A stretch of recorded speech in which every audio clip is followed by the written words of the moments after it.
Ooh. Ooh. Hiccups. Ooh. And we are live. Lordy. Ooh. Hiccups, drinking. Oh god, everything all at once. Oh my god. Hi everybody. Good to see you, glad to have you. Ray, good to see you, glad to have you. V, good to see you, glad to have you. MSQ, good to see you, glad to have you. Infinite, good to see you, glad to have you. Kiko, good to see you, glad to have you. Isa, good to see you, glad to see you, glad to have you.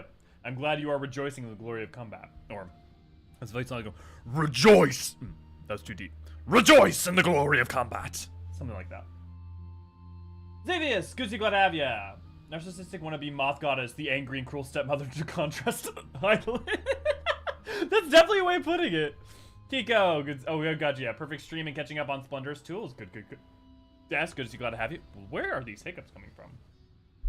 Ray, good to see, glad to have you. Tracy, good to see, glad to have you. Creep, good to see, glad to have you.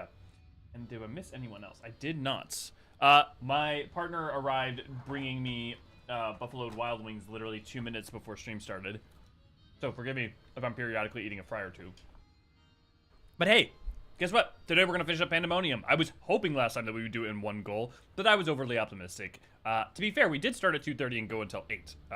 But turns out even 6 hours is not enough time to finish all of Pandemonium. At least when you read all of the voice lines. Let me read you guys real quick. Let me pop out chat too. Tam, good to glad to have you. Did you miss me? I did, Tam. I mean, he's drinking more air than fluid right now. You only have yourself to blame. It tastes like stones. When you read all the things and you have to explain lore, yes. Okay. To be fair, I would like to point out that I did not go on that many tangents last time. Like, I was pretty focused, for the most part. For me. Warning, do not click the like button. This will only cause existential despair. Thank you, Ray. Also, Ray, congratulations for hitting 1,000 subs over on Final Fantasy XIV Archived. Also remember to stick around PF11 area we have to chairs to examine. Only a lean 40-ish minutes. Yeah. How many tangents is not that many for you, though? About a lot. Friendly reminder, if you'd like to join us, we're going to be doing Anabasios, so P9 through P12. We will also be taking some time to talk about, I think, the events of it afterwards, as I know there are a lot of questions that people will have, and in one specific case, for one specific Soulsy boy. But beyond that, if we want to go over real quick what happened last time, you can always watch the VOD. However, is presuming that you won't. NemGG, a Lalafell, and Charlene Lalafell brought us down to her research quarter with Claudian, a suspicious, well, I guess at the time not suspicious, but an intrepid researcher who had found a crystal, and that crystal called for help in Pandemonium. This is a crystal that seemed eerily akin to Convocation Crystal, and so we were sent back through time in order to go to Elpis. There we ran into a little boy, not little boy, but little boy named Themis, who definitely not Elidibus in disguise. We venture down beneath Elpis into Pandemonium, where we try to figure out what was going on because things seemed to be kind of, there were weird signs coming out of there. There we meet Eric Thonios, one of the wardens, and he is our first fight. We find out that things are going to shit a little bit. We all work together, we fight through Pandemonium, we capture some Pokemon, and then we get to the final boss, which is Hesperos, who was the key ward of Asphodelos, which is the first layer of Pandemonium, and he has been fused with another creature in order to become a Hemitheoi.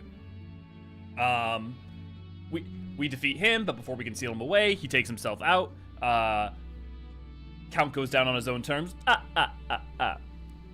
After finishing that, we go back around. We are told to take a break, and then we head out. We also find out at that time that Eric Thonios is the son of La Habrea, who is in charge of Pandemonium. When we come back to venture down into Abyssos, the next layer of Pandemonium, we find out that Claudian has run away with the crystal that has been whispering to him, and weirdly only him. After going on he went off on an expedition to Azazla. Once we get to Abyssos, it turns out Eric Thonios is being attempted to be possessed by a giant tooth, according to Dest's DPS raid friends, but is actually a familiar of the Phoenix. We go, but we are managed to snap him out of it. We go in to try and enter at Abyssos, and we fight the Protocarbuncle. After defeating it, La Habrea appears and tries to convince Erechthonios to join him. However, Themis figures out it's all bullshit because the La Habrea doesn't know that Themis is actually Elidibus. And we have a whole never-ending story moment of say my name. Then the real La Habrea appears, gets rid of the facsimile of the La Habrea. It turns out it's younger La Habrea, or more accurately, it is a bunch of his memories, soul, and aether that he tore away from himself and stuck within a crystal that has now manifested into its own being. We then proceed to fight through the remaining parts of Abyssos, where we fight two keywards who are also heavy theoi, Hegemon and Igdistis, and also Erechthonios is captured because he has got a lot of daddy issues. We then break our way into Abyssos in order to save Erechthonios. We do so, and La Habrea and Erechthonios reconcile, while La Habrea also explains the truth of what happened to Erechthonios' mother, because this whole time Erechthonios has believed that she was killed, but didn't understand or know why, or was at least allowed to die. Turns out Athena's a crazy ass bitch, wants to become a god, effectively have control and understand souls and everything about the universe, is willing to sacrifice her own child to do so. Yeah, and then we leave and we come back to the normal world. Turns out Claudian hasn't come back, and that's worrying, and there's also been a huge etheric spike in what's in the ethereal sea. So we head down into the Aetioscope, and we find Pandemonium just sitting in the ethereal sea, which, you know, as you do. And we have Fortunal come in and be like, it's always you guys, isn't it? It's always you. To which we go, yeah, fair enough. And now we're taking a break until we go down into the Aetioscope again, which we are now doing.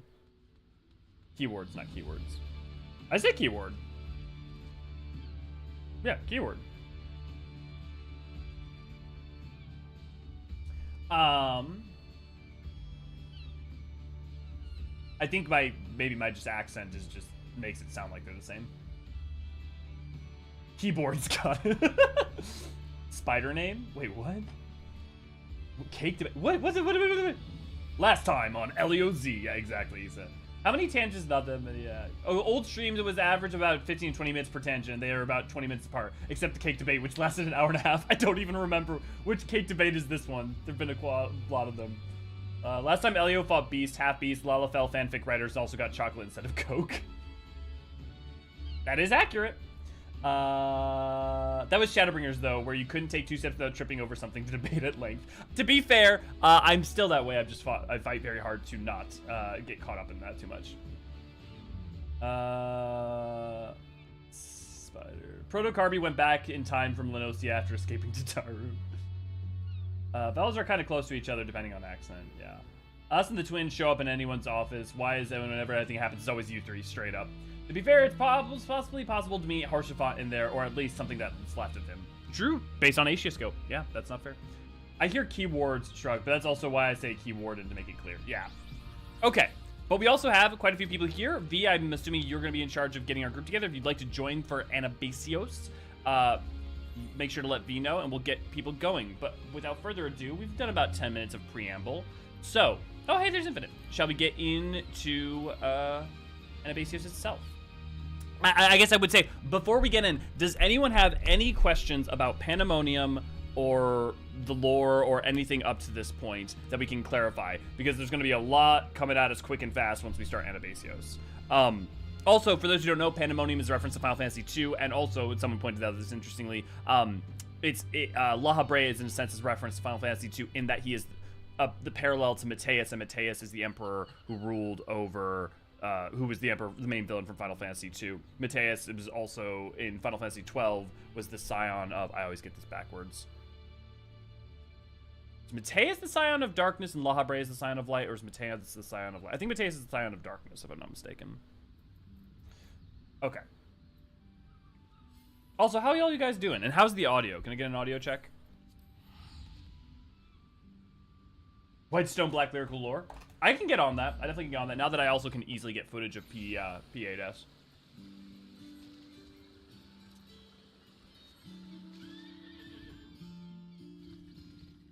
That seems fine on my end. Okay.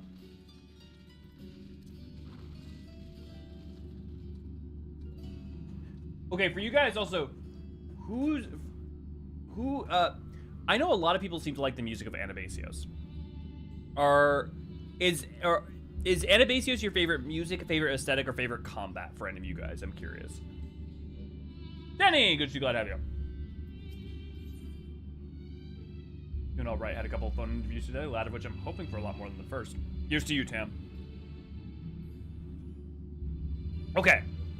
The Eater of Souls.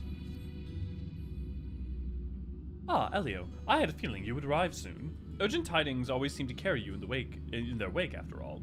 And Master Fortunal recently sent word regarding his investigation.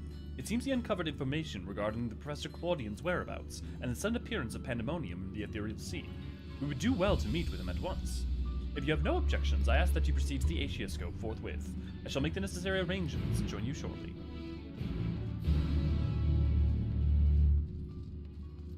Come, milkshake, we must away. And Abasios is my favorite combat, but Abyss is my favorite music. Yeah.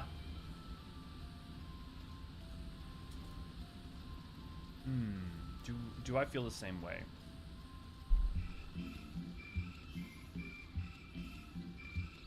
Abyss is definitely my favorite music. I'm trying to think about the combat. Carby. I like Carby. I really like Carby. I really like... It also just a different conversation of Savage between Savage and normal, right? I like Carby. I like Hedgemon. I like Distis. I like... In P8's mechanics I like, but there's something about P8 that just underwhelms me a little bit.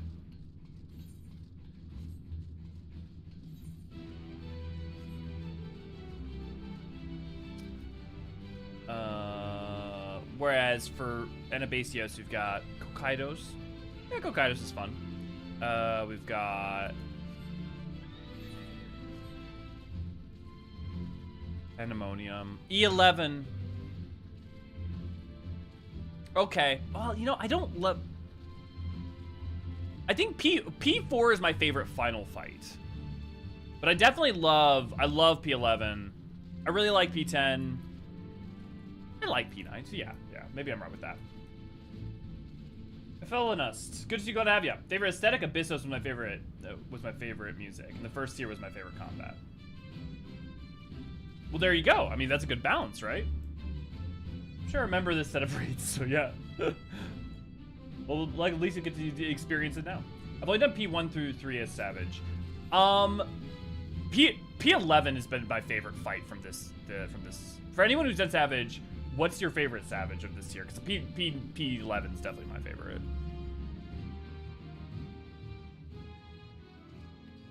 Oh, you can... Wait, you can come down here for this? Oh, I should...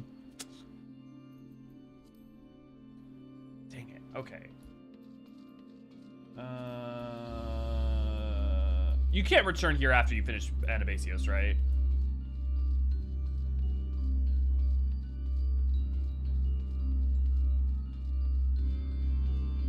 Admittedly, that does look cool as shit.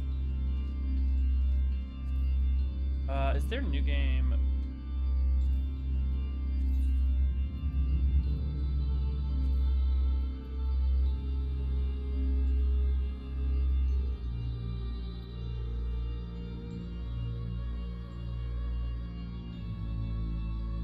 Oh, did we never do Nier on stream?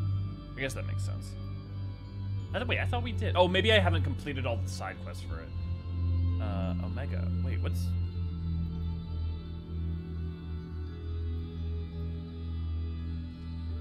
What goes here? Now I'm confused. Anyone know what goes here for the raids? Because Coils, Alexander, Omega. I mean, obviously... Huh. I'm sure one of you guys will tell me. There's new game plans? Okay, as of this patch, sweet. Favorite Savage? P4. P4 is pretty good. Yeah. I think I like Asphodelos gear glam the most, with Anabasios close second. I do love the Asphodelos gear, especially the weapons. I think Asphodelos definitely has my favorite weapons for sure. Some weekly quests after doing Raid Free Game Plus. Yeah, okay, so that, well, it is the weekly quest, great, thanks. Oh, Omega Beyond the Rift. Oh, that's interesting that they classify under Chronicles of the New Era, but it is an extension of Omega, so that does make sense. We should definitely do that at some point.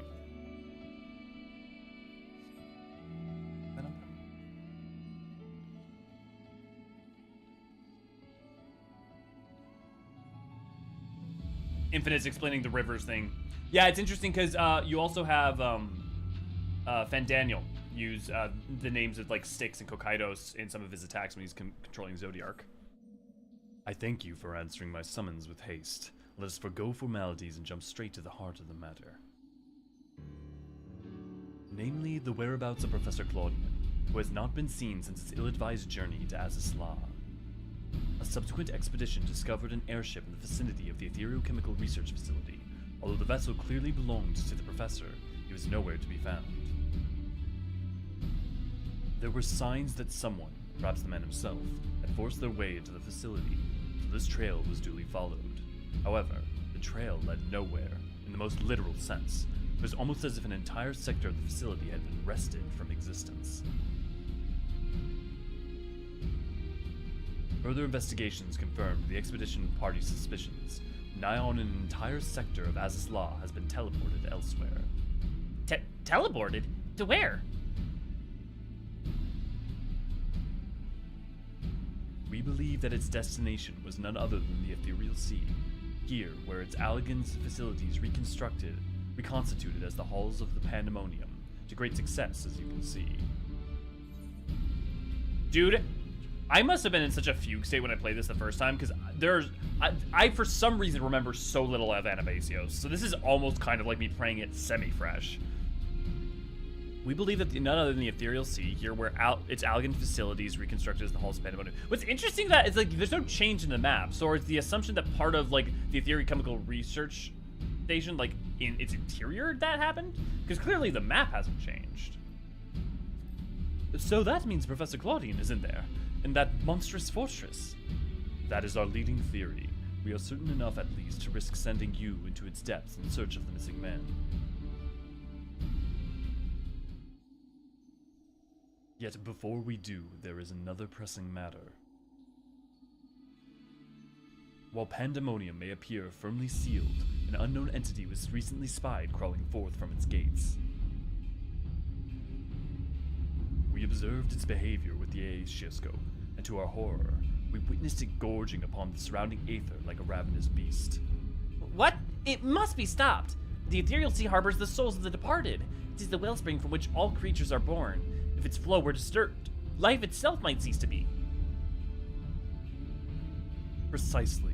Its safety must be our first priority. Rid us of this menace, Elio, then we will be at liberty to investigate what wicked machinations are afoot.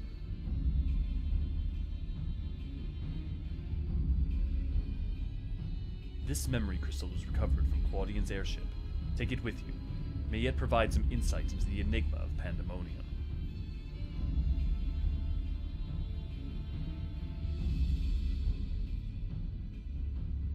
Without Demas, there will be no army of Phantom Warriors.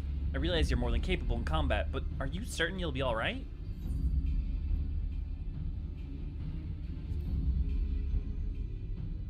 You know, Themis isn't the only one who can summon her illusory allies.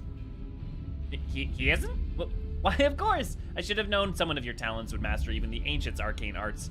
Apologies for my failure of imagination. Once we're freed of the looming specter of Pandemonium, you must promise to share your knowledge, for the sake of thorough reports, of course. In the meanwhile, I shall focus my efforts on providing you with information and the support I can. I shall gather researchers from the confluence to construct a means to convey you to your destination. The rest is in your hands. Wait, are we already able to do P9? Man, that goes fast. That was much faster than Abyssos.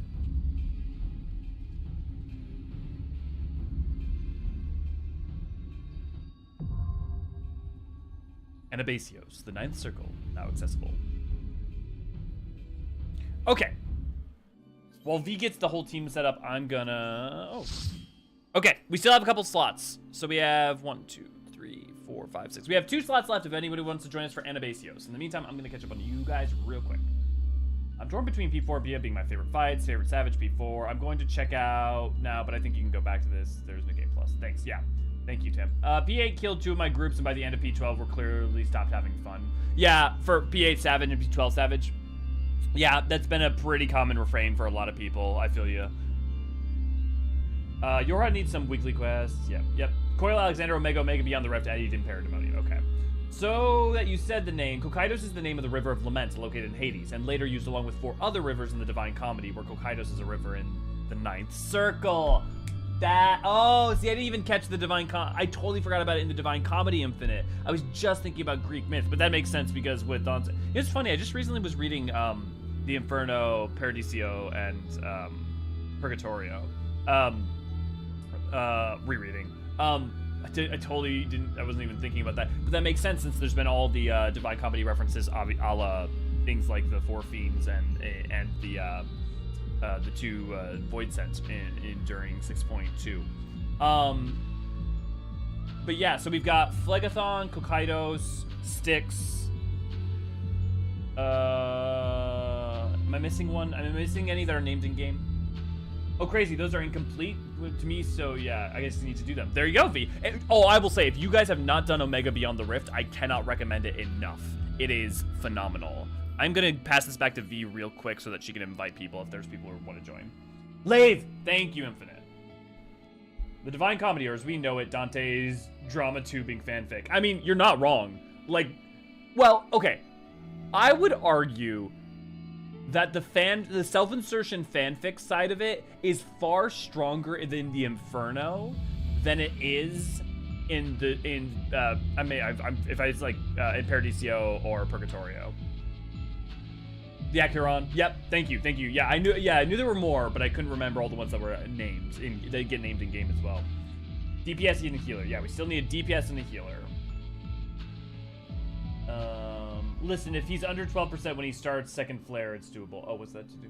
I think you need to do all stages of the follow-up quest now, at least following Omega for it to count as finished. Also, Phlegathon is used for that funny guy that wipes your raid if the Alliance decides to be especially in the Crystal Tower. Yeah, his backstory is also kind of sad because he was one of the leaders of the Resistance, but then he was captured and tortured and through chemistry transformed into the monstrosity that he is now. Oh, right, you recorded all this with the text off for me, so, like, yeah, so this will be your first time getting to see it. Durante, the Dante Aguirre's real name. Oh, yeah, AC, I didn't eat. Wait, is that even? Dante. When you say his real name. Dante, most likely baptized Durante. Oh, not real name, his baptismal name. Okay.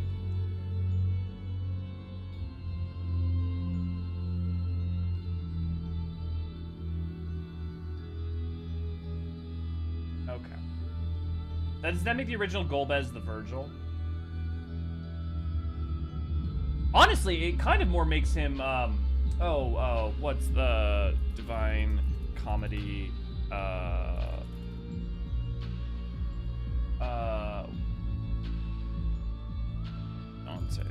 What's her name? Oh, what's her name? Beatrice. It kind of makes Golbez more of the Beatrice than anything. Meet 20 minutes. Okay, we may go ahead and get started with 6 if that's what we got. See, this is why better to do a warm up. I'll talk to NemGG real quick, and V, you can pass it back when you ever get time. In truth, my days are stuffed to the brim with all the record taking and document fetching, but worry not. The knowledge that realm's survival hinges on my efforts sustains me. At this depth, the ethereal sea itself poses little real danger, but we know not what else awaits you. I shall monitor your health from a distance, that we might leap to your aid should a crisis be at hand. Actually, there is one other thing worth going over before we go into this. And that is...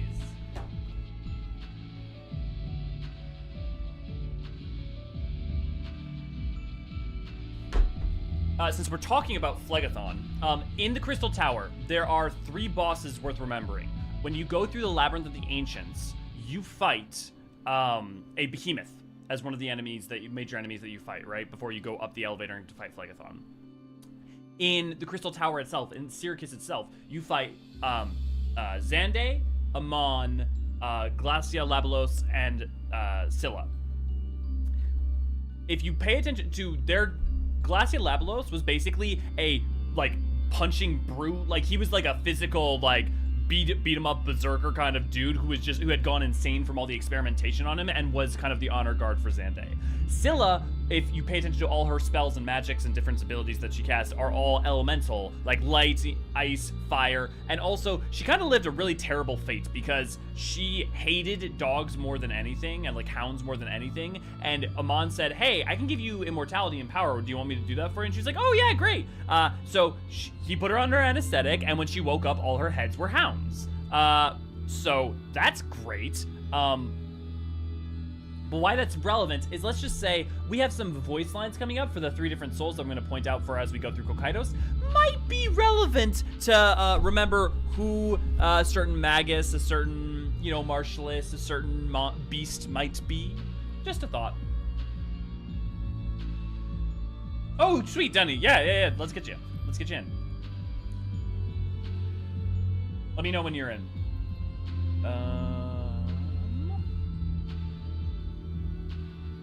Well, yeah. All your enemies should go to hell. When you write fanfiction about stalking your crush that the church officially endorses. To be fair, the church does not officially endorse the Divine Comedy. Like, a lot of its representation of, like, many things are... And also the amount of, like, Greek mythology and also, like, side-eyeing of the church is crazy. Denny, are we friends, or is your character name just different in-game? If you could let me know what it is real quick. To be fair, the behemoth was easiest to deduce. Yeah, the behemoth wasn't exactly hard. Sarah, good to glad to have you. Cafe, right, of course. I always forget this. Thank you. Oh, there you go. You just popped in. And again, to end everyone, I have a hard time, like, remembering names. I know, ironic for a lore keeper. And so if your name is different than, like, YouTube, it's not that I don't remember you in game or remember you in YouTube, but it's hard to, like, always co-sync them. Okay. Shall we get started, then?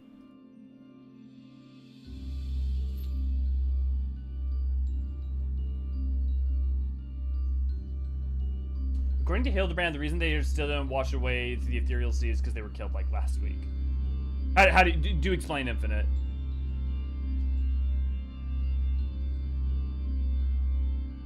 She was, yeah. Virgil doesn't accompany Dante to Purgatorio, and the void is like, and often to Purgatory. He was Dante's guiding light.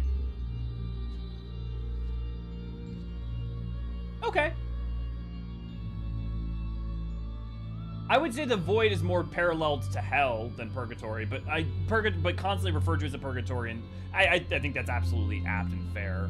No, I think purgatory is probably actually fair in some ways than a hell. We only need one person. It's taking this long. That's crazy. No one's doing Anabasios.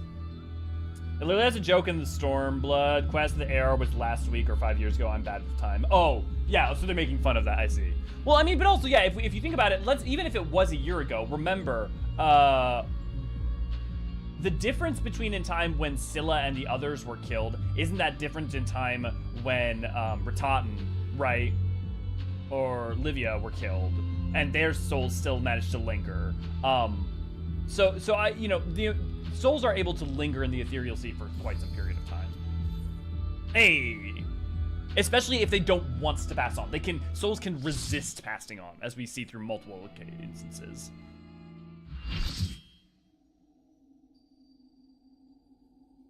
Who's ready for some voice acting?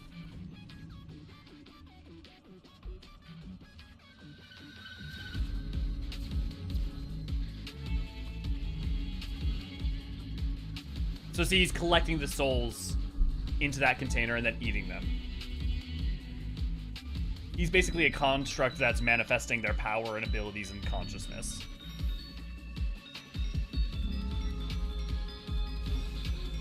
Champions from across the rift, heed my call.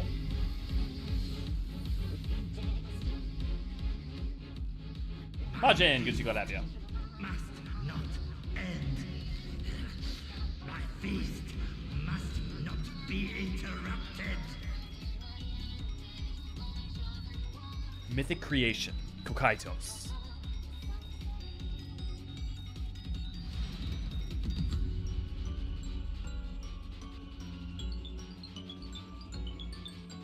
mean, if he's probably a creation all his own, right?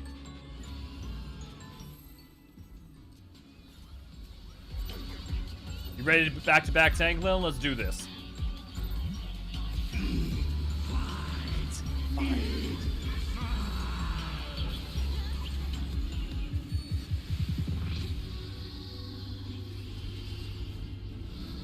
Which one? Is it Gluttony's Augur? No, it's Ravening that doesn't count as a raid wide during normal. That's what it is.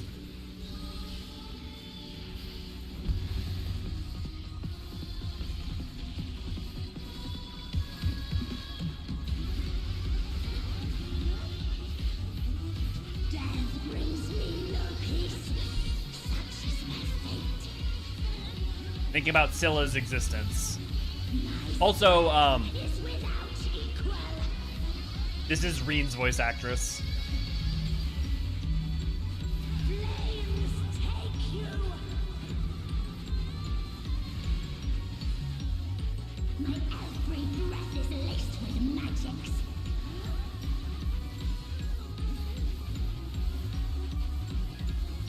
To be fair, she is, but I think she's earned being a downer with what she's experienced. Find you.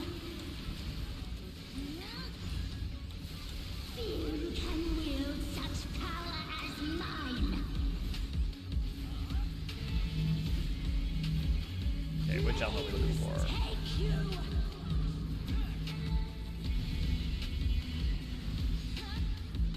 This shouldn't kill you.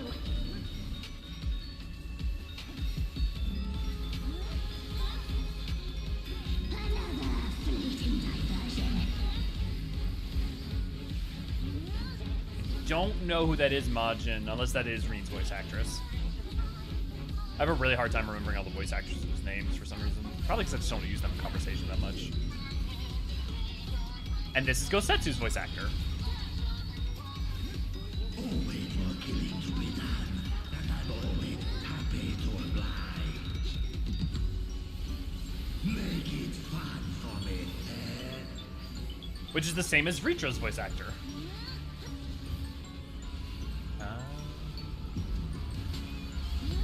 So this is Glacia Labelos, presumably, based on the evidence.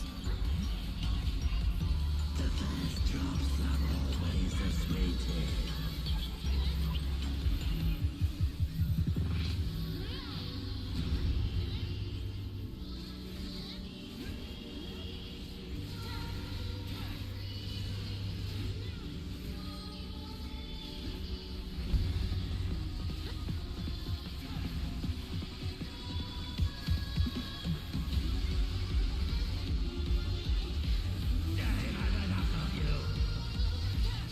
Get behind him.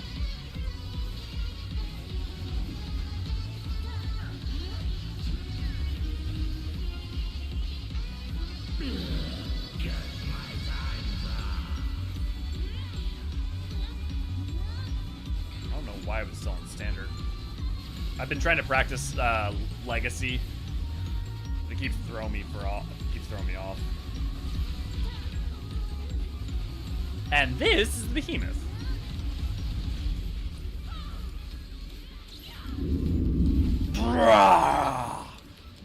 Oh, they did just use the voice. They literally used the voice effect from the Behemoth. I never even noticed.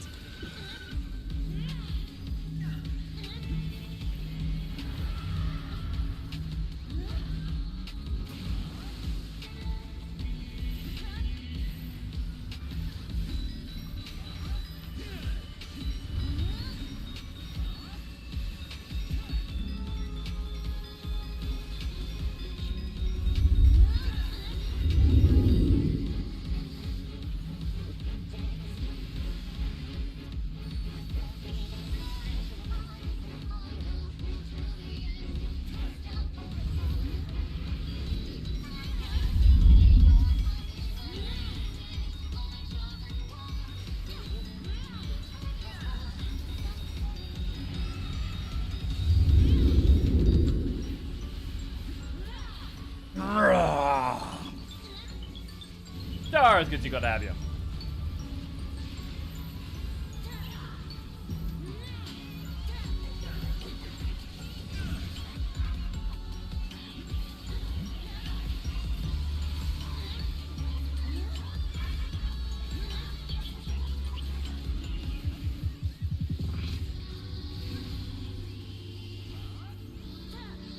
keep wanting to reprisal on Ravening.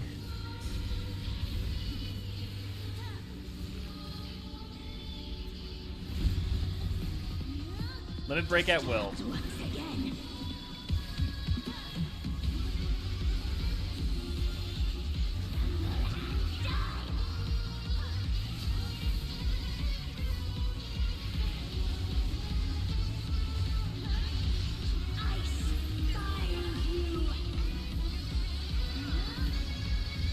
Entertain me, my darlings.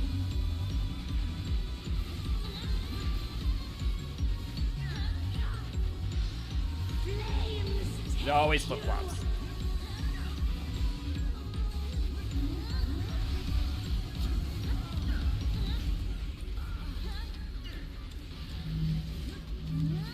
ice bind you. And clear. Good job, guys.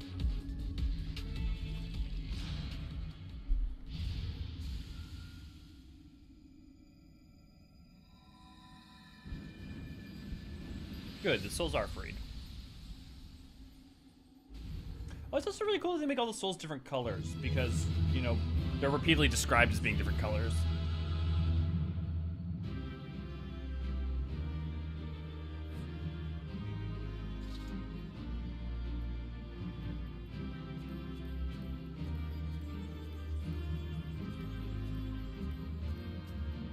Thank you, Tam.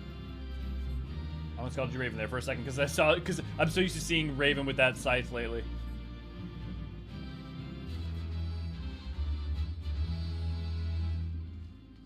Awesome. On to the next one. I blame you for giving the research idea to make Behemoth with the meteor spell, and that's canon. Yes, it is my fault. Correct.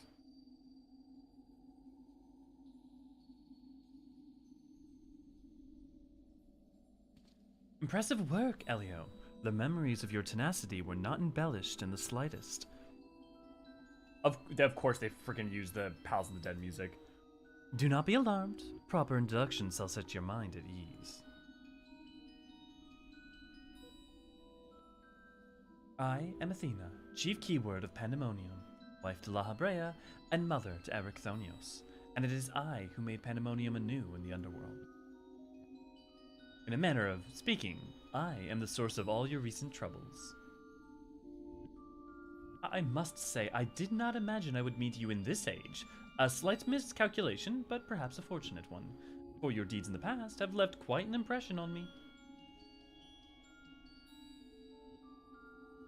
I understand you have reason to be wary, but I assure you there is no need.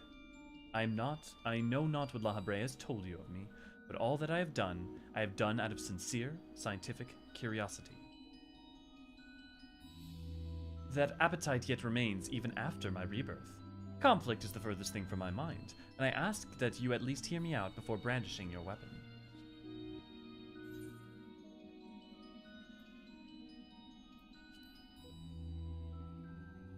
What do you mean, reborn?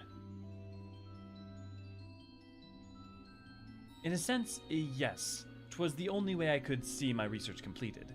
The myriad souls floating in the ethereal sea provide all the raw material I require, and your Professor Claudian proved a most welcome surprise. Worry not, for I treat all my tools with care, especially those with which I will grasp godhood.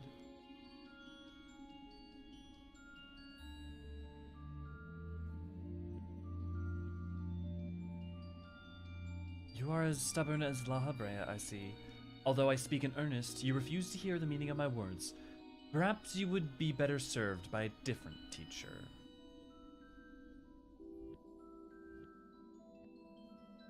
Luckily, you already possess the tools I require to make one for you.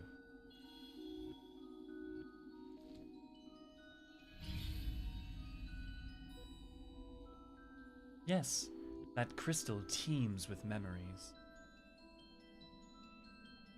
Memories of two souls you know quite well, La Habrea and Erechthonios.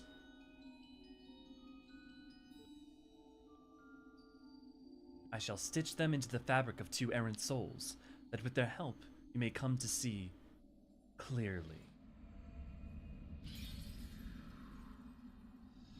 So remember, she's basically taking 2 souls and infusing the memories of Eric Thonios and Lahabre into them. Effectively, what the Ascians do when they raise people to Ascianship. What she's doing is actually kind of crass, because she's forcing the memories of 2 individuals that were not these people into those souls, but... You? Where are we?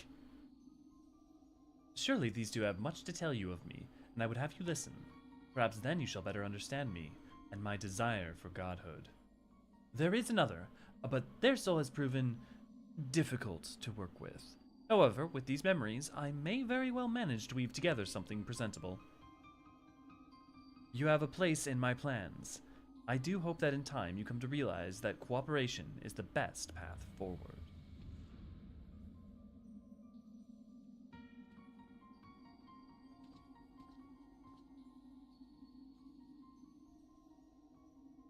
I have little understanding of where we are, yet somehow I am unsurprised to find you here.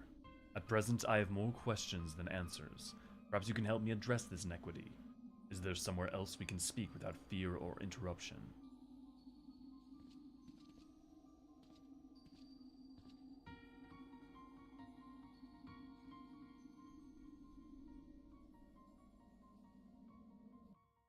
If you enjoyed the stream and aren't a member of our Discord, why not come join us at discord.gg/Eorzean Archives. Thank you, Ray Ray. It amused the heck out of me that she posted in Party about her stream. Wait, what?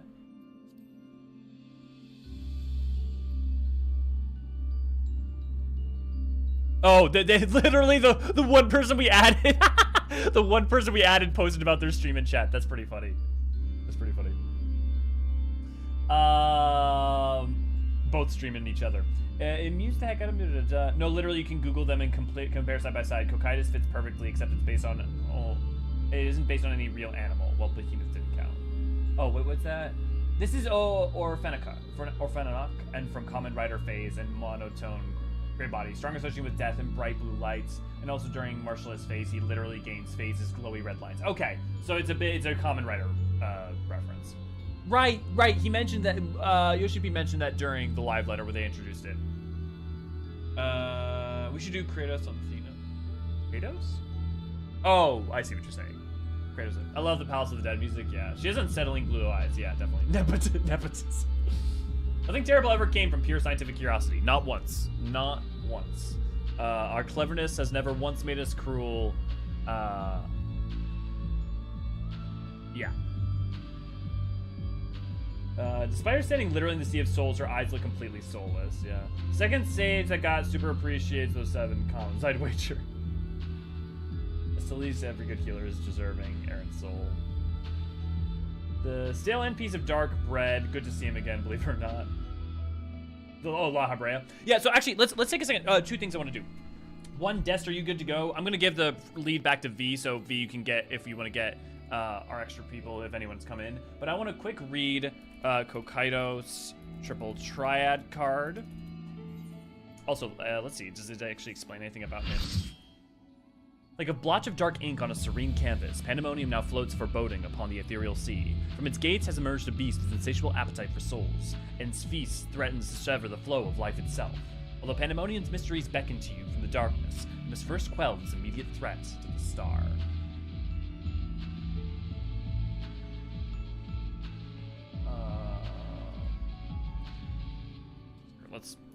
Let's pull Garland tools, that'll be easier.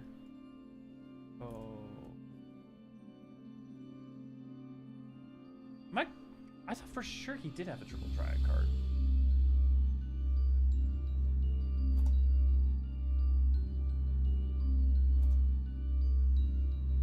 Maybe he doesn't. I know that there's some bit of information on him in the game. There's like an entry somewhere.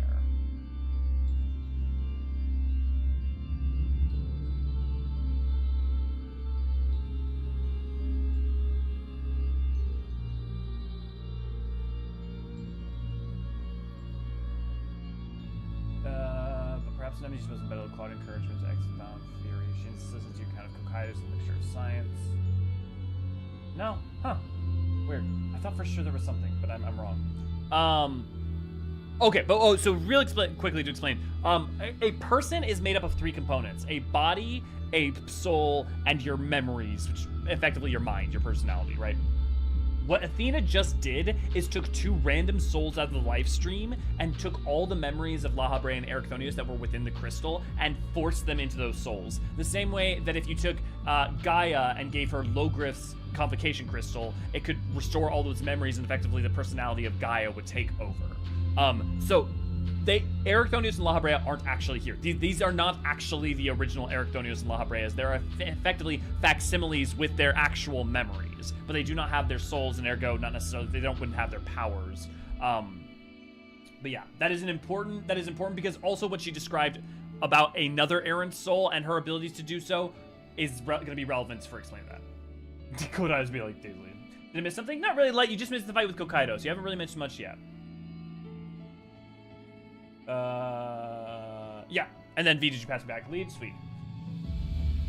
Catch our series over here in Eorzean. Catch our series over here in Eorzean on Twitter. Yeah, thank you, Ray. She's not rewriting the soul, it's temporary. I just turned on streaming mode. Why did that make sound?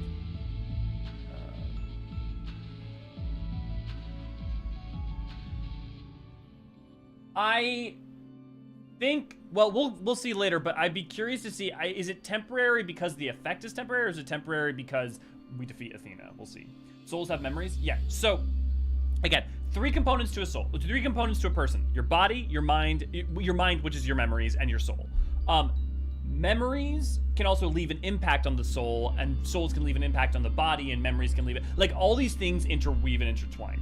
So, as an example, if you take Grahatia of the source, right? If you take Grahatia that went to sleep in the Crystal Tower in our timeline, and you take the Grahatia, who's the Crystal Exarch from the 8th Emerald Calamity Fall timeline, they have the same soul. Their soul is identical. Their memories are what are different between the two.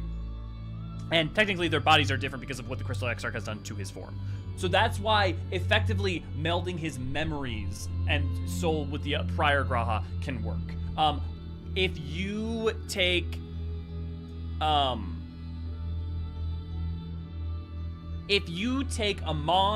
and then give him the Convocation Stone of Fandaniel, the memories of Fandaniel, Hermes can go into him, and then that personality would take over. Effectively, it's like having multiple. It's like having personalities fighting for dominance based on which is the most amount of memories you have. Imagine if all of a sudden you had a ton of memories of someone else, like all the memories of someone else. That would affect your personality. That would affect who you are, because how much of what a person is a byproduct of their memories, you know?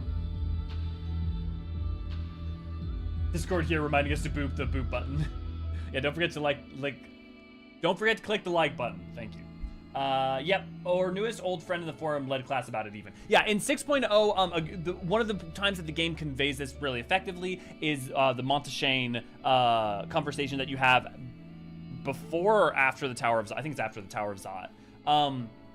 That is a really clear way of it being communicated in game. It is something that we've been aware of. I mean, we've been very aware of it since at least Shadowbringers, but it's been somewhat aware of it since before. If you raise a body without a soul, you'll get a zombie. If you manifest a soul with a body, you'll get a ghost. If you manifest memories without either, you'll get a haunt. The official name of memory manifestation for the Tsukuyomi fight. Oh, interesting. Yeah. So, but the thing is also, it's even Infinite's right, but it's also more complicated than that, because souls can be dispossessed of a form, but if they are existent in the ethereal sea, it does not necessarily mean they become an Ashkin as we see them. Oh, it doesn't mean, like, just because you don't have a body or memories, or doesn't mean you immediately become an Ashkin on, like, there's a lot of steps to everything. Yeah. Does that explain, does that make sense, Maljin? Do you have any questions about that? Because I think the reason I'm hitting on this so heavily is because understanding that when we talk about Lahabrea Erichthonios here and Elidibus as we go through the rest of this is going to be very important, because if your perception is that somehow she pulled them through time or something, it's going to it's going to make you confused, and it's also going to make you feel like it's kind of bullshit. But everything that is being done currently is metaphysics that has been major parts of the MSQ since Shadowbringers, if not before. Arguably to an extent before, but especially from Shadowbringers on. Yeah, I was gonna ask about Elidibus. We'll definitely talk more about Elidibus as we go, Majin. Some hints. Oh, shit. Ooh. Sorry, my thing was falling. Some hints I can glean from the surroundings, but I would prefer you simply cut through this knot of questions. I don't know how long it's been, Elio, but it's good as ever to see your face. Would that it were under more conventional circumstances. Just where are we? And what events have led us to this unexpected reunion? Yeah, we're definitely gonna be talking a lot about Anabasios, partly because I want to store it all in my brain more long-term as well. And I do so better through conversation about it, or answering people's questions. No better way to learn than to teach. Ah, yes. I remember you telling us about this memory crystal. To think it contained our memories. This is a lot to take in. Not at least of all the fact that you hail from the future. I searched for you after a time, but could find no trace. Now I know why. Also worth pointing out, when we met Ericthonios and La Habrea in Abyssos, that is the last time we ever met them, or will meet them, probably. The Ericthonios of the past does not have this information. The La Habrea of this past will not have the memories of Anabasios. Our age had its share of surprises, if my memories are to be believed. The supposedly world-ending final days came upon us. Yet, here we are in a future where you, at least, exist. Do we overcome the despair that befalls us? Do we find a way to live on?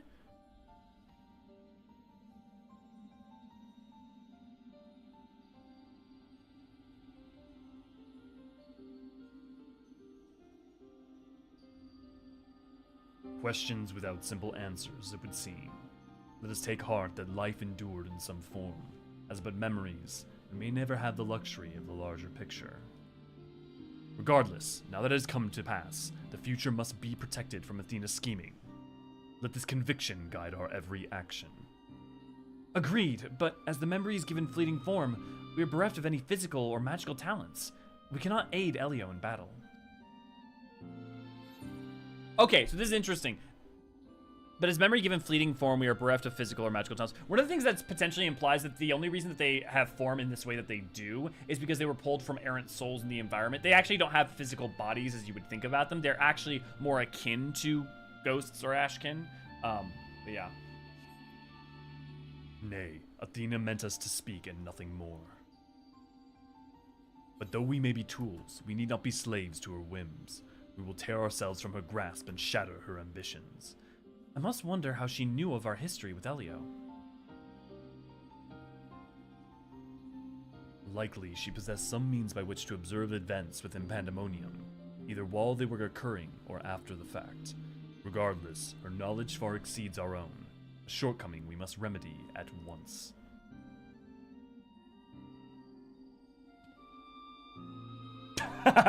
Fair. We would do well to learn more of the Pandemonium, now dominating the landscape of souls. Elio's colleagues will doubtless prove to be of value in that respect. I guess that's true. In P7 and P8 they did, right? Because he summoned the platforms. He helped Elidibus with the platforms, and then also La Habrea did summon the phantoms during P8. That's fair, Infinite.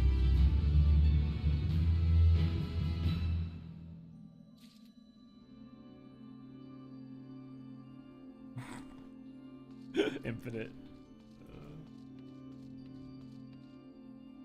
Yes, definitely. Don't forget about FFXIV Archive just hit 100,000 subs. Now we just got to get the 4,000 watch hours. How unexpected. I do hope we can consider them allies. One with an aura of overwhelming authority, and another that seems uncomfortable in his own skin. I believe I understand just well enough to be thoroughly intimidated. And Eric was on top of the imprisonment spell. True. Are those two over there researchers from this era? We must share what we know at once, that we might piece together this vexing puzzle.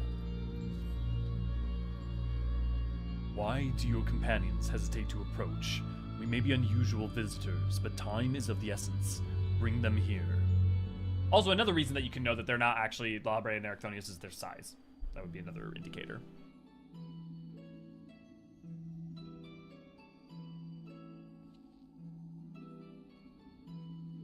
Although you may be but a confluence of memory, it is an honor to meet the personage I have only read of in Elio's reports.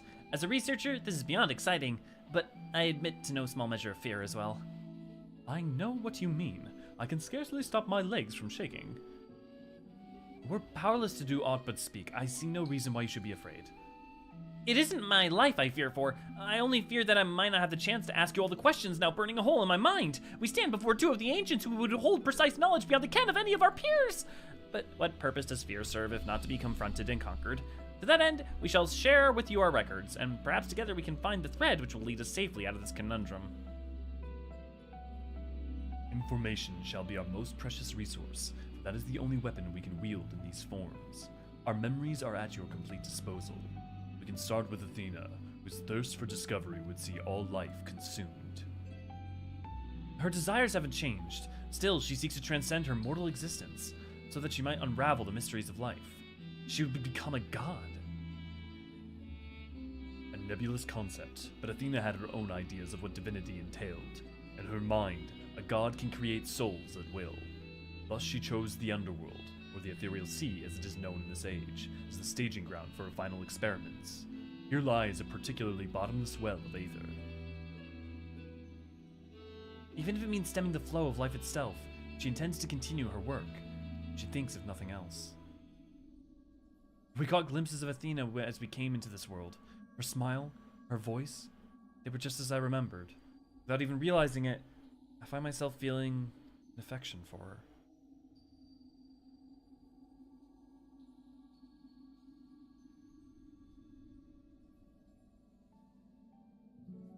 Don't look at me like that, like I've gone mad. I'm not asking you to join her side. I know the true Ericthonius would never want that.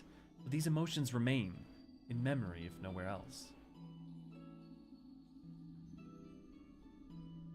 And yes, this is La Brea before he went crazy. Because La Brea goes crazy, remember, because the sundering happens, and La Brea is one of the three unsundered. And La Brea non-stop is trying to find a way to fix what happened and to save everyone. And so he, unlike Emmett Selk, who takes breaks, and unlike Elidibus, who plays the long game, La Brea is just like doing unendingly, constantly, and burning the candle at both ends. So you do that for the better part of 12,000 years, it's gonna affect you. We shall remain here to compile what information we can. We must infiltrate Pandemonium and seek out Athena. I would ask that you leave the memory crystal with us. It may hold secrets which have yet to be unveiled.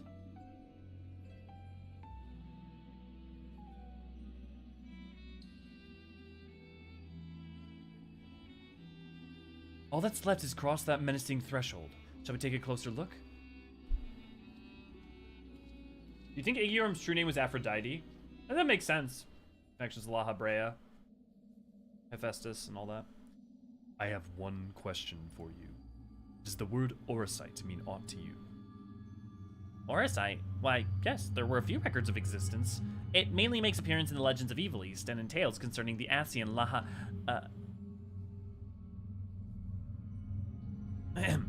in tales concerning an entity known as an Asian.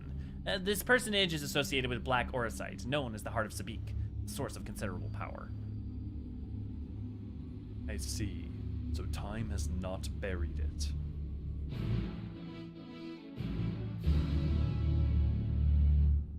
I mean, look, Eorzean did not sleep with Golbez. That is not that is not a canon we're going with. But okay, yeah, Art of Seduction. Fair enough. Fair enough. Wait till Hydaelyn meets up with La Brea. Well, Hydaelyn's gone, Majin. So what do you mean Hydaelyn meets up with La Brea? Because Hydaelyn's dead at this point. Should have taken a spot here too. Maybe they don't take the possibility to take that name for Eorzean or being too on the nose, like if Nabriels was actually Zeus. I mean, the thing is, it's like, why define it if they don't need to? I mean, the fact that they didn't in E3 means that I don't think they'll ever define names until they want to do it for a story. But that said, I would love to hear your guys' pitches for like Nabrialis and all those guys, and you could also look at the domains of like Dudelephon, right, and all those guys. So if we pull up E3, right? you know, Metron was the mariner, magister of nautical affairs, surveyor of aquatic creations, and was Artemis. Which, I mean, doesn't really match with the aquatic, but... Elidibus was Themis. Logriff, we're saying, was Aphrodite. Emetzelk is Hades. Pastorat, the arbiter of conservative order and the collective will. There's a couple that we can make for that. We've already got Athena. Daniel, Hermes, we already got that. Ultima, we don't. Yeah, Halmarat, we don't have. The Sower, cultivator of botanical and mycological creatures. I don't know if do we know that what Halmarat's gender as of the before pre-sundering? Because we know that Metron's doesn't necessarily match the form that they're in. But Halmarat could make sense as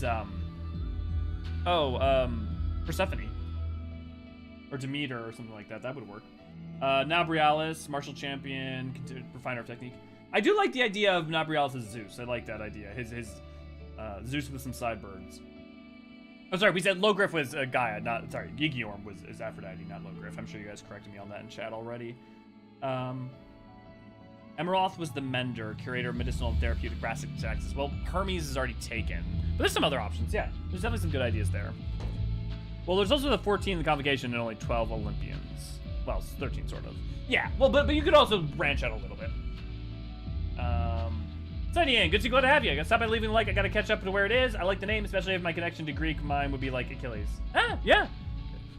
Hey, very good. And also good to see you. Glad to have you. I'm convinced Ultima was Travanchet a traitor to Asians. What do you mean? Well, how is Travanchet a traitor to Asians? And also, do you mean Ultima? Because Ultima isn't an Asian. I'm assuming you mean Ultima. Yeah, like Pan and Persephone, yeah. Also, names can be of any gender. Themis is a good goddess of justice. Yeah, that's a great example. That's a good, really good point, Infinite. Yeah. Yeah, it helped bringing Alexander to creation. Yeah. No, you don't have to be apologized. I just wanted to make sure because, you know, sometimes... Oh, and Tam, yeah. He helped bring Alexander to creation. Well, yeah, but Alexander being created was part of the Asian plan. Because Alexander's creation would help cause a calamity. So that wasn't a... That was to their plans, not against it. Pandora could be interesting. I would imagine they use that for something else. Yeah, and Themis is not one of the Olympians. Oh, well, but what is interesting is that Elidibus is kind of an outlier, right? So, but anyways, let's talk to Arachthonios. From the outside, Pandemonium looks no different than it does in the past. However, there's no guarantee that the inside will be familiar. You would do well to secure the area near the entrance first. Once it's been cleared of threats, Lahabre and I can approach, and we shall begin our expedition of the interior.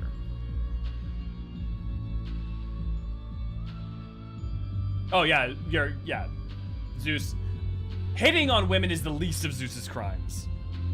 Many other things he's done to women. Yeah.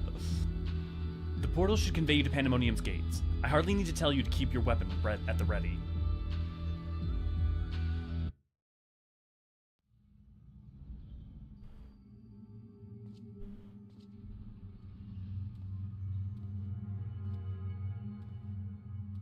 I knew you would come.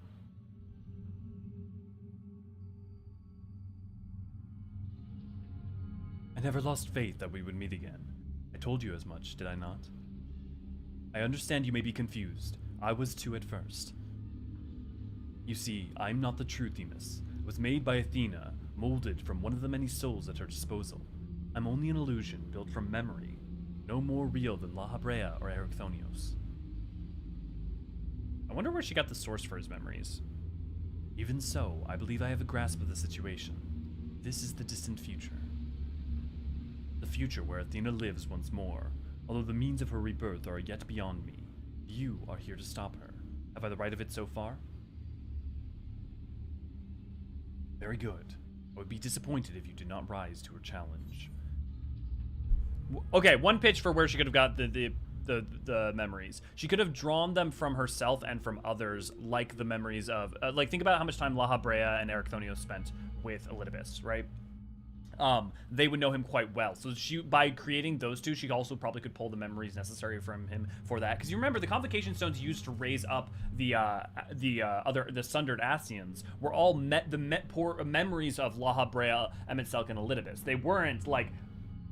So they weren't like just the memories of those actual people alone. So there is precedent for doing so. She run over to the first and get him. I don't think so. There was no way that she should be able to do so, as far as we know, but we'll talk about that as we go.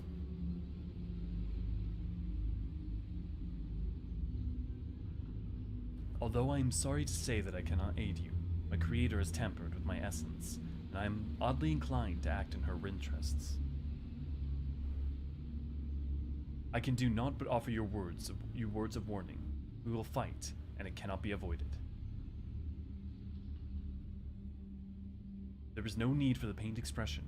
Remember, I am but illusion, nothing worth shedding tears over.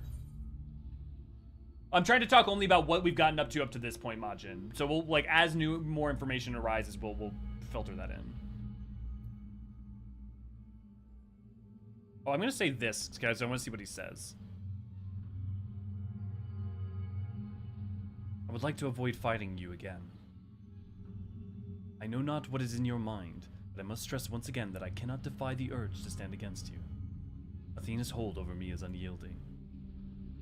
Still, I would ask that you listen carefully to the advice I offer you now. Athena has prepared a new vessel to replace Erichthonios, so that she may become a god. By gathering souls readily available in the Sea of Aether, she tempers her own essence.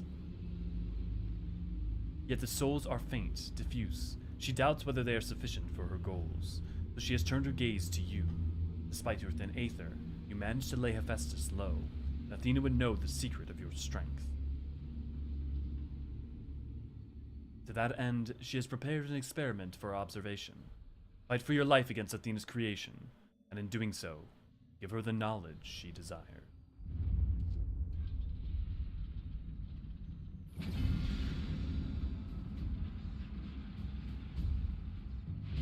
Oh, see, I read that much more as like a pained, I don't want to do this again. But yeah. Well, that feels healthy.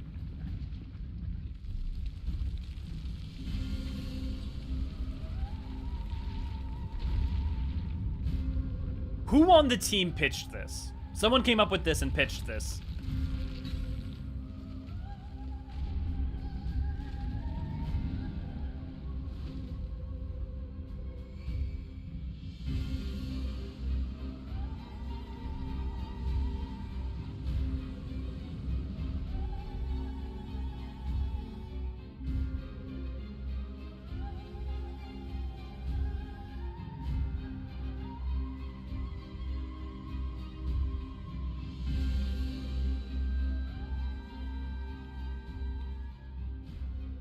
What's happening? Athena has made her move. We must find a way to reach her, or all is lost.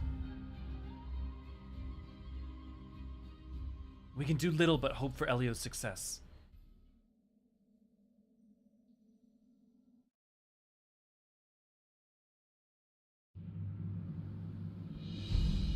The Savage of this fight version of this fight, I don't think is so bad. The only real hard part, in my opinion, is that there could be used like you could use an extra second for spreads and stacks for adapting to those. That's like the one rough part, in my opinion. It's a pretty good fight. I enjoy it now. Pandemonium, once a mass of lifeless stone, now imbued with a soul. Athena has grown much since her death at La Habrea's hand. Although the souls she creates are imperfect, they act with absolute obedience. I know you shall cut your way through this monster, as you have so many others. Then you shall come before me. Do not hesitate to do what you must, for that is the only way to stop Athena. Okay, who wants to see my banner I made for my static for when we were running P10S?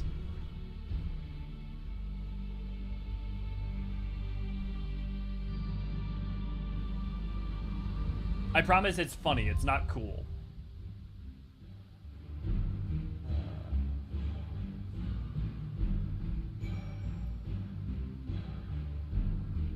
And Pandemonium and Abasios, 10th Circle, now accessible.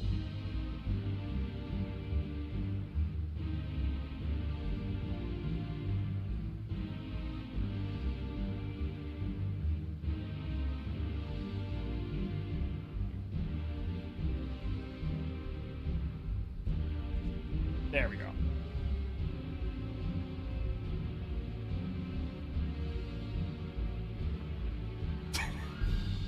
not to undercut the music, but he had his special cells, you know, his special K.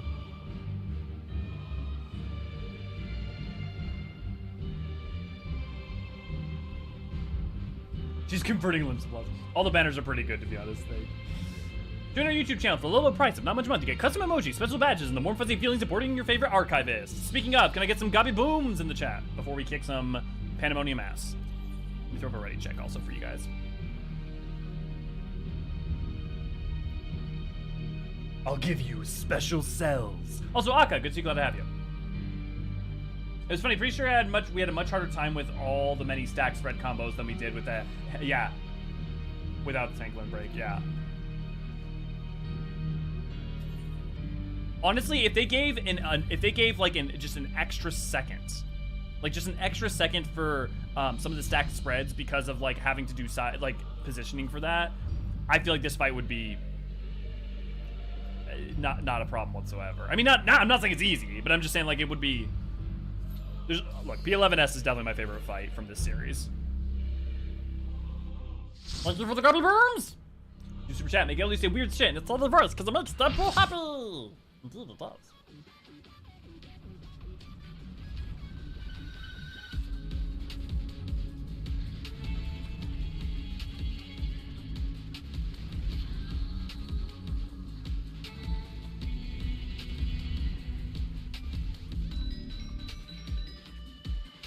It's funny, because y'all saying discount, champions from across the rift. Heed my call. Y'all are saying in discount Alexander, but honestly, I'm so used to, like, he's so mechanical, and this is so, like, heaven hell. Pandemonium. From countless failures have I wrought miracles. Into soulless vessels I breathe life.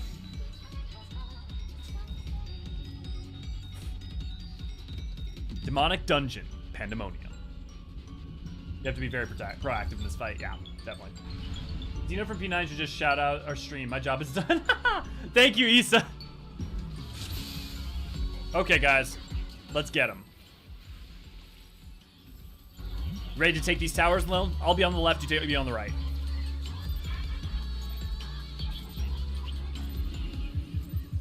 You will go no further. Like a spider, I spin my web.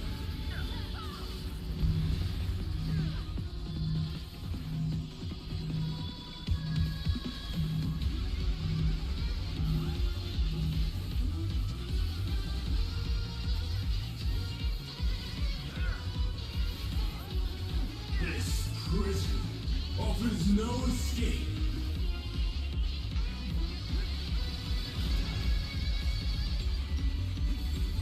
Make sure to stand. One person per tower, please.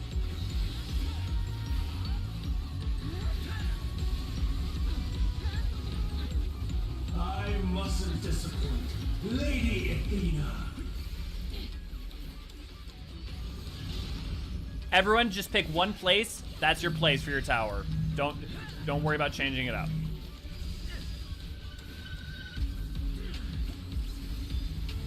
We'll make all our lives easy. Stay where you are. Wait, Mimi, don't run ahead. Okay, I was trying to get passage off.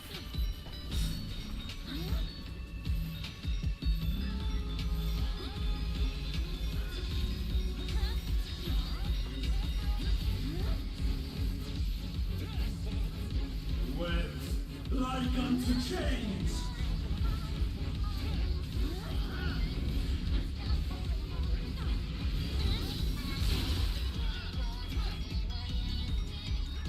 A tangled morsel, awaiting death.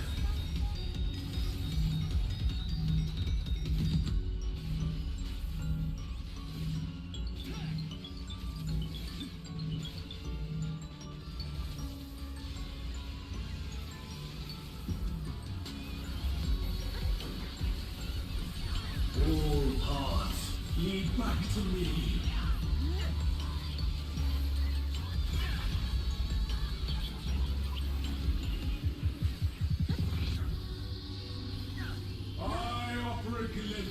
of Lady Athena's power!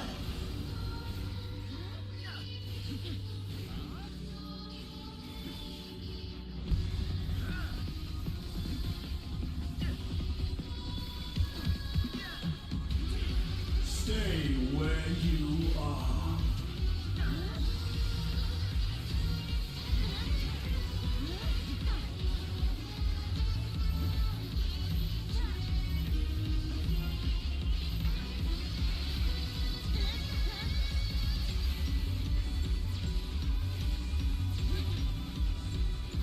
A tangled morsel awaiting death.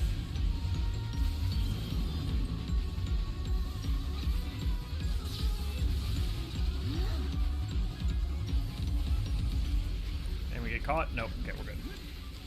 All paths lead back to me.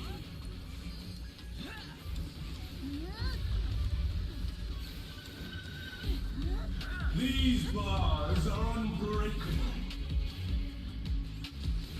Dude, I'm so used to him doing the tank busters knockaways so early in the fight.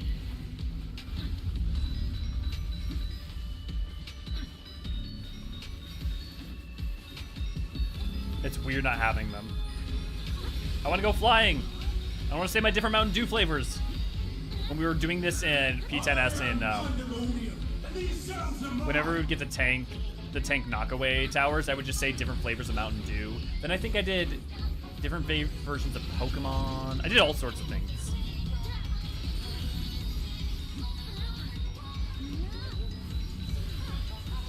Stay where you are.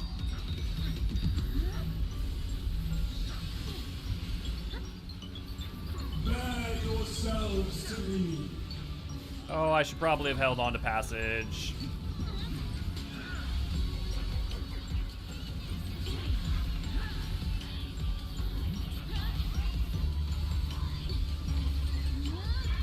Your punishment shall be unending.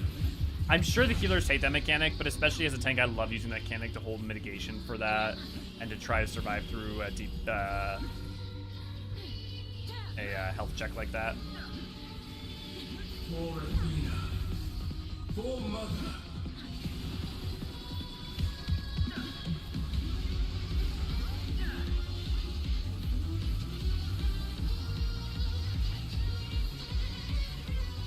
I'll give you special cells. Special cells. Mountain Dew Baja Blast. Recommendation: don't stand in the tank buster. He said. Your soul screams.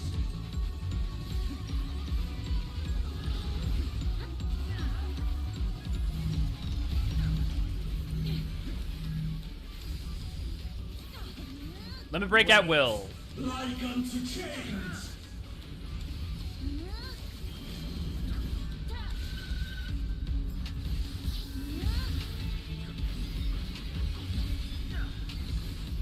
And Bars are nope. unbreakable.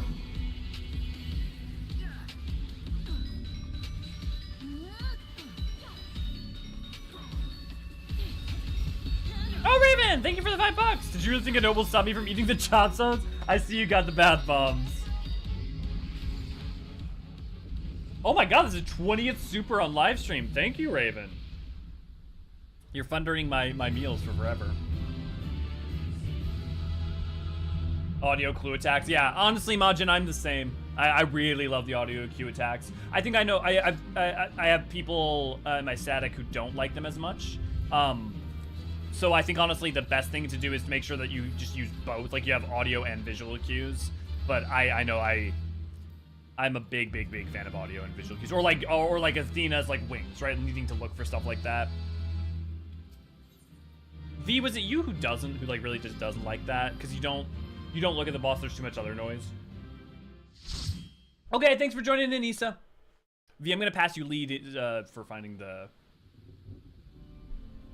realm. Good to see, glad to have you. Visual cues. So like when you have to look at the boss for stuff. You told me you didn't like that, right? I'm trying to remember who I was talking to in our static who said they didn't like that as much.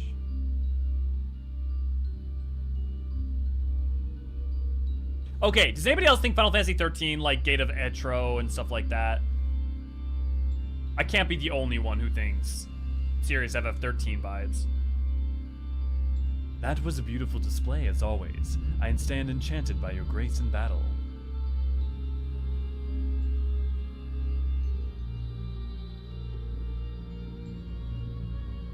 Elio, is that...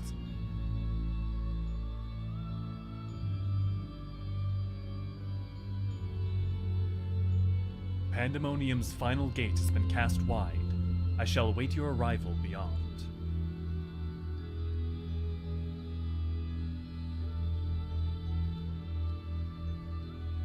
There's something about that gate that's really Final Fantasy to me. Maybe it's because I grew up on like 10 and that era, but that gate is real Final Fantasy to me.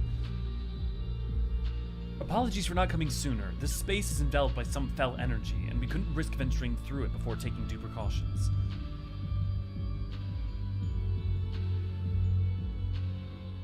Were my eyes mistaken? Was that Themis? Tell us what you know. We must consider our next course of action carefully.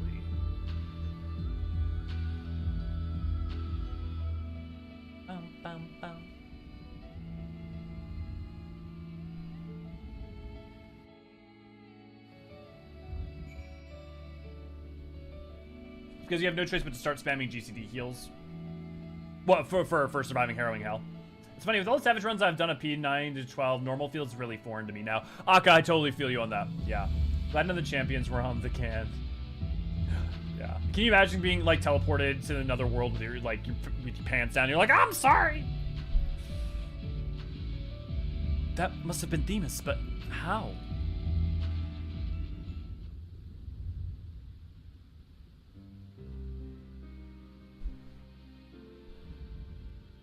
And that's how Themis is here.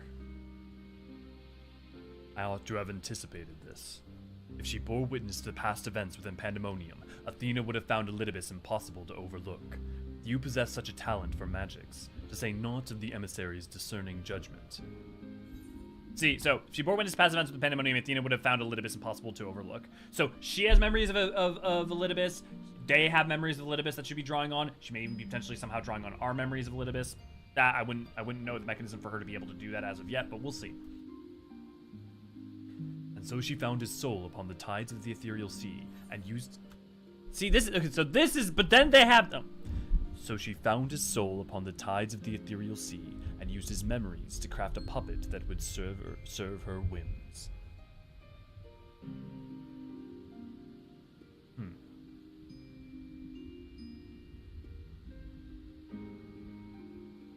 Okay, so we have a couple possibilities here. If we take La Habrea at his word, which it is worth pointing out that La Habrea does not know about what happened in the first. So La Habrea is not aware of this. So this could be La Habrea speculating without a full picture because he does not know about the Ascians, the Unsundered, and all of that crew. Remember, we're withholding that information from him. But let's take this memory as fact. Again, I would point out there are plenty of times in this story where a character postulates on things that they do not fully understand, and this is not a unique circumstance. But let us take it as fact. What are the ways that could have happened? Well, we know that Elidibus' soul was trapped in the Crystal Tower, and he used what remained of himself in order to funnel and create the portal onto Elvis. How then would his soul in any way be managed to exist in the ethereal sea?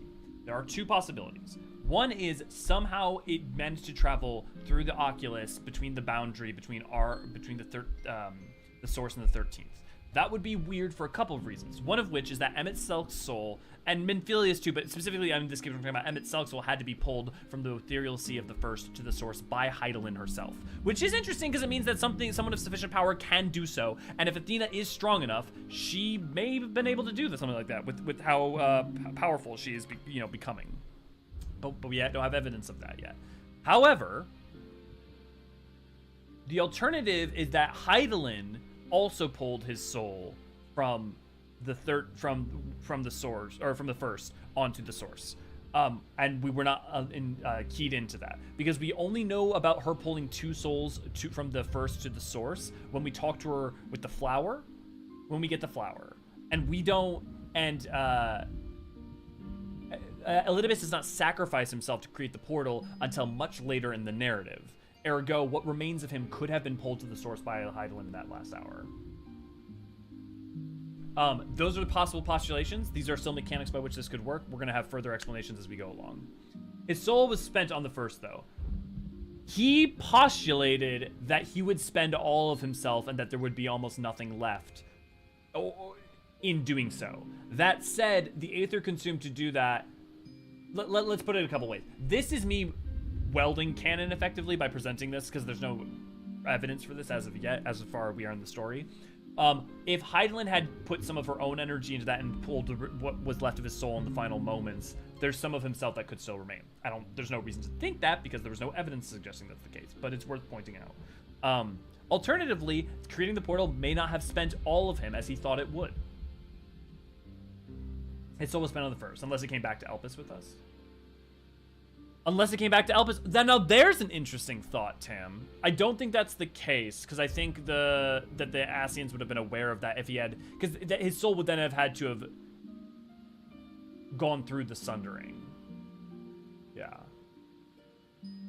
Maybe souls from the source go to the ethereal sea of the source regardless. They do not, Danny, and the reason we know that is because Hydaelyn specifically had to draw Minfilia and Hades' soul to the source. Now, Hades, you could make an argument of because he's an Ascian, but Minfilia was born upon the source, and her soul was in the ethereal sea of the first and had to be brought by Hydaelyn herself, as she states at the beginning of 6.0 when you're talking to her through Kryl.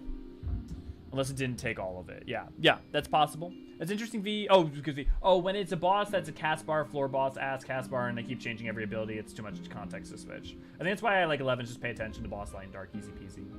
That's interesting, V. I don't like 11 because of all the animations are so similar. At least in 9 and 10, things are visually distinct. It's funny. We all learn different, so honestly, it's a good thing, right? It's a good thing that there's a breadth of different people like different fights. It's also why their task is impossible. Stranger things have happened. Remember that time I whisked the souls of Emmet and Hythlodaeus across the galaxy? Yeah. I mean, to be fair, though, there was the link between the Ragnarok on the first and the Ragnarok on... the Ragnarok on the source and the Ragnarok in Ultima Thule. So... Also, it's kind of weird because there's the link between those two entities, but also the Ragnarok that we returned in. It's weird. But yeah...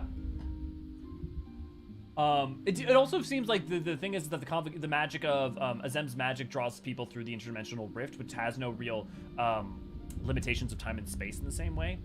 So, but yeah, you're not wrong. Yeah, but that's not across the dimensional rift. Yeah. Jay Castro, good to glad to have you. The line of thought: what exactly happened to Ardbury? He still be forever merged with our souls, or will become a different entity? He's forever returned to us, so he's within us. You remember what happened with Seto? Right, and how Seto can sense him within us. He is forever merged with us, but he's at peace. Right? He's at peace with that decision and is happy. So while he will not experience reincarnation as many others would have, when we die and we experience reincarnation, he will be he's rejoined the flow in every meaningful sense, right? Just build more Ragnaroks and show them everywhere. Yeah. Okay, let's continue because I think the more evidence we get will allow us to postulate what exactly is going on here.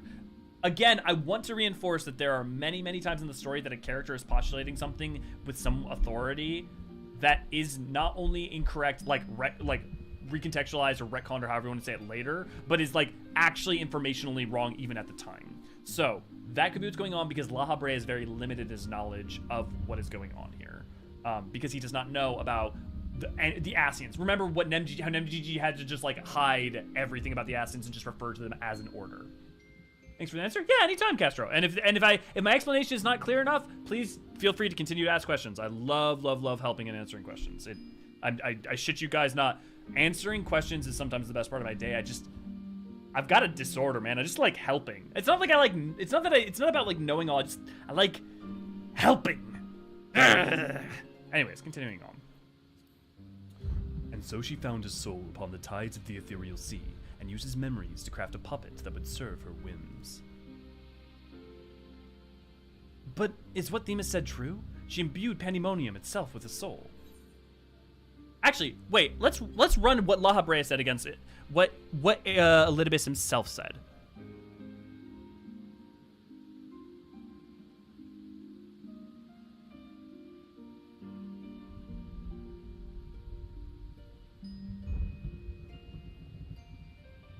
You see, I am not the true Themis. I was made by Athena and molded from one of the many souls at her disposal. So what Themis says actively contradicts what La Habrea thinks. Like, Themis specifically says, I am not the true Themis. I was made by Athena, molded from one of the many souls at her disposal. To be fair, okay, that doesn't actually, no, I'm wrong. Because that does not actively contradict what La Habrea says. Because, in theory, Elidibus' souls could have been one of the many souls at her disposal. I would postulate that the implication there is that he is saying different to what La Habrea is saying, but it is worth pointing out. I like helping makes a face like he's trying to scare a baby. Yeah. Yeah. Translation error. We can pull up the Japanese. If I can pull up the Japanese later, and I'll translate it myself. I don't know that that's. It's not always translation error. It's just characters who do. How do I put this? If you look at what the Scions think a primal is when you start 2.0, it is just factually incorrect. But that's partly because they don't have all the answers, and like the way of knowing, the circle of knowing, and the path of the 12 are, like, as a groups did not have an understanding of what the echo was really. Yeah. But maybe it is as simple as a translation margin error. But I'd be surprised. Usually they work very closely on stuff like that. She imbued Pandemonium itself with a soul. To breathe life into that which should never live, Athena's research is fast approaching its culmination. Fortunately, with the information shared with us by her friends, we've made some strides toward figuring out how to stop her. A crystal called the Heart of Sabik may be the key. Beat the Heart of Sabik. The research is related quick but thorough history of events leading to the present, the sundering of the star, the emergence of the Asians, and the calamities that they brought to bear upon the realm. So, here's a question. They've been told about this now, because we were just saying how La Habrea didn't know about this, but my question is, do they know that the Asians are the convocation? Because if they don't, my point about La Habrea still not having information around Elidibus stands. Tales that under other circumstances would have been considered childish fantasy, if not for the name that rang true to La Habrea's memories.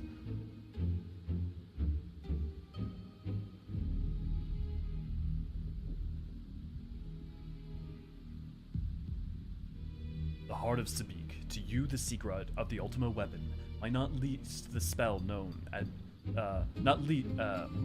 Ultima's might, not least the spell known as Ultima, and a source of enduring mystery.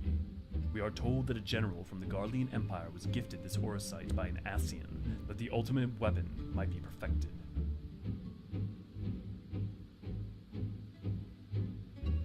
The identity of this shadowy benefactor, however, remains a curious unknown. Leonard, good to see you, glad to have you. You seem to be a venerable trove of uncommon knowledge. Is there aught you are withholding? So yeah, he still doesn't know about who the Asians are. Well, he's figuring it out, but... Very well. At present, the Heart of Sabik itself is of the greatest moment. It is a creation of Athena's, made during her time with the words of La Habrea. This predates even Pandemonium's construction. She brought before us a crystal she claimed to have chanced upon, saying it contained immense power. She dubbed it Aurosite, studying it with a fervor unusual even for her. The eventual fruit of her efforts was a Stygian crystal unlike aught we had ever seen, the Heart of Sabik. The thing with fervor unusual for the eventful fruit of her efforts was a Stygian crystal unlike aught we have ever seen, the Heart of Sabik. Can we just ask all of these? Oh, fuck. Okay, actually, we're gonna have to pause. I'm gonna actually genuinely have to bring up, let's see if T-Tools has this.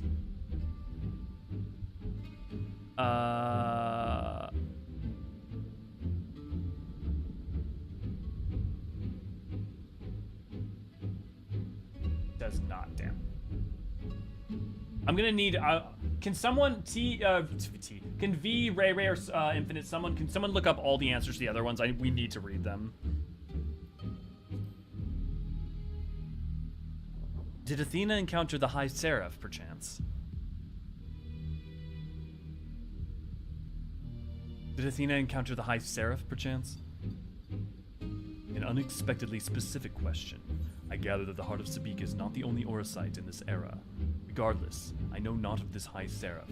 Athena was never forthcoming as to how she found the crystal, though we came to suspect that it was not of our star. Much later, we discovered that Orisite magnifies the desire of those who come into contact with it. This would do much to explain Athena's actions following her recovery of this crystal.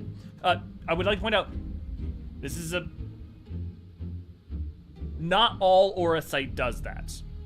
All the Orisite they encountered, so like the Heart of Sabik, and Ultima, and things related to Ultima, do, because of Ultima's powers, but Orisite can come in many different flavors. Orisite can also be Orisite can simply be a vessel from which to contain memory and other things.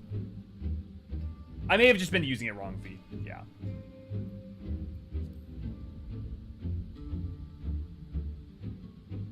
Alas, the realization came too late. By the time I moved to seal the Orisite and its insidious influence away, Athena's plot had already been laid. So what became of the Heart of Sabik?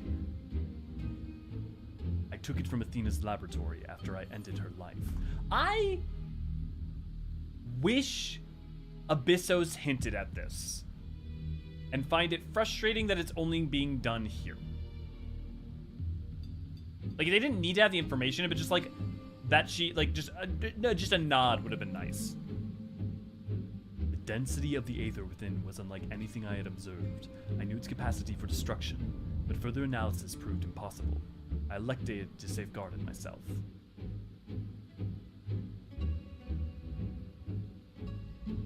It is possible that Athena herself obscured the crystal's content. Even were her memory stored within, I would have remained in ignorance. Oh, she stored her own memories in the Heart of Sabik. Okay. Oh, perfect. Oh, wow, Danny, that was really fast. We theorized that it came from beyond our star. Beyond that, not was ever known. Athena was never forthcoming as to how she found the crystal. We came to believe that it originated outside the star, but could deduce little else. Okay, so that's the only thing. Also, this is nice because they keep referring to it coming from without the star, whereas there are other references to Ultima that kind of describe her as almost an extra-planar dimensional entity. But that's cool to know that Ultima is almost certainly just from another star. Or at least from their expectations. I can tell you that I picked the third one. It basically says, yeah, I don't know what that is. Yeah. You notice one of the labs doesn't say his name correct for themselves mid-thought, so he's probably suspected it since before P10. Yeah, that's definitely fair. Ithlaonist, how do I say your name correctly? But yeah, I think his suspicions are definitely aroused from the get-go. Smart enough to figure out that fairly quickly. Definitely Majin. Remember, we had literally no lore on Heart of Sabik before 6.4. Yeah, pretty much it was a thing. I mean, there was connection. It was connected to Ultima in EE2, I think. Themis is probably saying is that he has Themis' memories, but was made just like La Habrea and Ericthonius called by taking a random soul and being infused with memories to create a person. I agree, Leonard. That's the implication I would take from Themis' point there. However, that runs counter to what La Habrea specifically saying. Yeah. Genova Ultima, yeah.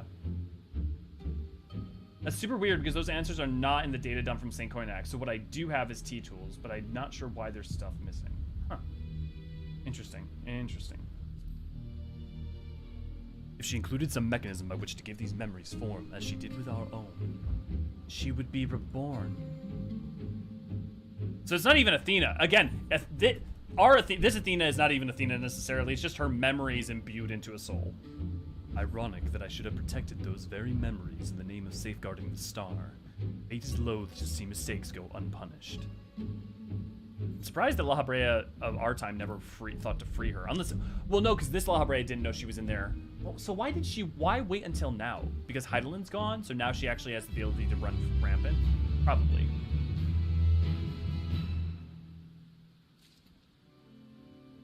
Ah, okay, V, that's why it happened.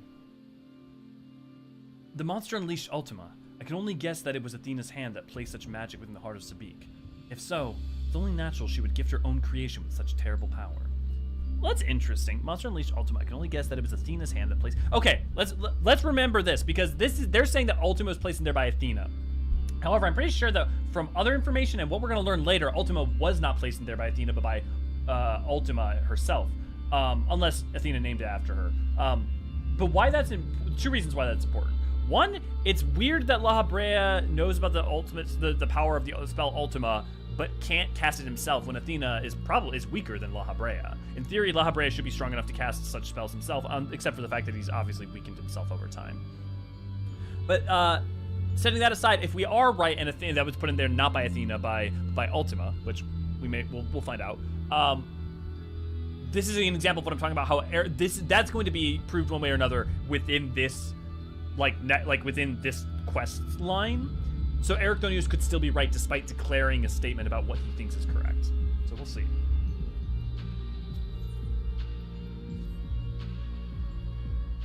Well, not counting Emmett literally recruiting his crowning moment. You see. Labre was crazy, but he wasn't an idiot. Yeah. Yeah, except for Emmett's fly, yeah. Same bottom line as with Ivalice. Orisite is dangerous as fuck. Yeah. Orisite, well, all Orisite related to Ultima is dangerous as fuck. Look at Ivalice, Bosnia, and everything to do with the Heart of Sabik. However, Orisite itself is often, Orisite is just a container, effectively. The problem is that Orisite related to the High Seraph have her power in it, which twists people. Amusing how this spell that blew a whole fortress to pieces is now just a raid-wide. Yeah, slight power creep over time. I mean, to be fair, it may be that Pandemonium itself is weaker than the power that the ultimate weapon had access to. Just with Shiva, or with Garuda, Titan, and Ifrit within. I have told you all I know of Athena, and many secrets she kept hidden from the world. If she indeed stored her memories within the heart of Sabik, we must ask ourselves how they were awakened in this age. When was the crystal last sighted?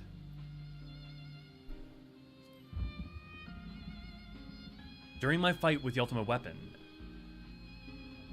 in which you triumphed but failed to recover the heart, and according to your colleagues, there was another on the battlefield that day, an Ascian. And the selfsame Ascian was later struck down at a location known as the Etherochemical Research Facility. I've heard that name, and recently, the site of Professor Claudian's disappearance. Indeed. He was tracing an ethereal signature resembling that of a memory crystal in his possession. A signature that may well have belonged to the heart of Sabik, in which case, it is no coincidence that Athena's awakening followed. Damn. Ethereal signature resembling that of the memory and crystal in his possession. A signature that may well belong to the heart of Sabik. Why would it belong to the heart of Sabik unless Athena's memories were present in the crystal as well, or their master memories were present in the heart of Sabik? Can you tell I have not played this since it came out, and I'm, not remembering all of the details perfectly? But what reason would he have to bring her back to life? Was his mind not his own? Yet more questions without answers. Although Athena's essence is that of a memory, her magics have not suffered for lack of a physical body, and the world is now, as the world is now, it should not be possible, and she must have found a suitable vessel. If Elidibus is to be believed, she readies this vessel for godhood, and is perilously close to success. Beggar's belief, as you well know, you were the linchpin of her ambition. Yours was the only form that could contain the immense power Athena required, and has long since turned to dust. Do they ever explain why Ericthonius is specifically capable of such? I feel like they do, but I'm forgetting what the reasoning.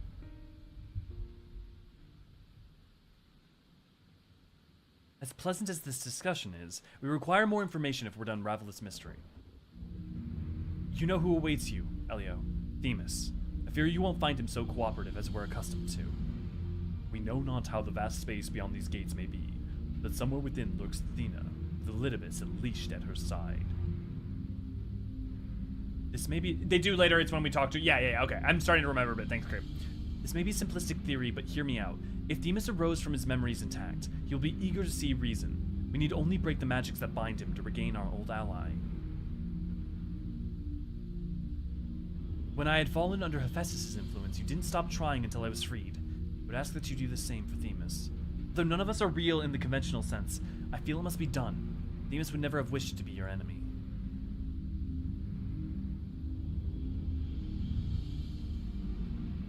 While Ericthonius' perspective is a sentimental one, Elidibus may possess privileged knowledge. To question him unimpeded by magics would be ideal. Ecdistis broke free of her bonds in her final moments, suggesting that Athena's hold weakens under the weight of combat. You you might use the same principle to unshackle Elidibus's mind. But remember that our very nature is fragile. Even if he inhabits a vessel with which to meet you in battle, I'm certain it is not meant to endure. If left weakened for too long, its aether may dissipate back into the ethereal sea. You had best act quickly.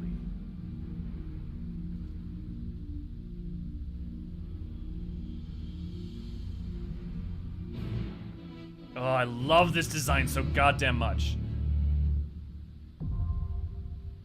Anabasios, the 11th Circle, now accessible.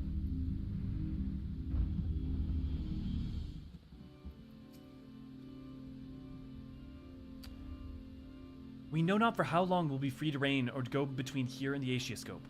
We'll remain here for now unless absolutely necessary. V, I'm gonna promote you for a second just in case we need, because I think we need one more person.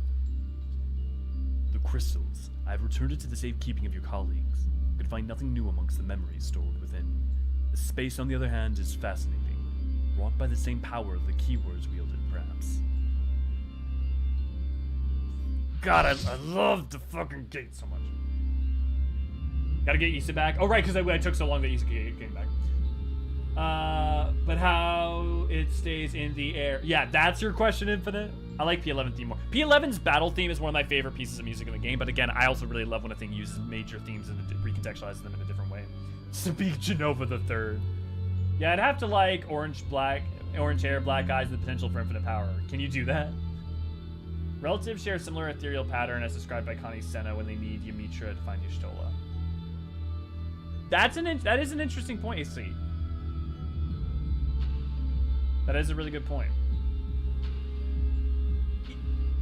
AC, do you just like read this stuff like all the time and try to commit to memory? Because I spend a lot of my time focusing on trying to remember and retain information in this game. And maybe I just because I study the game a lot, I assume memory like retention is the problem more than anything. Because you will come up with some of like the deepest cuts sometimes. The whole corpse of Sabik may even grant anyone who possesses absolute immortality. Doubt anyone will get this reference. I do not. You want to help, Infinite? We'll be doing the Savage fight afterwards, right? Yep, definitely. Correct. Enemy back, coach. Imagine the power if we had the eyes, ribs, and nails of Sabik. Speaking of Ultima, I finally really... Okay, cool. We already got to that. I am the MS... Oh, speaking of, who wants to see my banner? Who wants to see my banner for P11? I'm not gonna lie, I'm pretty proud of this one.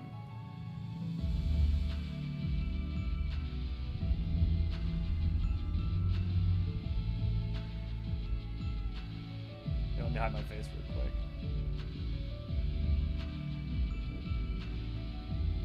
real quick.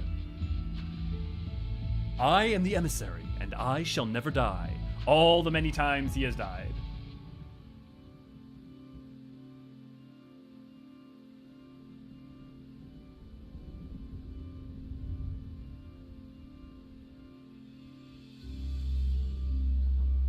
Okay. Things over others. I know obscure lore, probably because I play often retain, and I play retain. The thing is, I play a ton AC, but sometimes you're really good at maintaining those esoteric things that I don't forget. So just know that I appreciate it. I appreciate when any of you guys help fill in the gaps of things I've forgotten.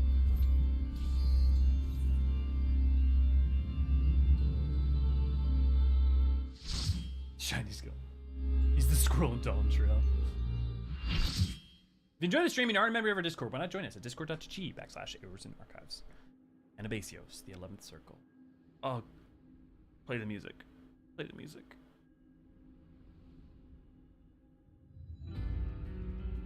Oh. I suppose I have Athena to thank for this incarnation.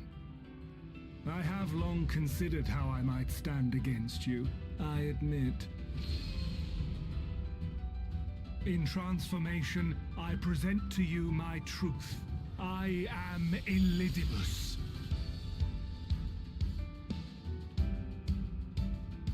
Oh, chills. They have fucking a hopeful, bright version of To the Edge, of Neath Dark Waters. The height of their glory.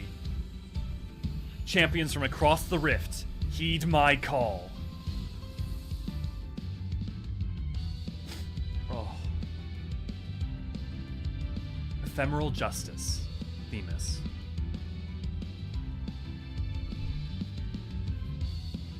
Okay, who else fucking loves P11? Oh, I got tears.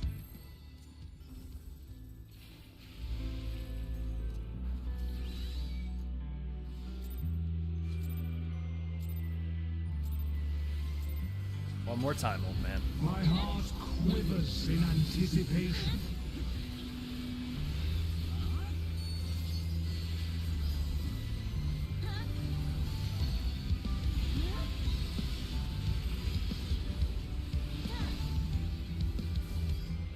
Will light embrace or darkness consume? Time.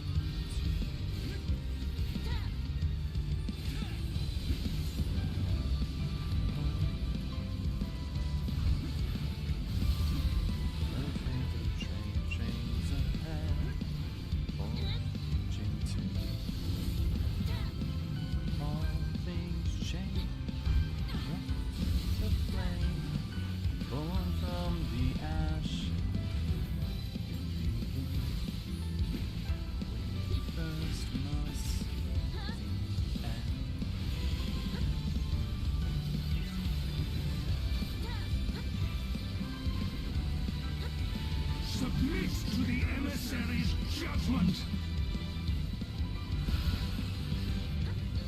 The balance must needs be maintained.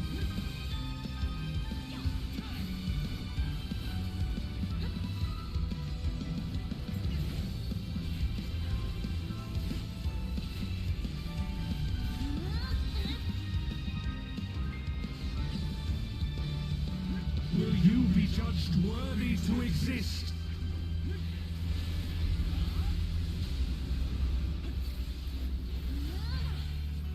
These magics are not for you to wield.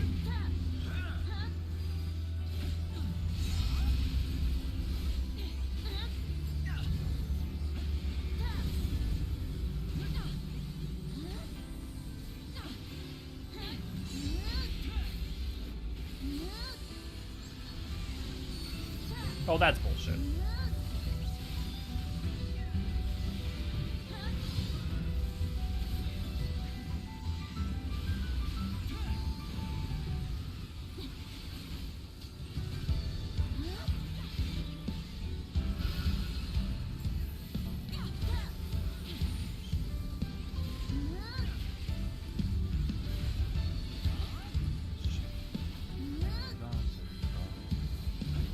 Will light embrace or darkness consume?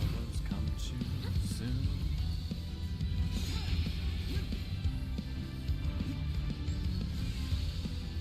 Will you be judged worthy to exist?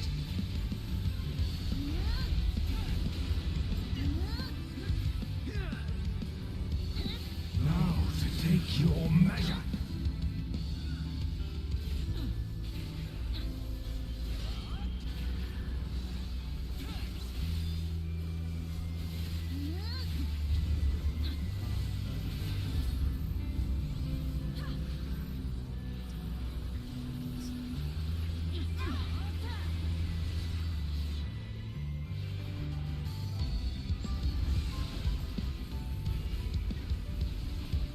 Power from beyond.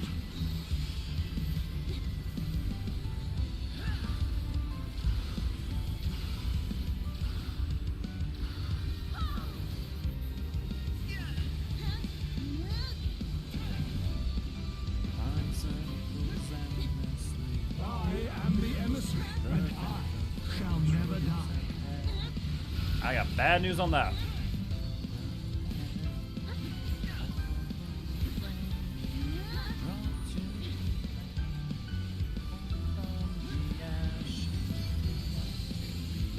Now to take your measure.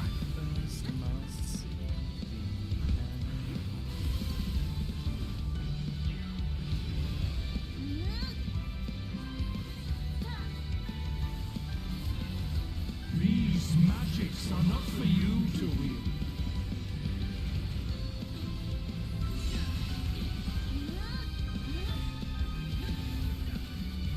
Will you be judged worthy to exist? To begin, we first must see the end.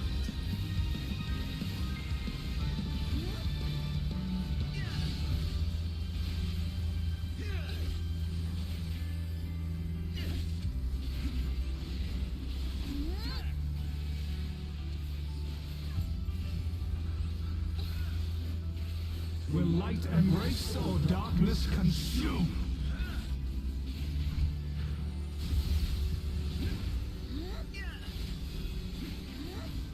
For victory!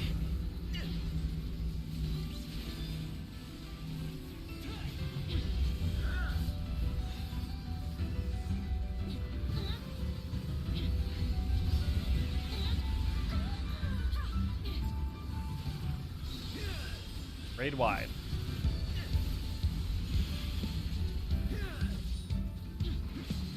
Warriors center in a forged second. my own image. Oh, where are we gonna even see Shadow Messenger?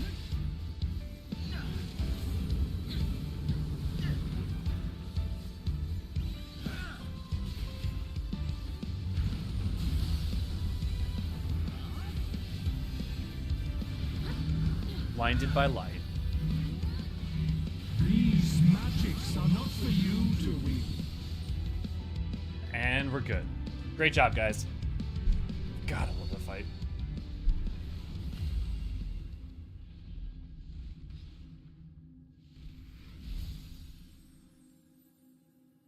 It's also so thematically on point.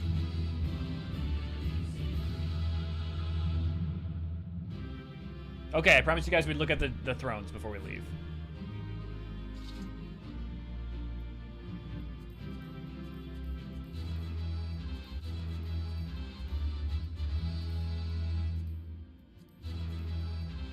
So I hear some of you guys saying that they're different in some way, so you can tell whose is who. But, how are you discerning them? Daytime Amarot 2, yeah. Daytime Amarot on the back. Want to look out the windows, yeah. Monochrome melodies are tears and painted red, yeah. Literally named Fleeting Moment as opposed to Mortal Instance of Amarot dungeon variety, yeah. Yeah. Yeah, in one fleeting moment for a new it doth grow, in the same fleeting moment thou must live, die, and know. Take a screenshot in front of a Zem throne but before leaving the duty. Which one is the Zem again? It'll be the one in mint condition. Might as well just private share of the place, take it with you. Yours the seat of Zem. I feel like that should be the one that just, well, if we assume it's in the circle, if it's the same, so a Zem should be the 14th seat. So ostensibly, the seat of a Zem, it depends on where the circle begins from. But I don't think there's no discernible differences between the elements of the seats, as far as I can tell. I think it's the exact same model. Forward was suddenly backward. The pottery behind the seats? Oh, is there... Oh, interesting. That's how you're telling the difference. Because my problem was I was looking at the seats themselves.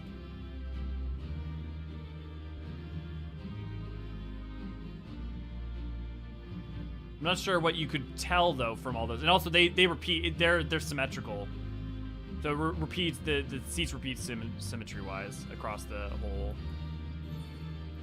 But if we take the convocation circle of convocation of 14 circle from here as example, in theory, you would think if we assume that the door is the starting place, this should be the seat of Azem. And that should be the seat of Logriff. This is where nothing gathers from Organization 13. Yeah, you're not wrong. There's definitely some major Organization 13 vibes for sure. But if we go off of that, it would be, the order should be Logriff, Mitron, which makes sense that they're next to each other, Emmett Selk, Pasturat, and Daniel, Ultima, Halmarat, Nabrialis, Igiorm, Dudelaphon, Emeraloth, Lahabrea, Elidibus, Azem. Which also makes sense that Elidibus is near Azem and friends with him, and also that Elidibus has a relationship with Lahabrea since his seat's cordon next to him. That actually makes a lot of sense. And for those who don't know, the order is based off of their star signs. Like Emmett Selk is Gemini. Gemini is the third star sign in order. Ophanicus is the 13th star sign, so it's the 13th in order, on and on and on. That's how it's defined. I am happy because we figured that out on the stream before they ever revealed that. Notice my character trying to comfort Themis.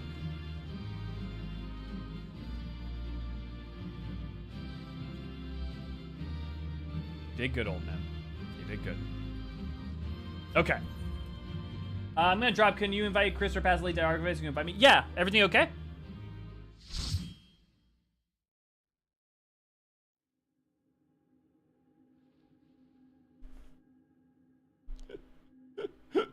I just saw your shit's fucking haunted image. The fog is lifted. I knew that Athena's magics magnified the desires of their victims at the expense of aught else, but I never guessed what desires of mine she could exploit.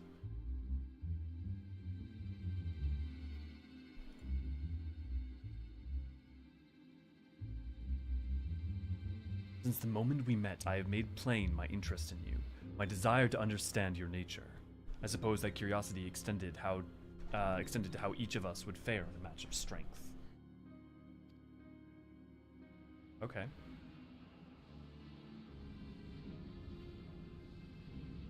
What is this?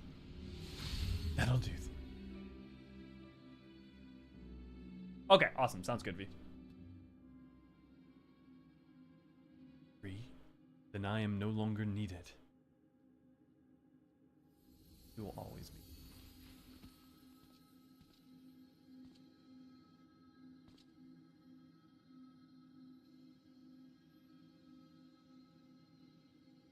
Do not look so crestfallen, my friend. These few moments of clarity are more than I could have asked for.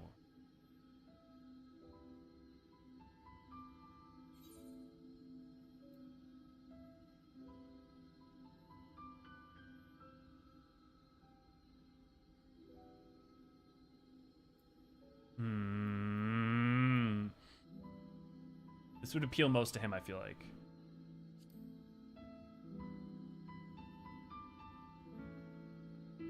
But we need you, Themis.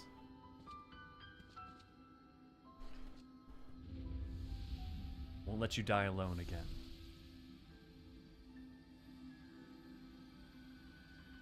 This warmth, your aether.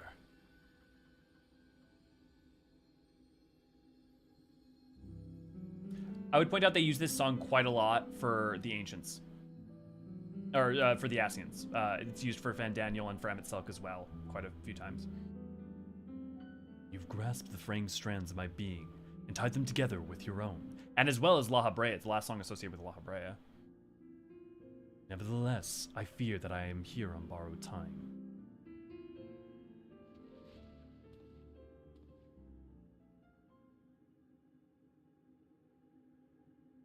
I only hope that I can see you through the last of our battles. Until then, I will cherish every moment, every step of our ascent.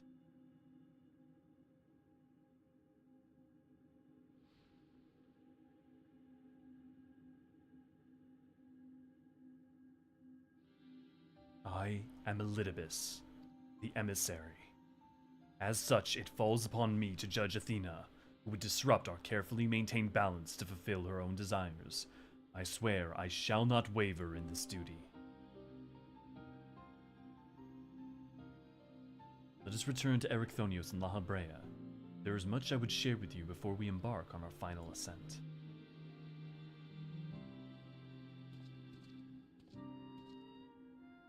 Regan's Grace treatment? You'll have to explain that one to me, Crepe. I didn't know we could do that. Why did we not do that for... Well, so we're not, in that case, we're not healing. So feel free to offer your idea, Majin. But to be fair, that offering up Aether like that has been something that's been in the game for, here, let me pass the lead to Isa. Has been in the game since, I know Heaven's Word, but A Realm Reborn, maybe even as early. But it's because he's an entity that is corporeal, that like is the lack of Aether is fraying. But we can help sustain. Imagine if you summoned a carbuncle or you summoned a Eggy, right? And they're damaged and they're kind of fraying apart. You could supply your own Aether to help them try to hold together. But it's not the same thing as like just giving another person ether. If someone had a hole through their chest and was bleeding out, just giving them ether wouldn't fix that. It would, like, they would still exsanguinate. You know, they would still be leaking out their life from that wound. FF14 is really, really good with its leitmotif, but some of their choices are just vibes. Yeah, on occasion. But I would point out, so for that song actually specifically, if you go back through Endwalker and Shadowbringers and in Heavensward, that song is associated with the Ascians quite often and their plights as individuals in themselves. So Fendaniel and Amon, it's deeply associated with Amon. It's used multiple times, quite a few times. La Habrea is the final song associated with him because, you know, the final dungeon you fight him being in the Theory Chemical Research Facility, and that being the main theme for it. And with Emmett Selk, it's also kind of used for some wistfulness for sure. Summoner level 100. It's not level summons Themis. Yeah, get an Aggie of Themis. I like the scene, except on mid-sized characters, where the shot looks like they piss over Themis. I mean, I think that's more of a you thing. Yeah, but that's why Imagination is playing. I would say go back and if you haven't replayed 5.0 or 6.0 recently, it's not out of nowhere. And if you think about Imagination, right? And think about the lines, you know, faith unending, sword defending, now or faith. You know, like you think about the lines to it. And while it feels very Curthan, it is also very applicable to those who are holding the line to try to fight for their home and reclaim their paradise lost, right? Oh, okay. Okay, that's what we're getting at. That's why we can't have creation magic. We just reconstitute flesh and organs, theoretically. And sure, it would take away a lot of the... I mean, to be fair, the reason we don't have creation magic is because we're sundered. That's the reason we don't have creation magics. And to be fair, we technically do have a limited form of creation magics in our repertoire. And that is effectively what primal summoning is. It just takes a lot of energy and faith and like power and concentration, usually from a mass amount of people. The four of us are together once again. Although I may not have directly experienced our adventures, my memory make our bonds as real as any other. As I surmised, Elidibus was constructed with the strength to see your battle done, yet I fear his aether may not sustain him through another.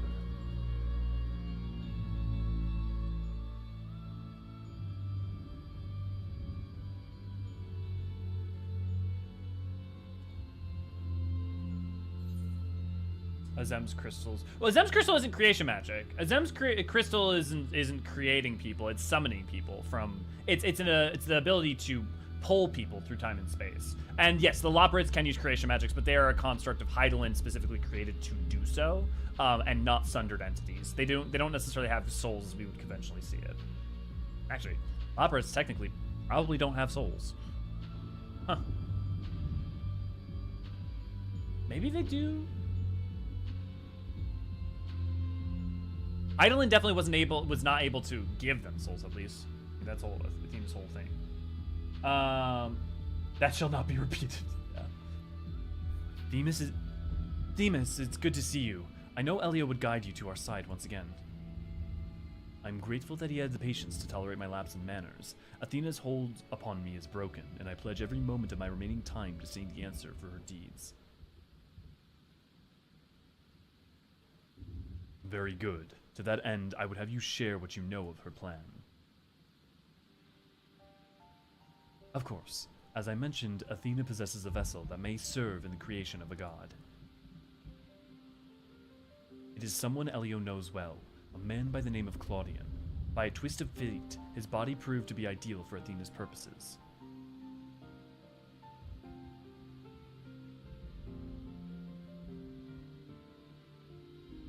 Creation of a person requires not just a body, soul, or memory, but rather all three. To an earlier point we've been talking about. We are made from the memories of our ancient counterparts, etched upon drifting souls, and given form through the infusion of aether. We lack a physical body, yet you can see and feel us all the same. We are made from the memories of our ancient counterparts, etched upon drifting souls, and given form through the infusion of aether. So Themis is pointing out the same thing that we were saying, right? They're not their souls. They are memories etched upon. Effectively, they are living soul crystals, for lack of a better way of putting it. They are souls with their memories of these individuals etched upon them, effectively crafting these simulacrae. Athena is different. She has carved her memories into Claudian's soul, while it was still within its body, and thus made both her own. But even she is prone to error. After the Sundering, beings became more fragile in both body and soul, and this difference prevents Athena from realizing the full extent of her desires. So that's why she turned her sights towards Elio, as in common strength rivals even the mightiest of our age. By scrutinizing his feats in battle, Athena aims to deduce the secret of Elio's prowess and use it to fortify her own vessel. Only then will the culmination of her research be at hand.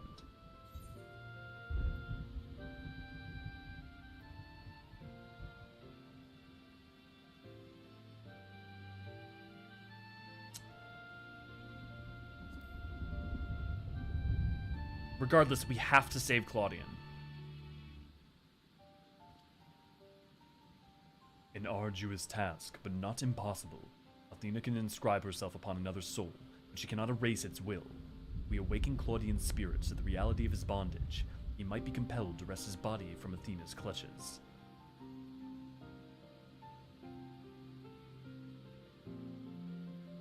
I wish, Danny. It's just the game. If you notice, it's raining in the background right now in Pandemonium. We still don't know why she chose Claudian. What makes him more suited than anyone else? Although I have never spoken to Claudian, I did witness an incident that may prove revelatory. When instructing the vessel to do her bidding, she called it by a familiar name, Erechthonios. What? Why would she... It is as I thought. I wish. I love thunderstorms. It was raining yesterday, and I love it when it rains. I don't think so. Warrior of Light is just an extension of Zodiark. We would have to summon him, I think. See, I disagree, Crepe. I would say the problem is that here's the question. Here's the quandary.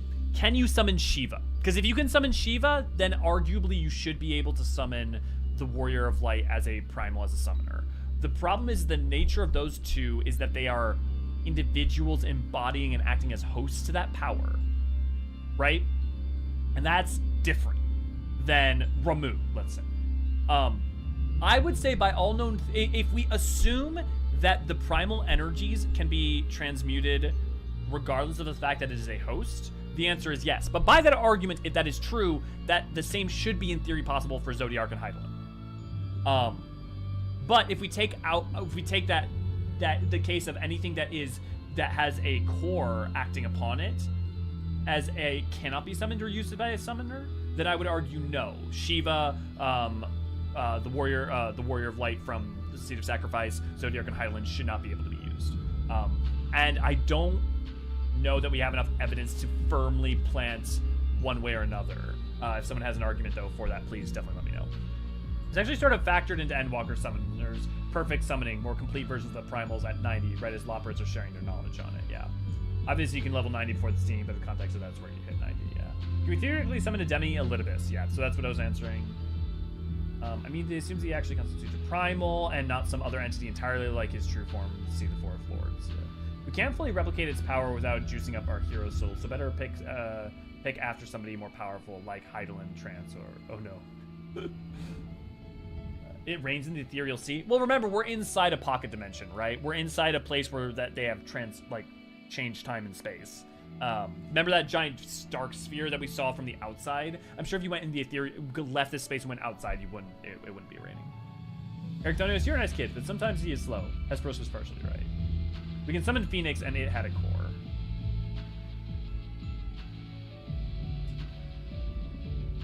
That's a really interesting point.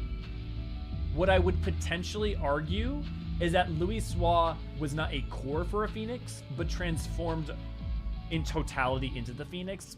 But I think but by that same logic, why couldn't you argue that it's true of Zodiark and Elidibus? I would say the nature of the Phoenix strikes me as slightly different. But I think you could reasonably assume it's the same. Ergo, if you can summon the Phoenix, why not Shiva, and why not the Warrior of Light, and why not Zodiark, and why not Hydaelyn? To some extent. I think that's a very good counterpoint.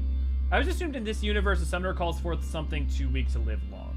Well, you're not wrong. You're not summoning the primal. you're effectively summoning you're using a carbuncle and summoning an Eggy, which is a limited, incomplete version of a primal's power. So you're not wrong, Weaslings. And without the summoner giving it Aether and keeping it in existence, it would not survive indefinitely. I want to summon Hades and snap our enemies. To be fair, Hades is not a primal. And apparently Phone Call just made me miss some juice. Yeah, we were just talking about primals a bit, Tam. Also, we can summon Phoenix without ever having seen Louis transform into one. So, I don't remember what Summoner says if you haven't done coils. But there's a reason you get access to the Phoenix's Aether. Also, I would say that canonically the assumption is that you've done coils, but obviously they kind of justify. I forget. It's been so long since I've done Summoner. I forget what they do to say how they say you get Phoenix. The whole world was washed in Bahamut. That's what it was. Thank you, Infinite. Yes, correct, right. Sorry, I was trying to remember, like, I feel like there's an explanation somewhere in there, but what it is because the whole world effectively bore witness to Phoenix and Bahamut's Aether during the Calamity. And since we were a part of that, we were watching it as well, and therefore able to tap into it. Yeah, once again, with the feeling, keep picture in your Discord, DMs in mind while looking at the next boss summons. Once again, with feeling, keep picture from me in your Discord DMs in mind while looking at the next boss. Okay. Duly noted, Infinite. Duly noted. Was it the whole world or just Eorzea? Well, let's think for a second, right? If you think about the major localized places in which that were affected, primarily Eorzea and over the Blood Brine, we get no real indication that places such as Wurlit, Thavnair, Corvos, Garlemald, Doma, Bosnia. There's really no effect. The Seventh Other Calamity does not have any, like, the Mega Flares do not affect anywhere outside of Eorzea as far as we have seen, unless we find out that the Stardust Sea in Tural was a byproduct of the Calamity, which I don't think it at all was. Which means, yeah, I would say that it may be more restricted to Eorzea. I think would be a fair assumption. Theoretically, anyone could be a summoner and call forth Bahamut and Phoenix. I guess in theory, if anyone learned the arts, you'd have to learn the predicate, arcanism, and all the other magics that are required, and also you'd have sufficient power to especially summon Eggies of such strength. But I guess there shouldn't be. Anyone who's privy to the seventh should be able to. I mean, one other guy does. He sends Summer Quest line. Right. Oh yes. So here, I'll pull it up. So this is in reference to, this is tactics, if I'm not mistaken, right? This is Ultima, FF tactics. Worth remembering this visage, not only for the next fight itself, but also for her minions in the background.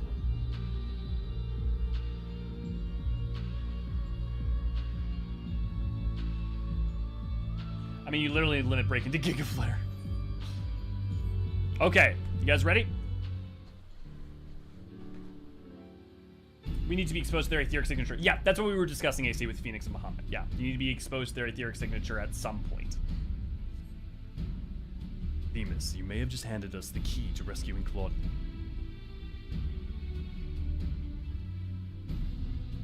What must we do? First and foremost, we must confront Athena.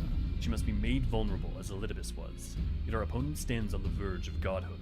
As we are now, she would unmake us in an instant. Elio, we have no choice but to place the burden of our fate, and the fate of many more besides, squarely upon your shoulders. I trust you have no objections.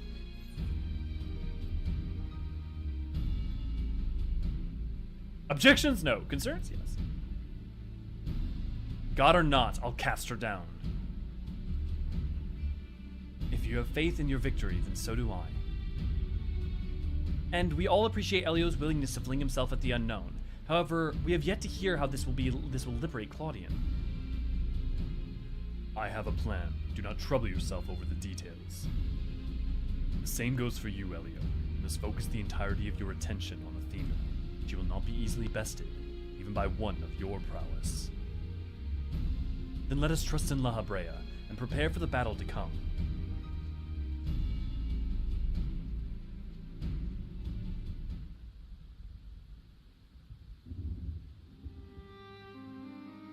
Before we face Athena, I must know, If she had never discovered the Aurosite and never fallen under its influence, would she have lived a normal life? Would she have been a mother to me?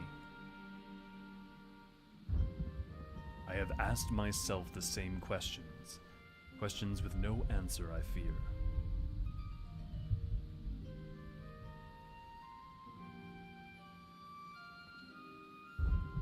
But let us put them out of our mind. There is something we must discuss, and I would do so not as La Habrea, but as father to his son.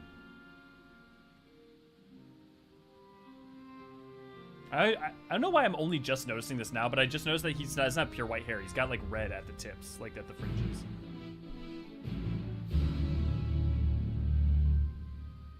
How did La Habrea age so fast? Anabasios, the 12th Circle, now accessible. I mean, how do you assume it was so fast? How do you not know it's been millennia? You know?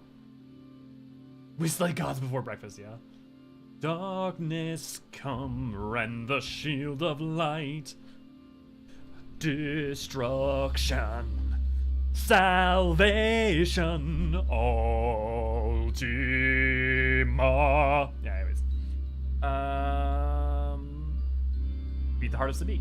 With 100, we'll learn to tap into Donald Duck Aether to summon Zenithflare. I do love that the person in all of Square Enix who has done, the one person who's used Zenithflare is Donald fucking Duck.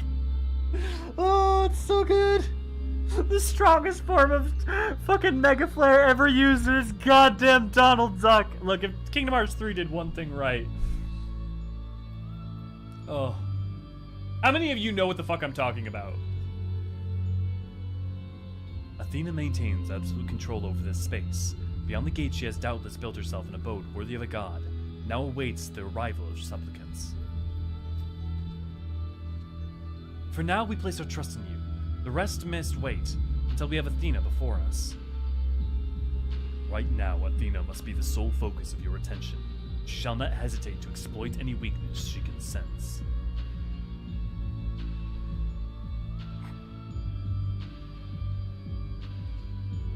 Well, at least he's not the only one anymore. If you know, you know. Yeah. If Kingdom Hearts 3 did one thing right, then it would have been done one thing right. I'm not gonna argue with that. I am a huge Kingdom Hearts fan, and I have my problems with 3, but that's not what this stream is about. My gummy ship was actually shaped like a body. I do, and my 11-year-old just asked who is fucking Donald Duck. Is it like a regular Donald Duck? I'm sorry, Issa. I'm sorry. Kingdom Hearts does have its quotable moments. They'll pay for this. The darkness. I only know because this is the first time it's been mentioned, yeah. Okay, guys. Let's kill the worst Karen in the world's ass.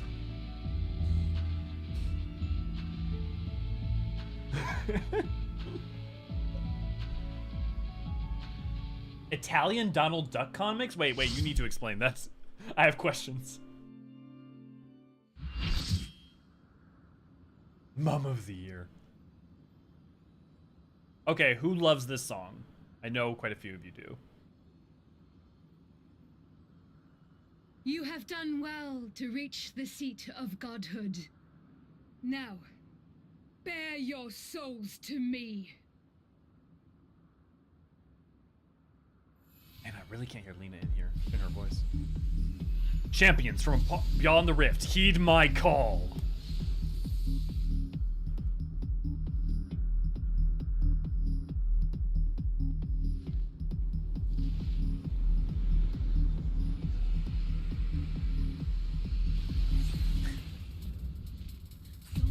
Theos, Athena.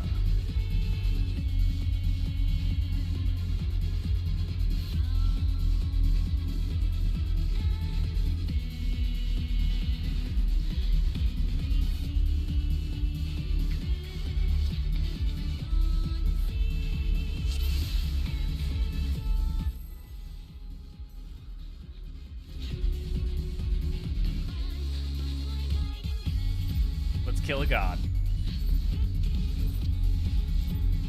Show me your realm, that I might become divinity manifest.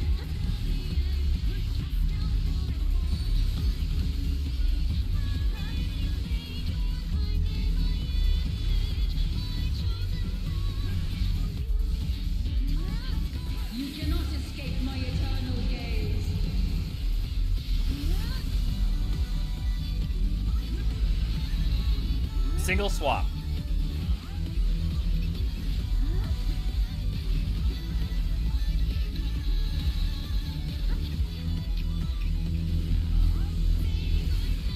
From nothing, I mold life. I do like that they combined P4 and P8's music. I do like that. And the P9, 10, 11.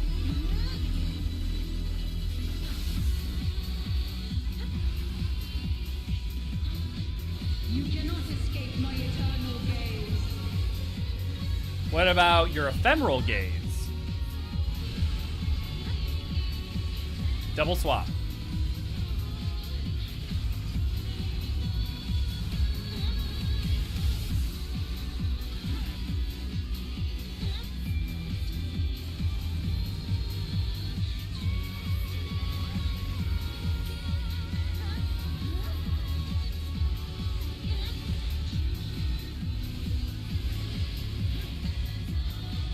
When we go to the add phase, everyone goes south. These chains are forged from the fabric of creation.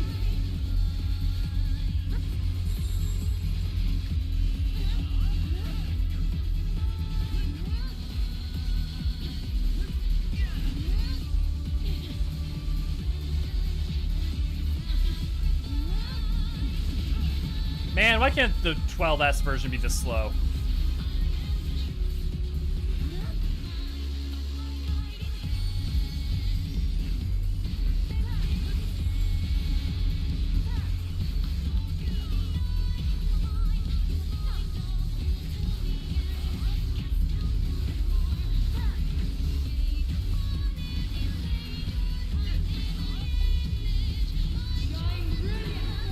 Get away from her!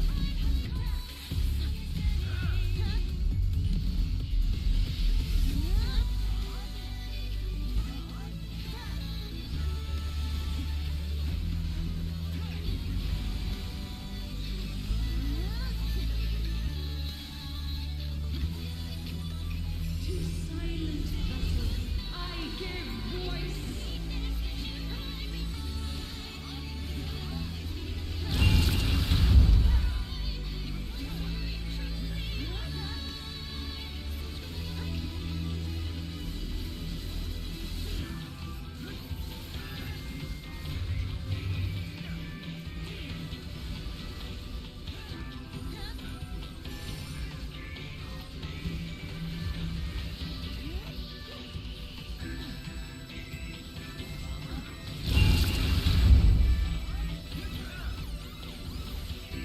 You cannot escape my eternal gaze.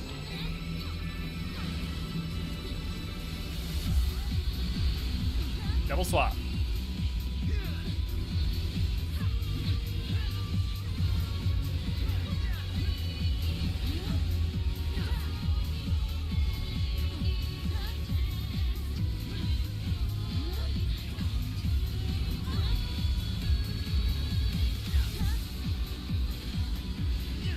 Okay, everybody go south.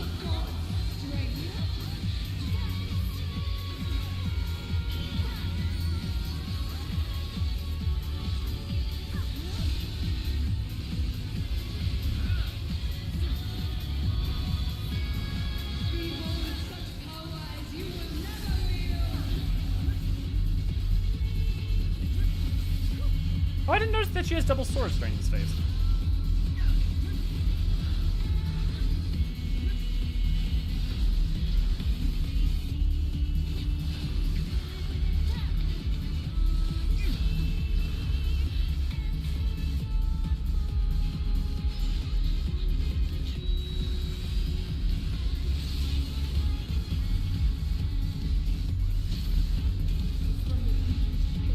Seven hells to the pinnacle of the heavens, the world shall tremble! Same thing that La Brea said during ARR. There you go. Now you're all in place and I can be this. Now you all don't have to worry about positionals. Feel free to limit break at will.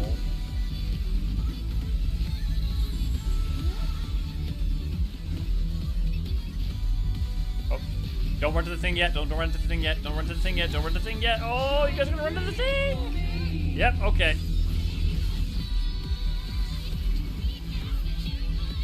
You can bait out her thing so that it doesn't, her Partha, so it doesn't overlap the ring.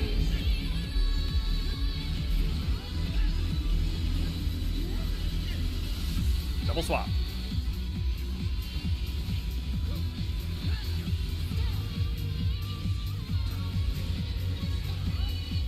Today, my theory shall be proven as fact.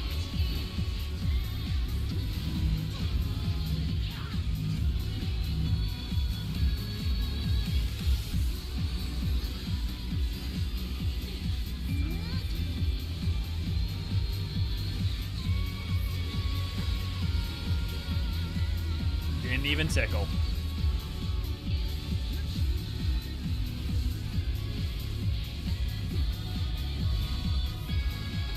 These chains are forged from the fabric of creation.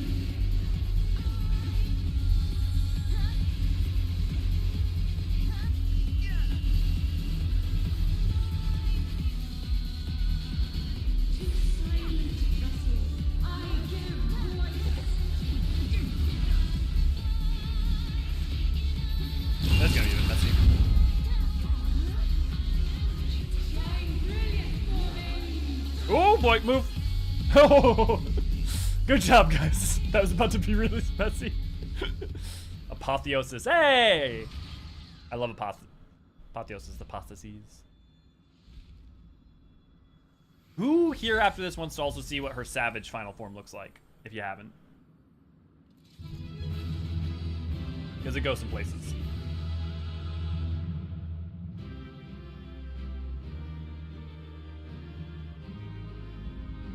I can't imagine that Pandemonium, Ace of and Abasio is complete. I can't imagine that she was mocking La Habrea only in that she couldn't have memory of him doing it. So I think that's just the part of the incantation for using it. You guys ready for a photo? Oh, I'm definitely not getting that many. I got 7. Don't forget to roll on loot so that we can get the chests out of the way.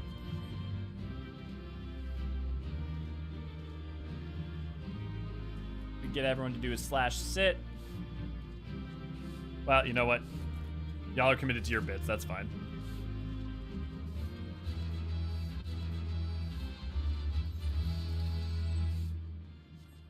Yeah, I definitely did not get that minion. Lilin, if you can step a little closer, since the others seem like they're kneeling. Perfect.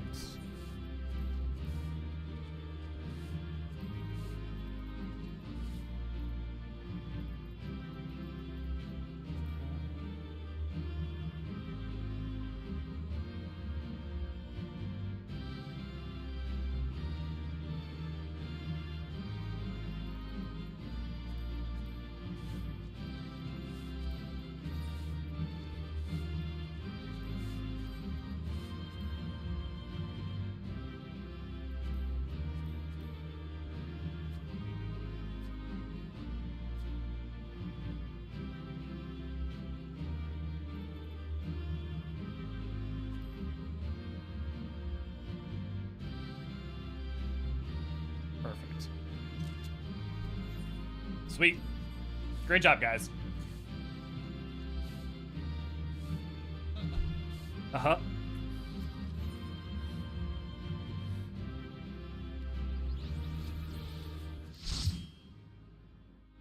And the Savage just straight up makes Evily's connection for us. I mean, to be fair, the rest of the story also makes that connection, but yeah. Adrian, good to see, glad to have you. I've not seen your Savage form. Okay, we'll definitely look at that afterwards. Guy, good to see, glad to have you.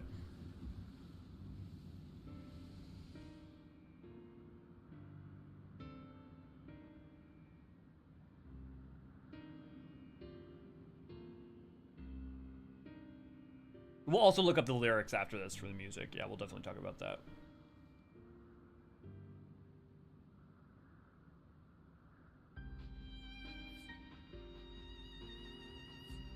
Countless years I have waited within that stifling crystal. Now, when my dream is finally within reach, you stand in my way. Your dream is naught but selfish ambition. Its fulfillment would benefit only you. And why, Athena? At the end of this road to godhood, what did you hope to find?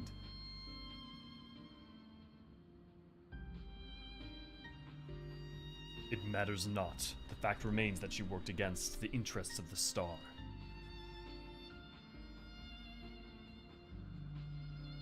Even so, I would hear her answer. I would know why my mother cast us aside.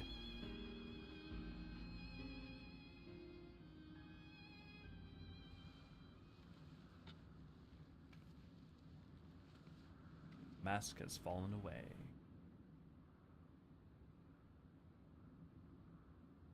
How unlike you, Ericthonios. You were never so inquisitive before. Having struck upon a hypothesis, there is but one thing the wise woman desires.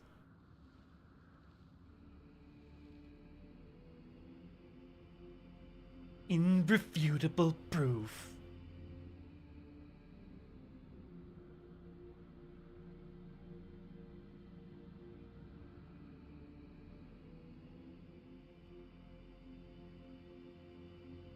My theory was that any true god would see us as we are, imperfect. She would hammer out our flaws and build something greater.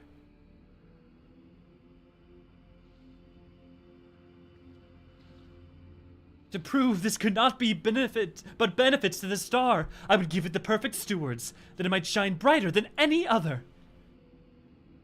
And you would destroy the lives already upon it? In that, am I no different from our peers? Over the course of eons, how many creations have we wrought? Such creations cannot but usher their inferior predecessors into oblivion. Even without our meddling, nature would take the self-same course. If the destination is the same, is it somehow worse to arrive there by the guidance of a god? I think not.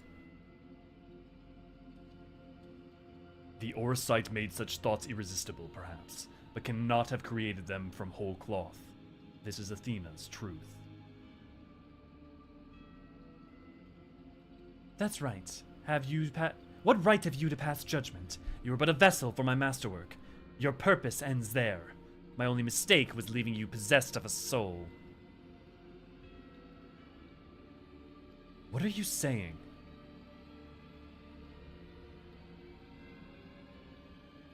Poor Ericthonios, always the last to arrive at the obvious conclusion. I gave birth to you for a single reason, that you might serve as my tool.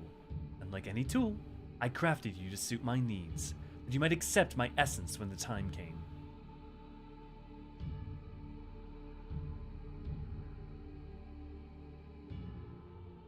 Of course, I also made you more amenable to my demands, and ensured that you would feel a cloying affection for your dear mother. How it seems that my tinkering was insufficient.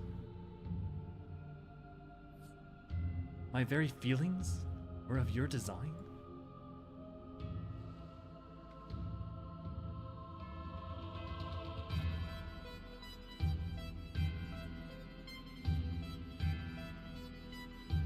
You created a boy unable to grasp even the simplest magics, ever hopelessly clinging to his mother robe, unable to do otherwise.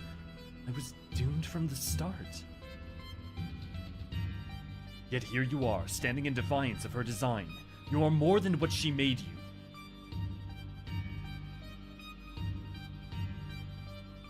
I still feel the sting of it, but with pain comes clarity. You ill deserve to wear the mantle of a god. As stubborn as you are witless, if this star will not be mine, then it serves no purpose. Oh shit, she's spirit bombing it. She about to freeze at this shit. Oh! Ephlinus, thank you for the $5! She aims to obliterate the ethereal sea and stem the flow of life. She will do no such thing.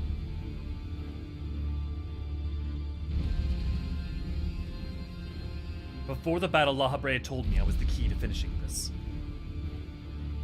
Although I'm but an illusion, my soul has crossed eons to find its home in another, one whose body Athena has seen fit to purloin as her own.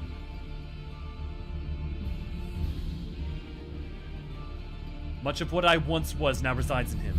Should my memory seize this chance to follow suit, they may resound enough to wake his mind. But Athena inhabits him still. What will become of you? I don't know. But I can rouse his. If I can rouse his soul, perhaps it will disrupt Athena's hold. The best chance we have. My whole life, others have looked down upon me, but I've never given up searching for my purpose. And now, I've found it.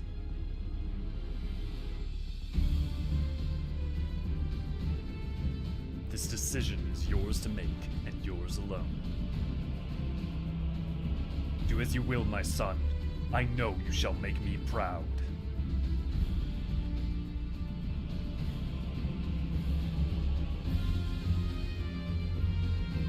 Erechthonios, do not dare.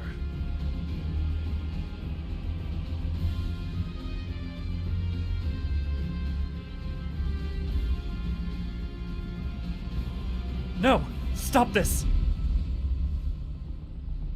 Your words hold no sway over me. My life is my own, and I have found my true family.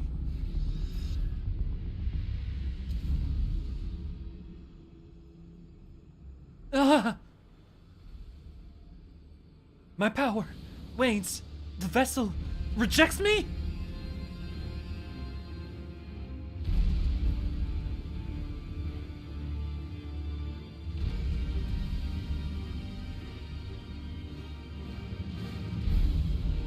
Yeah, the wheels started turning for when 6.4 hit, definitely F1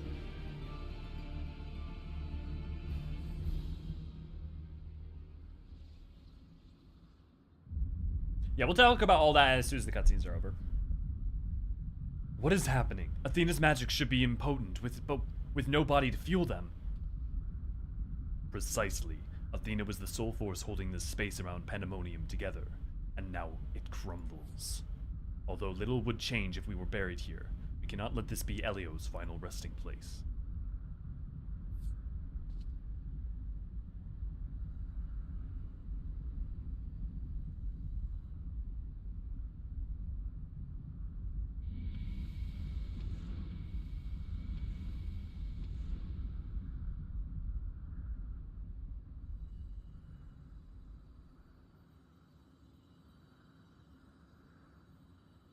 Of all my miscalculations, to think that you would be my undoing, that you would even be capable of defying me.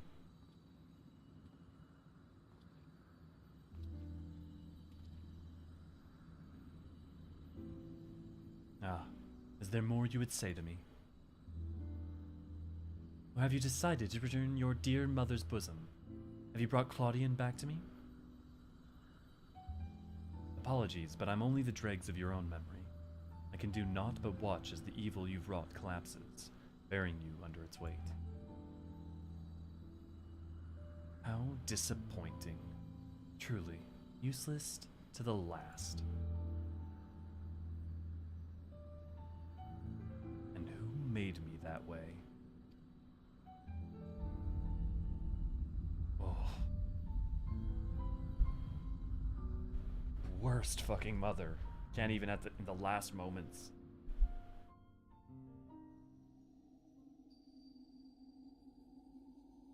Thanks, Kiko. Have a good one.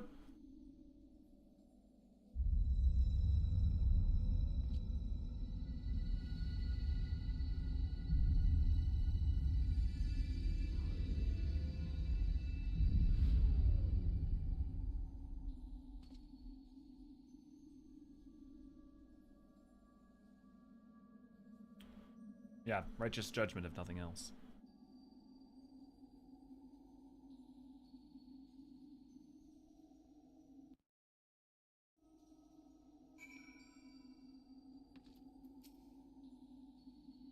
At least on the surface, Professor Claudian appears unharmed. We must wait for him to regain consciousness to judge anything beyond that, I fear. Questions, questions, and more questions. Why did Claudian set out by himself? What did he see? Oh, I do hope he wakes soon.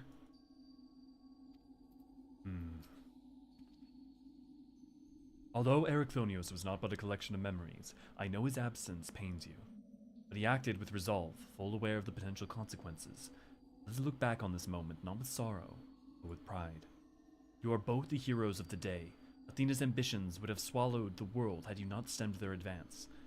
We shall stay here, both look over Professor Claudian, and ensure that there are no further disturbances in the ethereal sea.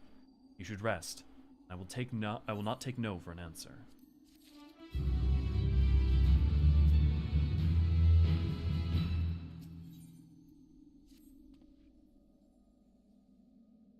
It seems we can do naught but wait.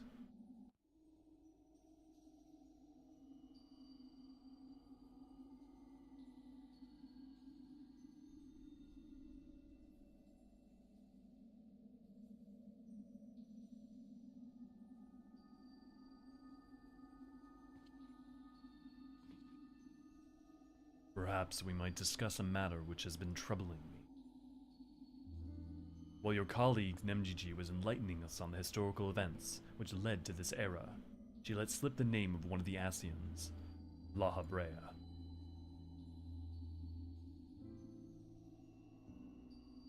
Although she knew of the figure only from her research, she was the most insistent that there was no evidence connecting the Asian to myself. Yet I am aware that this La Habrea used the heart of Sabik to sow chaos throughout your world, and I would be a fool to not deny such strong connections between us. You are the only one present who has met the Asian in question, so I would ask you directly, are he and I one and the same? Is my fate to work in the shadows and bring about untold destruction?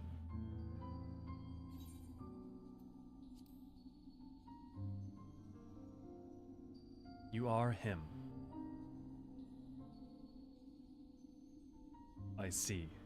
You say it is so, and there is no reason to disbelieve it. These Asians, or Paragons, I'm told, were ruthless in their schemes to rejoin the sundered world. I have heard but a small number of their deeds, and still, I find it difficult to comprehend the depth to which they were willing to sink. To choose a path of evil, all for the sake of the star. I admit, it is a decision I would make under the right circumstances. Though the ages may take their toll, my devotion to my duty will never waver.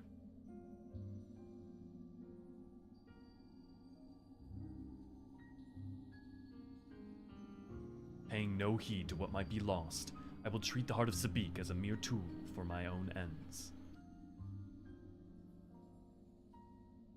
Never caring to look beyond the surface, I will unleash forces that I fail to truly comprehend, and remain blissfully ignorant of my hypocrisy all the while.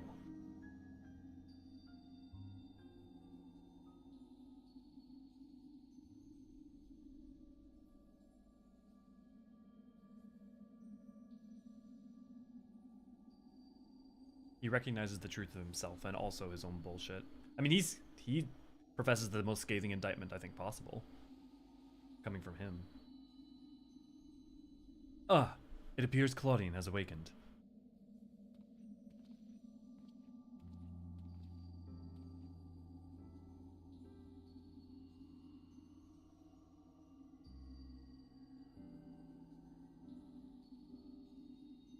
Elio, I have some faint memories of what transpired. You stood against Athena and won. And you were there too.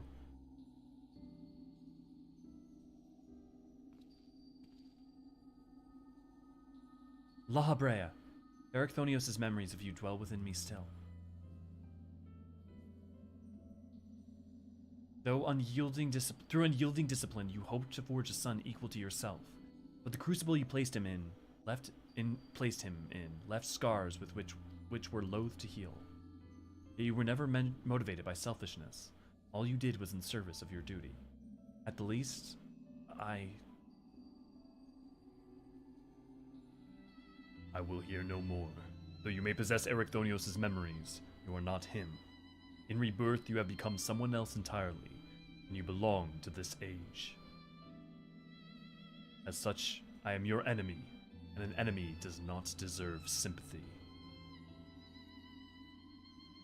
Of course, I would never condone the actions of the Asian, but you're not him. You are La Habrea of the Convocation. You spared no effort in saving us from Athena's machinations. For that, you deserve the utmost praise. My personal thanks.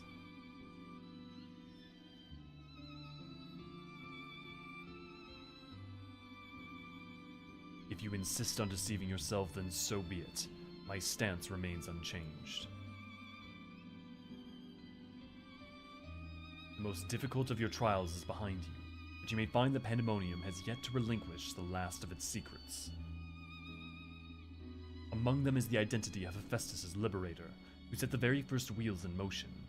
There is but one place to find these answers: the past. Oh, right, we go back, so technically that's the last time we ever see them.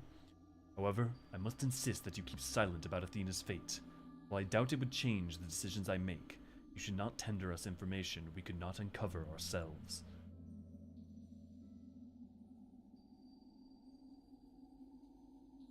Now that I have said my piece, I shall follow in my son's footsteps.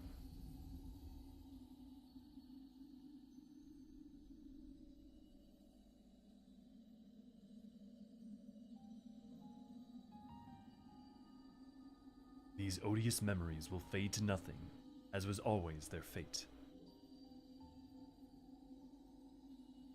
Farewell.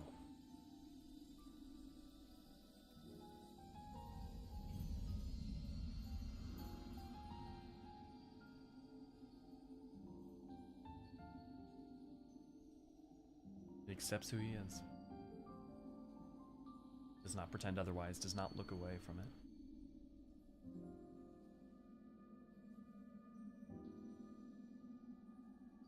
My time, too, is drawing near, but I believe I can stay long enough to see this matter through.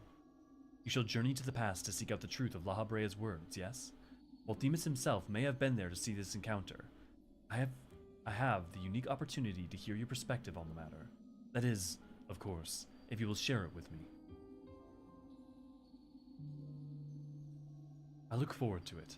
I shall take in the ethereal sea one final time as I await your return. There is another thing I want to bring up after this that I think is worth. So we're going to talk all about this. I see a lot of great comments, and I'm really looking forward to talking about them. But I want to talk about them after we get through the second conversation with Elidibus. Oh, actually, you know what? The one other thing I want to do first is 12S.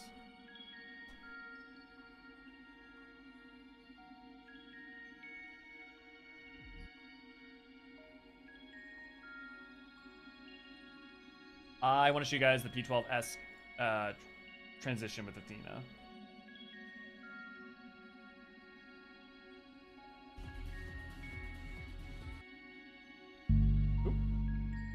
Oop. I mean, look, I do love Besaid Island with a fiery passion, and I will gladly listen to it, but that is not what we're here for.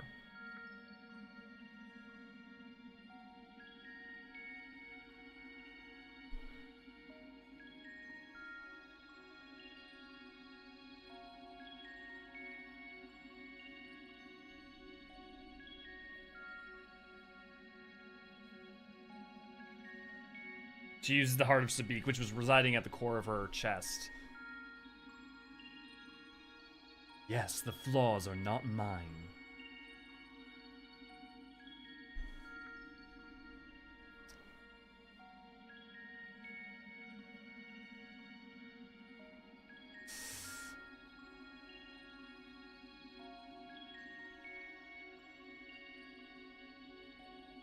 Only the hands of a god can fix it. My hands.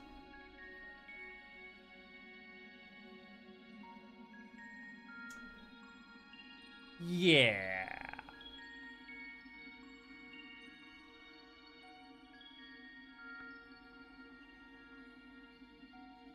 Have a good one, Tracy. Have you treasured the tragedy of Emmet the Wise? Yeah. Okay.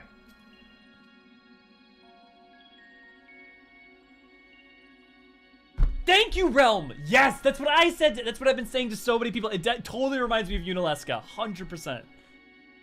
It's exactly what I thought of too. Thank you. Now all that is left is to return to Pandemonium and ask La Habrea to shed light upon its few remaining mysteries. I look forward to your return. I too shall stay here and await your return. I could use the rest, and there's a matter I would discuss with you and Themis before we say our farewells. Rusnau and I shall return to the Aporia and make our report to Master Fortune all at once. No, where to begin? I believe we've yet to see the full effects of these events will have on the Ethereal Sea. Once Professor Claudian recovers, we must conduct a thorough investigation.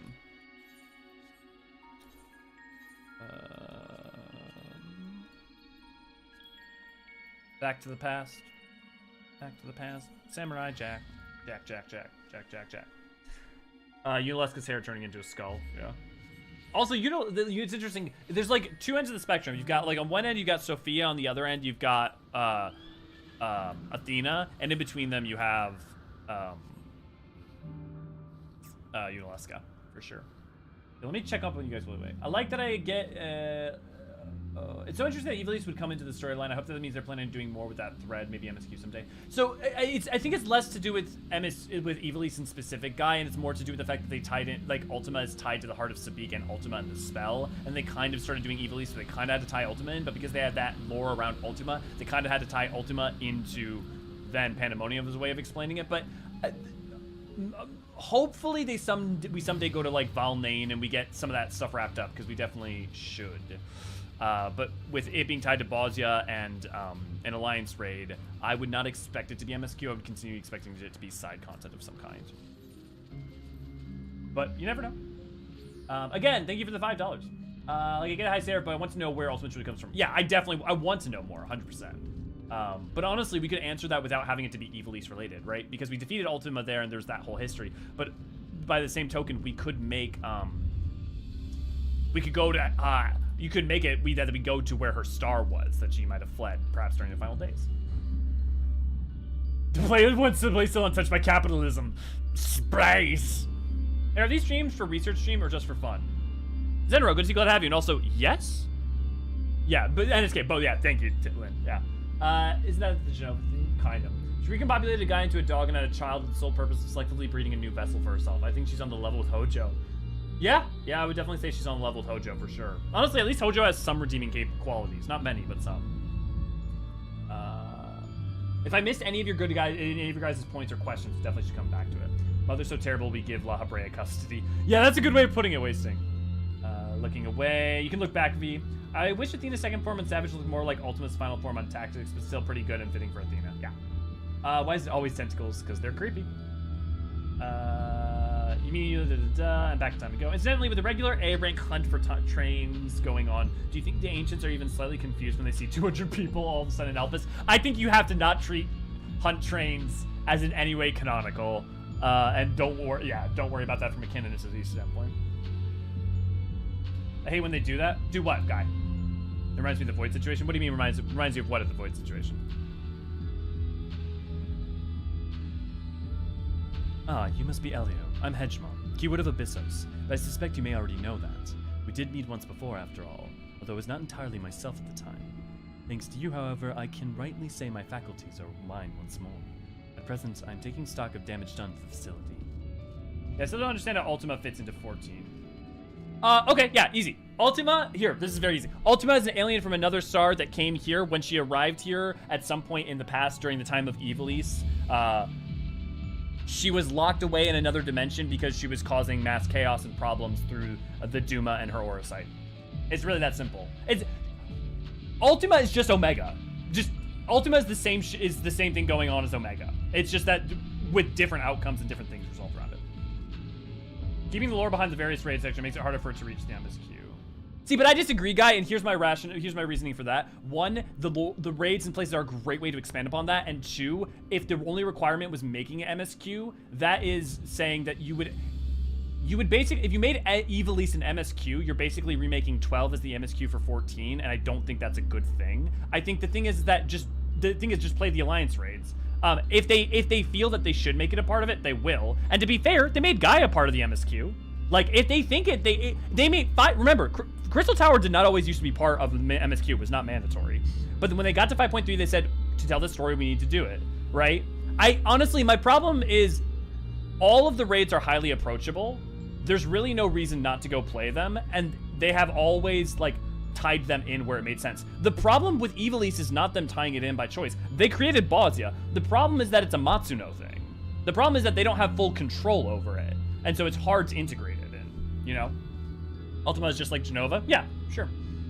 So, like, here's another thing. Like, mandating people play the role quest when, like, the role quest is a perfect place to tell the story that it is, and tying the Nuclear into that makes a lot of sense.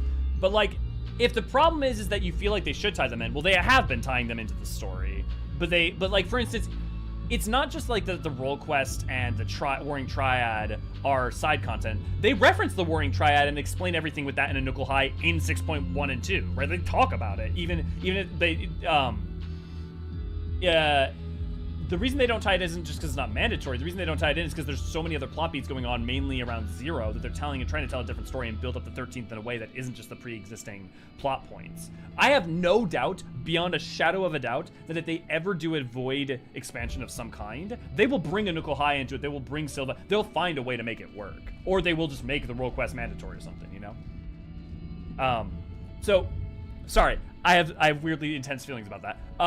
My point to that point is, I think I would much rather them have explore stuff that gets to expound on and build upon in the raids, rather than either making the raids so isolated as to not tie in whatsoever and connect in. Like, I find that it's a great way to expand upon the world. The same way that the Weeping City of Mach is not necessary for the Void or necessary for the world, but definitely helps and broaden it. Definitely agree on the raids being worth it. I guess I'd like to see them take what's implemented by Matsuno, but then spin off from with more of their original material. Okay, I completely agree. I would love it if we went to Volnane. I would love it if we got more to, like, Volnane's the capital down here. I would love it. Nagsha could potentially have some stuff in it.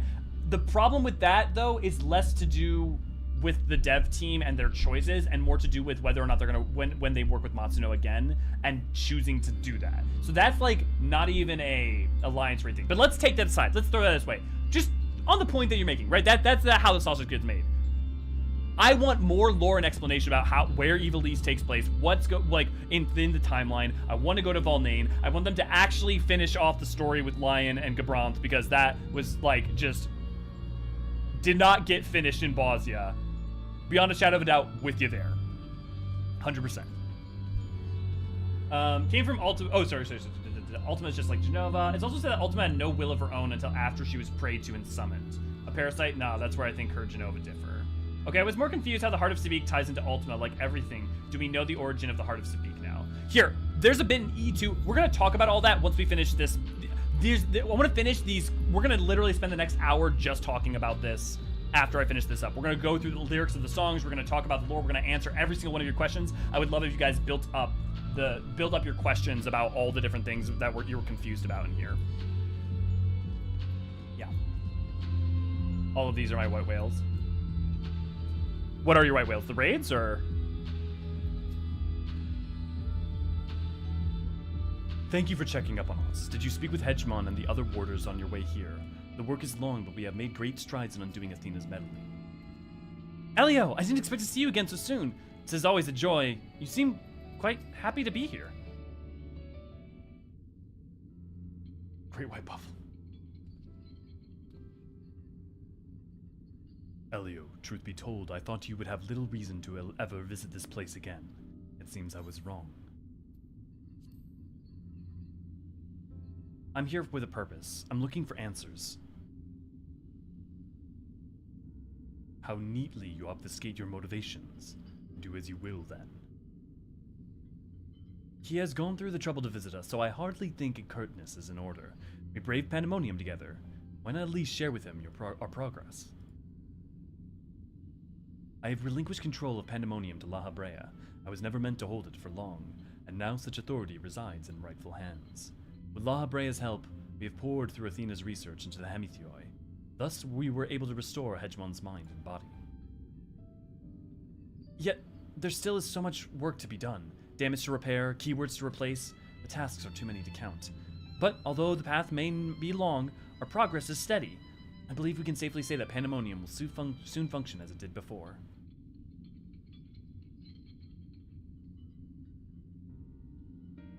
Indeed. Before we reach that point, however, there are some matters which must be put to rest.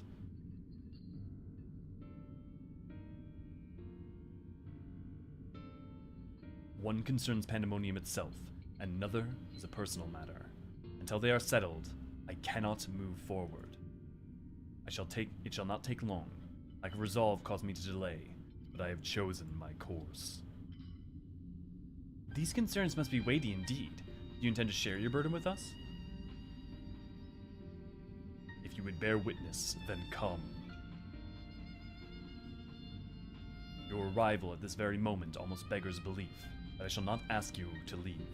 I simply ask that you do not interfere, no matter what may happen. History of the High Seraph, Fortune of Dalmastic, the nature of the catastrophe destroying event. Yeah, 100% Aethelynus. The problem is that so much of it is basically just 12 and tactics lore, but so much of it is also the 14 like version of it that you can't just use the version that happened in 12 or tactics to explain it. So, but yeah, I hope we someday get a much more. At least, what astral era does Evilise exist in? My guess is 4th, but we have no real way to know. Stay here. This will be over soon. Probably not the 6th. That's basically all I can say. Because they've said thousands of years. Why did you call me here, Master La Habrea? There's still much to be done if the warders are to be freed. You have served with Pandemonium since Athena's time, have you not? That makes you the most senior key ward now that Elidibus is gone.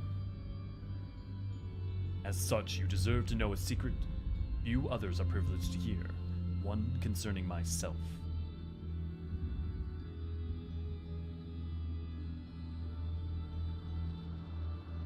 Separating Hephaestus from myself required removing part of my soul.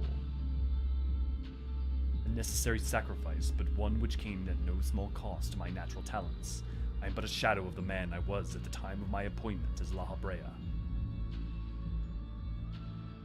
I could never hope to wield the same magics that Hephaestus used to bind the warder's mind, let alone break their shackles. That tone of defeat does not befit your voice, Master La Habrea. Do not give in to despair.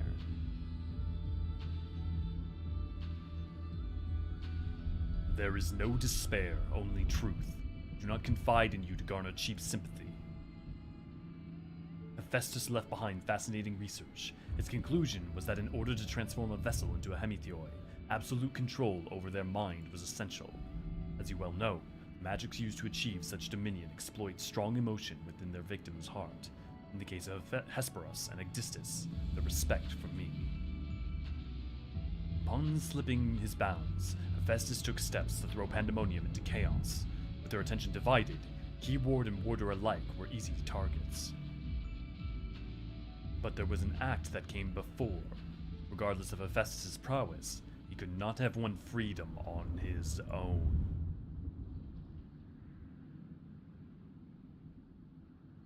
For long days and nights I pondered who might have released him.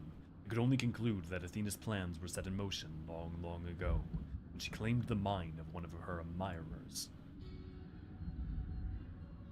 Hegemon, none would question your pride in your position, your devotion to Pandemonium.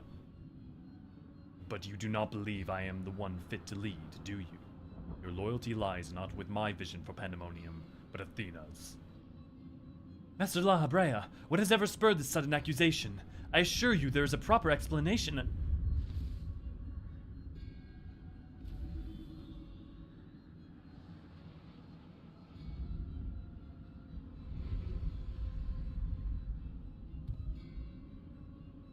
What are you doing, La Habrea? Do not approach!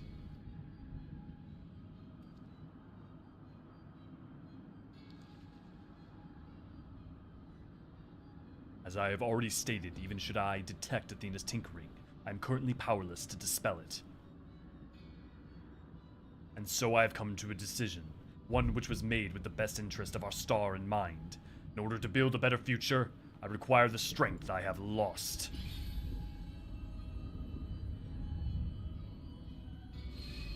I must embrace these odious memories.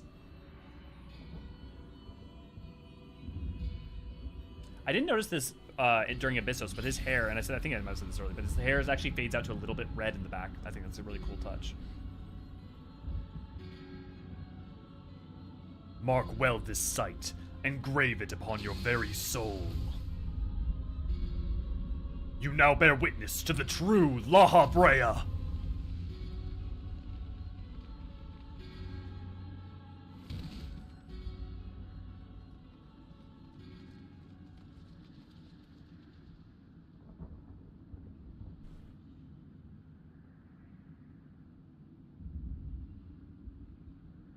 cannot imagine this was an easy choice, but it is done. Is she alive? Yes, and she will remember this lesson well.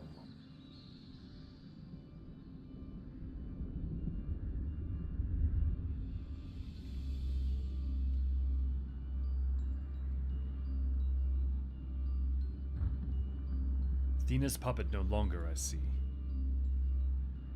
She may yet harbor ill will towards me, but that is a risk I am willing to take. Our star requires a steady hand to guide it, and now mine is equal to the task. I can no longer allow Pandemonium to divert my focus. Hegemon, I would ask that you serve me anew. There is none other more suited to overseeing this prison, none other who will take such pride in their duty.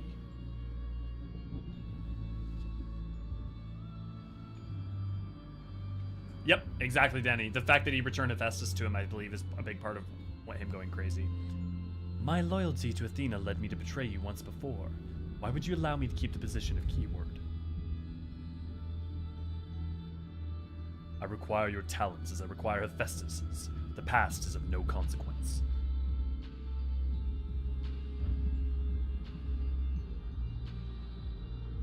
Very well. In honor of our fallen colleagues, I shall restore this institution to its former glory.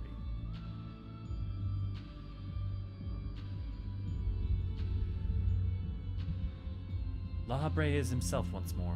He wields his authority without hesitation, and thinks not twice once his judgment is sounded. Yet he is different from Athena. He thinks only of the betterment of the star. So long as duty guides his actions, he shall not share her fate.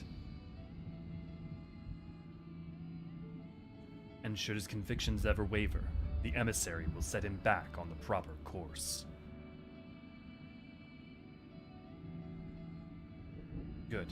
If this is the path he chooses to walk, then I'll walk it with him. I'll allow our bond to fray no further. As his son, I will support him in the days ahead.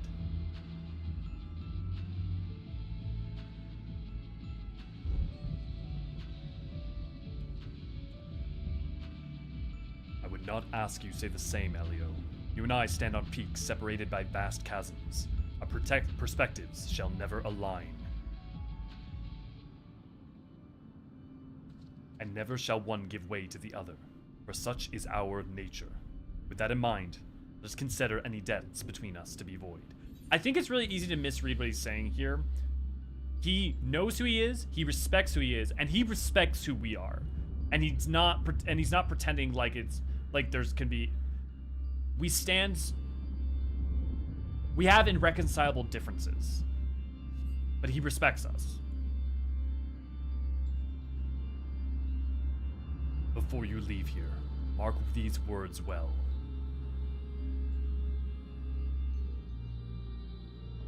My resolve shall weather loss unfathomable and yield before no obstacle. Walk your path with the same conviction.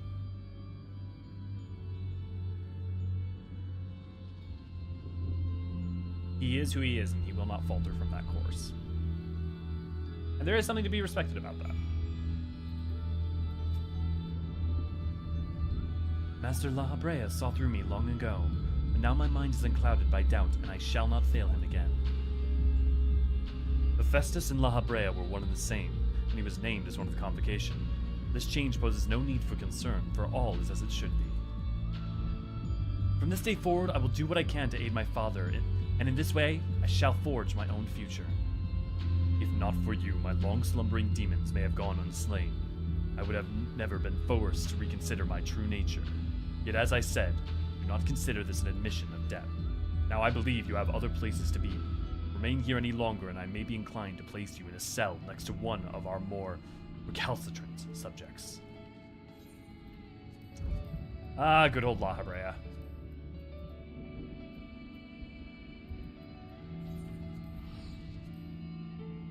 He's not interested in entertaining idle hopes for the sake of social cohesion. Yeah. And you can hate him for that. You can feel however you want towards him for that. I will say, while I definitely don't stand with him, I understand him, and I respect the sincerity of his belief and earnestness with which it's well-intentioned. You know? I think that, to me, that matters. You know, you think about that versus Valen's, right? As an example. To follow up on my hunt training observation, yeah, the writers did reference the Great Gubu Wall of Ul'dah, so I'd be surprised if stuff like hunt trains weren't on their mind. You know what? So that's interesting, Danny. I would personally disagree in that the Gubu Wall and the events during that time during 1.0 are unique cases to me.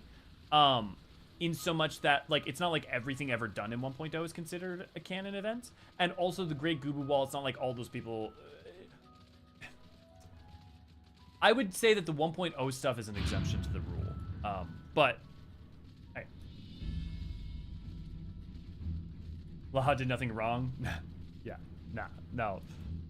You know, other than mass genocide. How many times do we have to teach you this lesson? No wonder what these Valen's nothing wrong. Don't you even say that one with a straight face. Also, Crepe, I'm not sure you want. I'm not sure as a German you want to say that. Y'all paid your dues.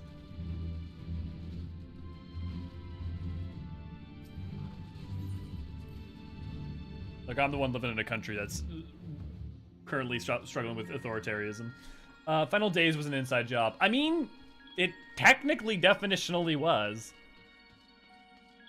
It wasn't exactly a conspiracy. I mean, it's a conspiracy of one, really.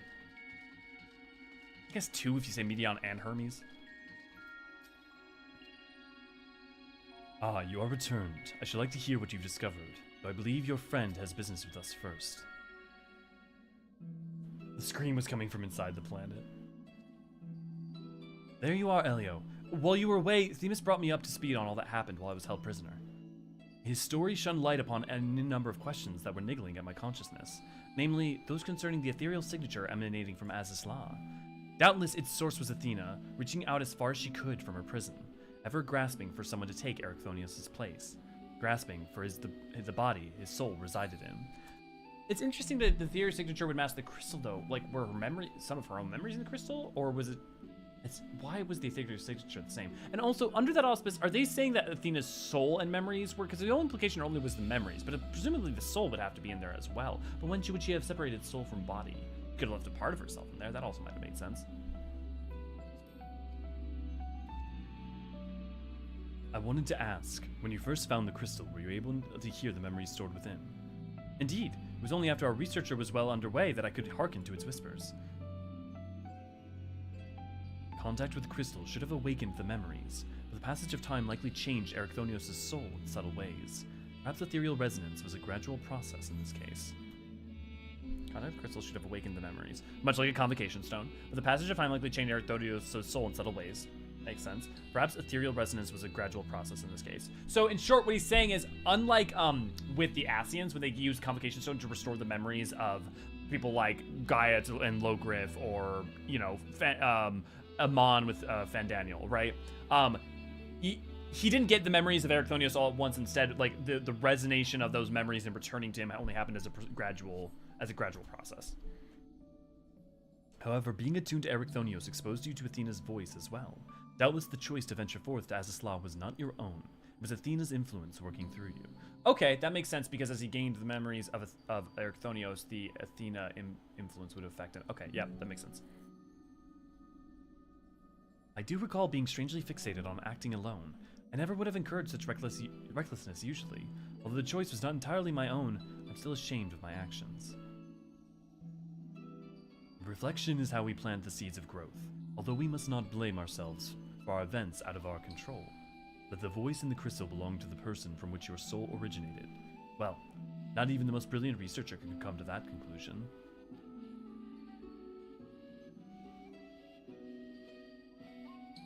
Your reassurance means more than you know. Thank you. Now, one final matter. Concerns the very crystal whose discovery set this adventure in motion. Perhaps sparked by recent events, a new light began to shine from within its depths. From my experience, this may indicate that a new memory has floated to the surface, eager to be observed. For some time, the question of why Lahabre and Erechthonios would leave such a crystal behind in the first place has lingered in the back of my mind. With Erechthonios' memories and such magical talents as are at my disposal, I believe I can make this final memory manifest for us all to behold. Shall we witness it together?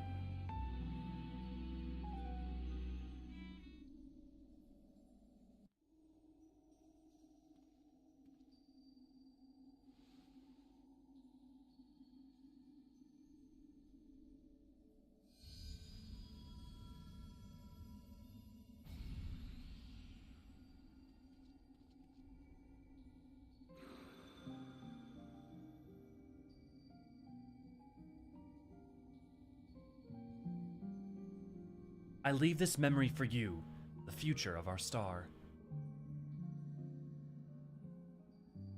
The final days have come, and the creation magics we have so relied upon now hasten our downfall. But despair has not yet won out. Lahabrea and the others of the Convocation are working to stem the chaos which threatens to engulf our star.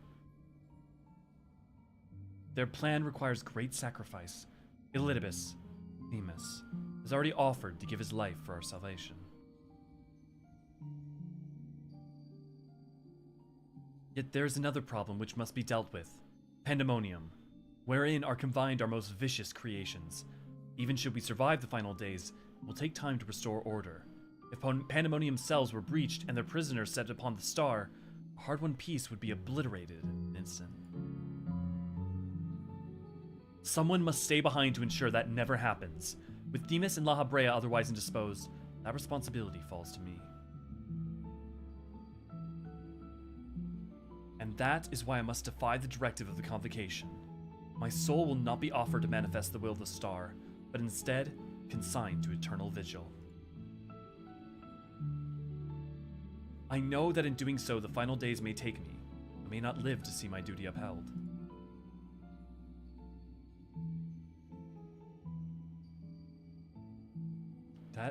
That's why I've resolved to set this crystal adrift in the tides of the underworld. It contains memories of Pandemonium from both my father and I, and shall bear this warning to the future, even if I cannot. I've imbued the crystal with magics that will attract it to my essence. Even should I journey through the underworld and be born anew, this message will reach me. Pandemonium shall not be left unattended. If all else fails, then perhaps another man like my dear friend will come along. One with an almost unnatural ability to pick up the scent of trouble. I wonder where he is now. How many souls has he saved, and how many beasts has he slain since we last met?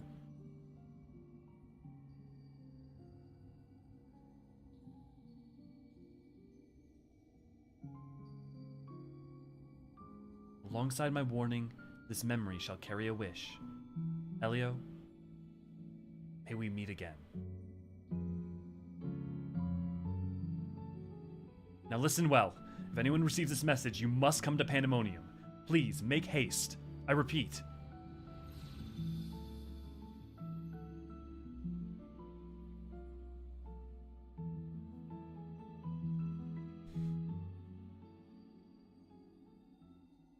Man, Flo, why must you get me every time?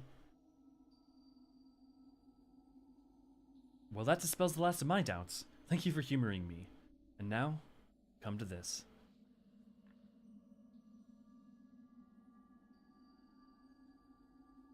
It survived. Can I slot it in my materia slot? Yes, the heart of Sabik.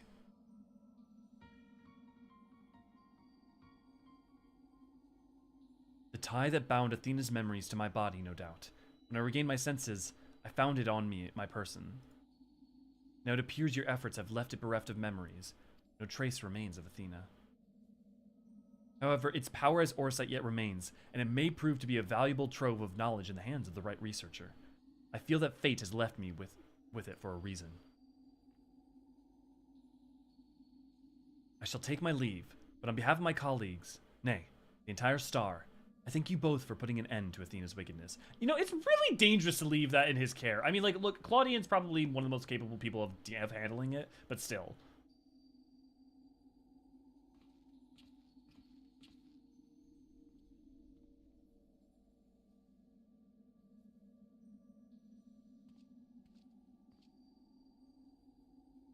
Yeah, too.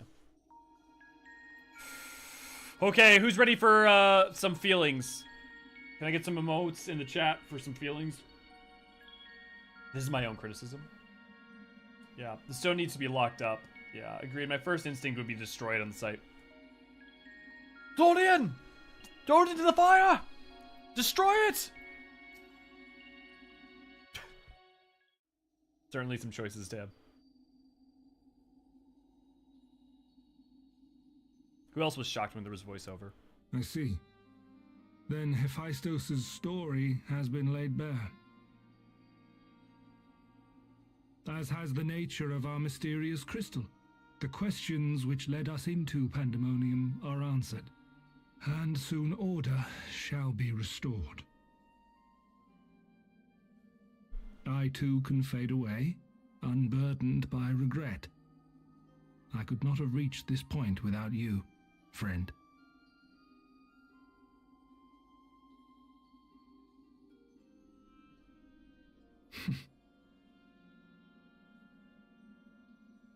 So many revelations. But there are more, if you would dig a little deeper. Elidibus's soul was plucked from the ethereal sea, and from it I was wrought. Surely you have a passing interest in what I remember, in what I feel. You deserve what answers I can provide. While my memories of Pandemonium are clear, all else is hazy at best. Perhaps Athena made me this way, or perhaps it is the result of who or what I was before.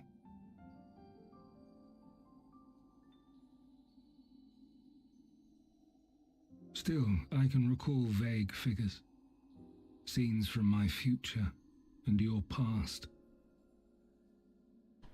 At the Crystal Tower's peak, we clash. And later, from that self-same spire, I send you forth into our age, into Elpis.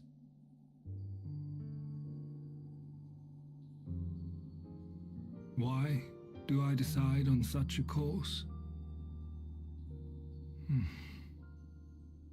Formless as these images are, I cannot say.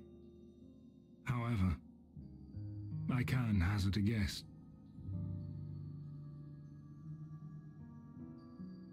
Somewhere within my fragmented memories, I catch a glimpse of our journey into Pandemonium.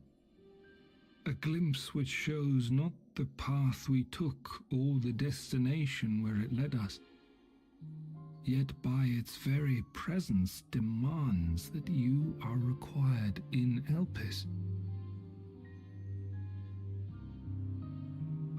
And even if that act is but one link in the chain of events which ends in Atheris' salvation,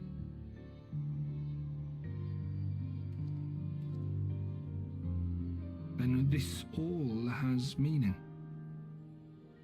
Our time together, every moment, is worthwhile, and I am unburdened by regret.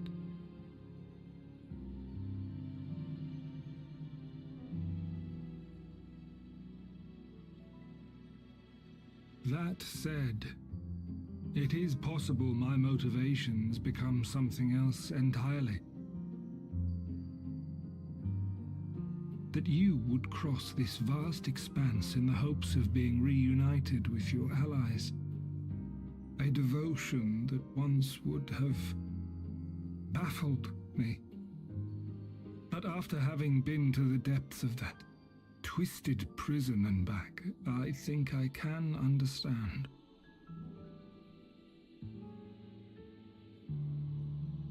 Now, I have pulled back the curtain as far as I dare.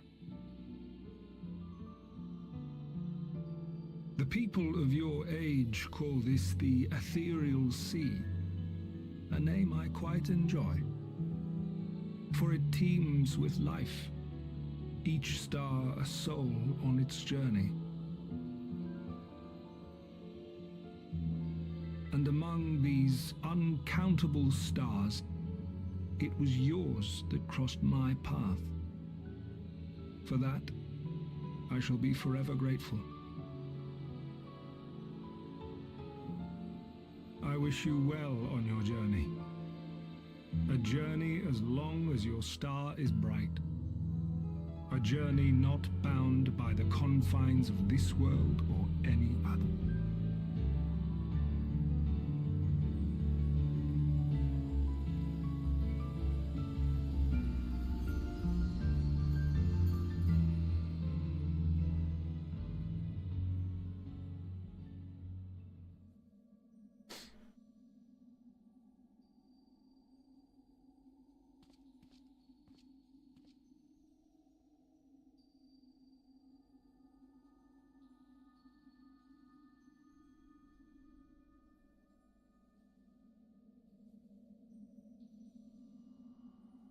That's such a beautiful scene.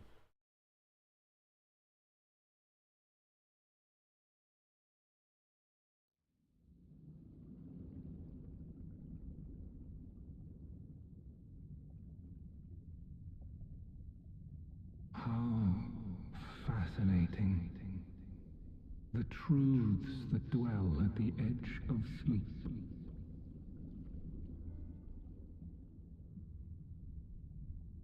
The course of history is set by its victors.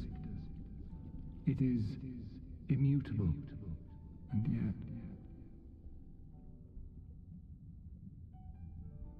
should this star continue upon its path,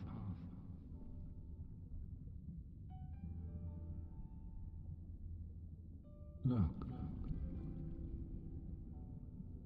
the light.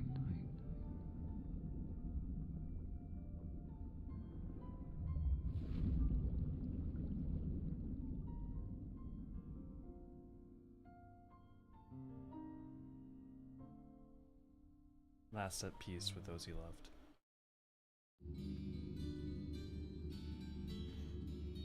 Oh, woo! Yeah, this is a beautiful send-off to her character. Yeah. Honestly, even if they had sent off him with what he did for sending us to Elpis, that would have been enough for me. But that was definitely that was a beautiful ending. This was a beautiful epilogue. You know. Remember, the ancients called this the underworld. Yeah. You guys want to see Themis reborn during our lifetime? It doesn't matter if he's reborn. I want him to be able to rest, and I wish his soul a beautiful new journey. Una, good to go to have you. Bye, friend.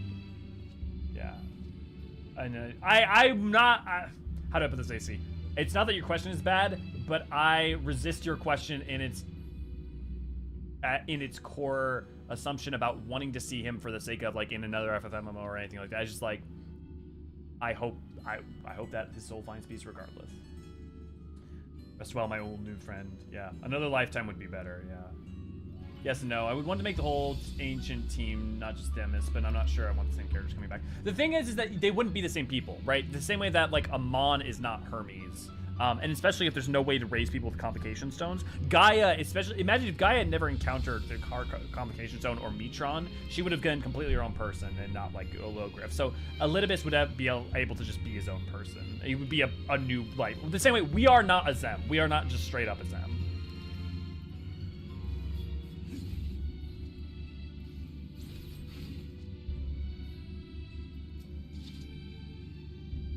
Welcome back, Elio. I hope you said farewell to Themis for me. Recent events have given me not only new focus for my research, but also insights into my own origins. Truly, 'tis a gift I could never hope to repay. As Lahabrea said, I am not Ericthonios, yet I bear part of him inside of me, and I shall do what I can to follow the traces he has left behind in the present day. A spark has been struck in my mind. I'm ready to pursue my research with fervor, the likes of which I have not yet had since my youth. Doubtless I shall have need of you in the days and moons ahead. When that time comes, I only hope that you will once again lend me your sound counsel. Until then, may you fare well. There's gonna be a follow-up to this series, a la like Omega Beyond the Rift, I swear. And we're gonna get more about like the Heart of Sabik. Awesome jail. Great job. We did it, guys! We have finished Pandemonium! Woo! Good deaths are hard to pull off, and I don't want to break them. I agree. I emphatically agree. If they have already pulled off...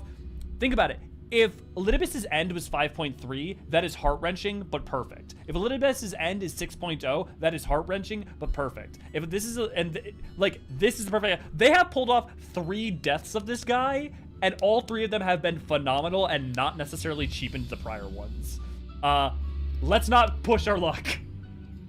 Or perhaps the Don Schofield excursion, sure. Okay, first let's see what MGG has to say about the Savage.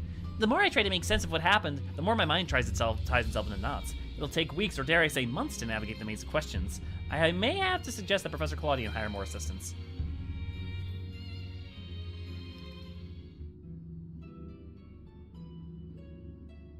Elio, may I have a moment of your time? I would very much like to hear of the battles you fought with the Pandemonium that appeared in our age. While I was fortunate enough to witness most events with my own eyes, I was not there to write down a blow-by-blow account. Your testimony would be a welcome and flavorful addition to my records.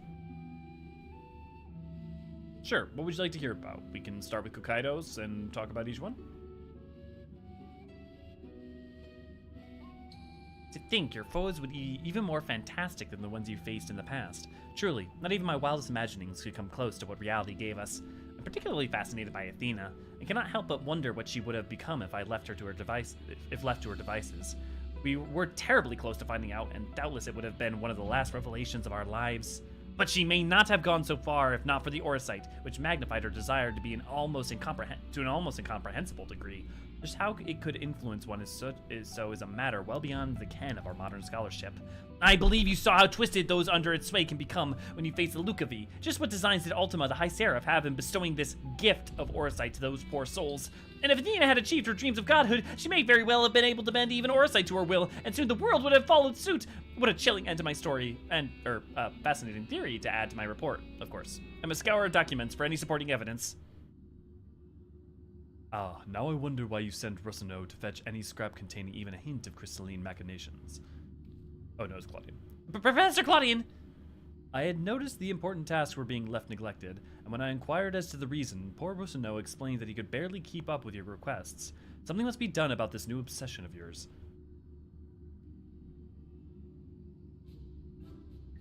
You must pursue it until you find the answers you seek. I believe you on your way to discovery that shall make you the envy of your peers, and myself included. We often find breakthroughs only after shattering the rules of conventional research. I shall tend to Rossino's task, but you must promise me that your reports will be a thing of wonder. Of course, Professor. You have my word. I shall give my every scenario a fair shake. Where evidence is lacking, imagination shall fill the gaps. I shall blend the lines between fantasy and science so skillfully that you will doubt if they were ever there at all.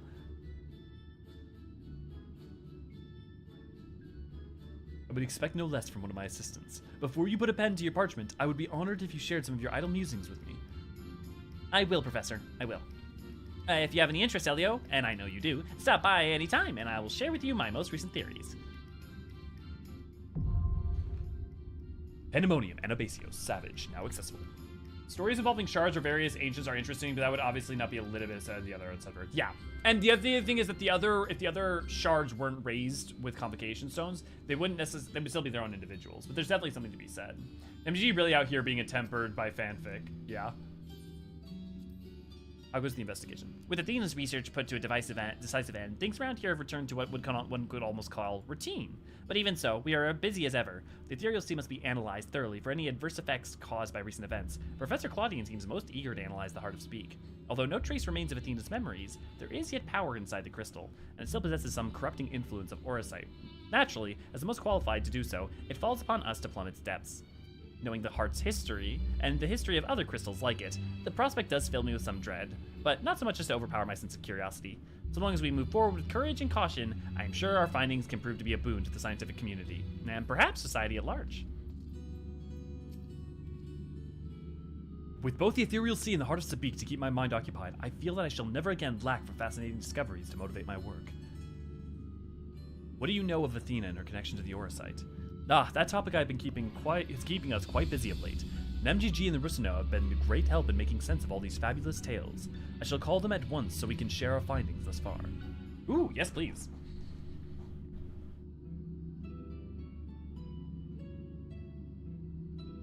Our research into the Heart of Sabik has led us through many magnificent legends and tales from bygone civilizations, some of which mention, or at least hint at, the presence of Athena, Orsite, and the High Seraph Ultima. While we have formed an operating theory based on our findings, it is impossible for us to confirm its feasibility. Given your experience with the High Seraph, however, I can think of no one better with whom to discuss it. Do you even get this option if you haven't done Evilise? Although we know not the precise timing of the High Seraph's visit to the star, we do know that Athena somehow came into possession of a mysterious crystal said to be the source of the destructive magic known as Ultima. According to La Habrea, it was Athena who gave his crystal the name Eorzean, and from her tireless research was born the Heart of Sabik. Let me read that again. While we were formed an operating theory based on our findings, it's possible to be confirmed as feasibility given your...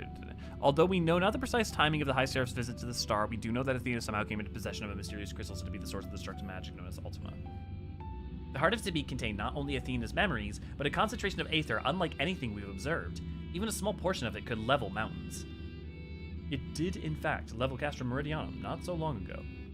Records of your previous encounter with La Habrea implied that the heart was for a time in the hands of the Allegan Empire. Doubtless it was the Asians himself who gifted it to them, thus sowing the seeds of calamity.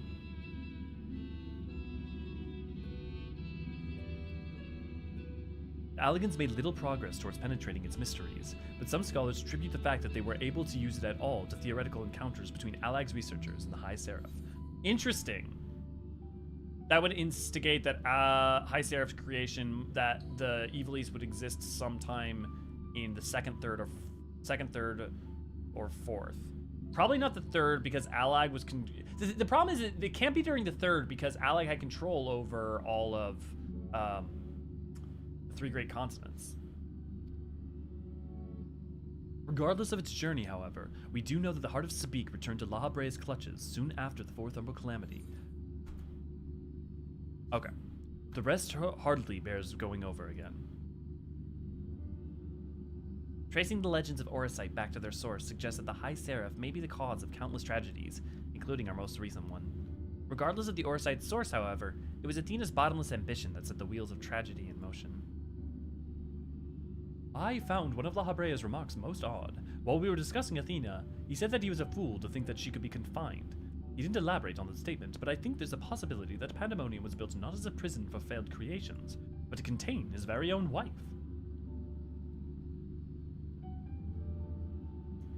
Yeah, possibly, Crepe. That's a good theory.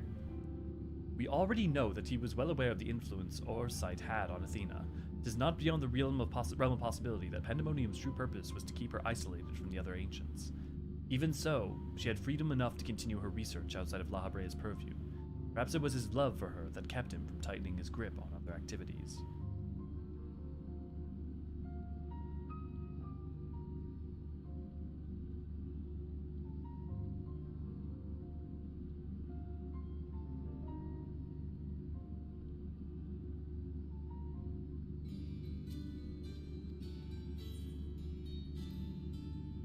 How goes your research?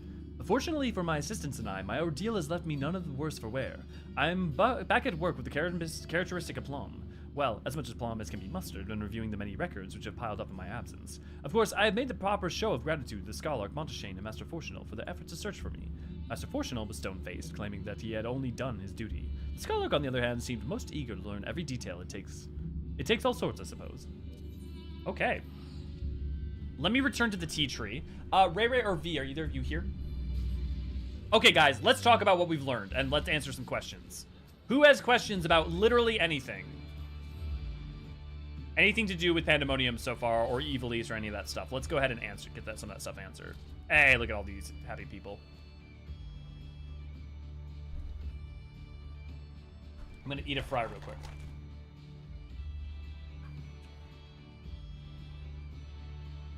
V, could you do me a favor? Could you toss up some of the links, like the Discord link and all that?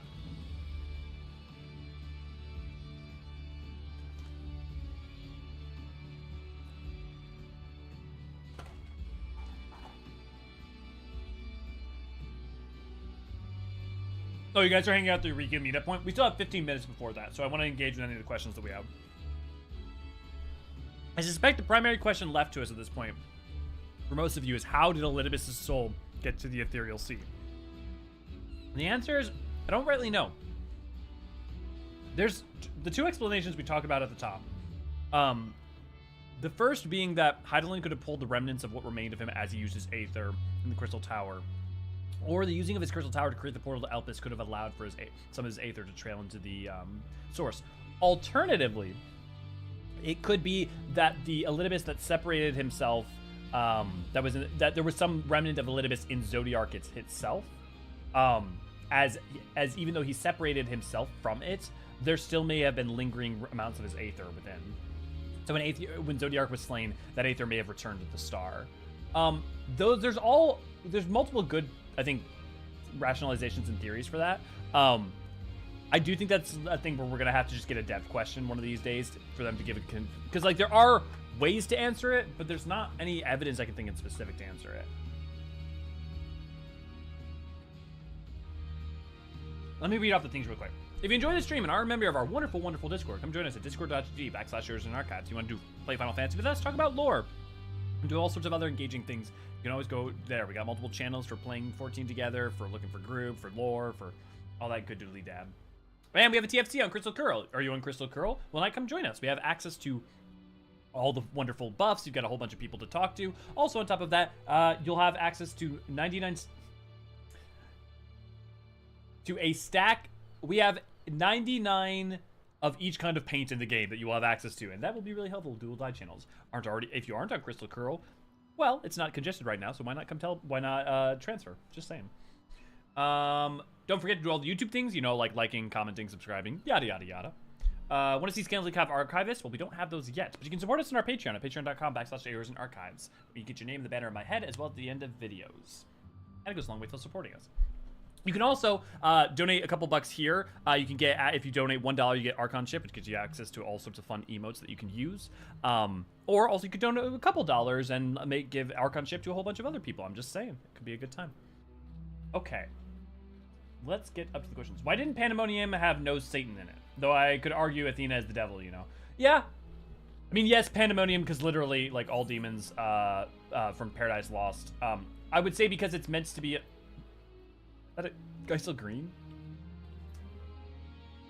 Sometimes it's Coke, sometimes it's chocolates, sometimes it's leafy greens. You never know with this crew. Thank you, Infinite. Give Alio your money. Yeah. Don't you dare. Don't you do it, Des. God damn it.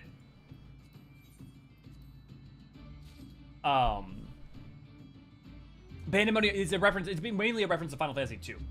The reason it's called Pandemonium is more Final Fantasy II than the right thing. We can roll back up, see if there's any questions that people had. Honestly, you guys have been talking up a storm, so I can't. Keeping lore behind various reasons makes it harder for it to read MSQ. Yeah, so we were talking about that with Guy. That was an interesting point. I will say, like, here's the thing. Do I wish, like, all the short stories were in the game? Yes, but the thing is that the short stories are just, as an example, which is different than Alliance and Raids, are all free, save for 2, but those are online anyways. And they're online so you can read them, and they're supplemental details. None of them are, like, necessary to understand plot points. So the problem is that there's only the choice of elongating the MSQ and throwing everything into it and making it mandatory, and it's already overwhelming to a lot of people, or for making, like, you technically don't need to understand Omega to understand the Omicrons. I would argue that not playing Omega before you play Endwalker is wild. Same with Alexander, but, you know, yeah. I was thinking of making an Alton Crystal. Do it, Lisa! We'd love to have you. Just, you can contact any of the mods, and we'll, or me, or any of the mods, and we'll get you in. At least it's not Coke. Not the way I thought Pandemonium would end. I have expected to see Ultima destroy Pandemonium like in 2. Yeah. I mean, I will say, don't get me, I like Anabasios. I like the story. I will say there is a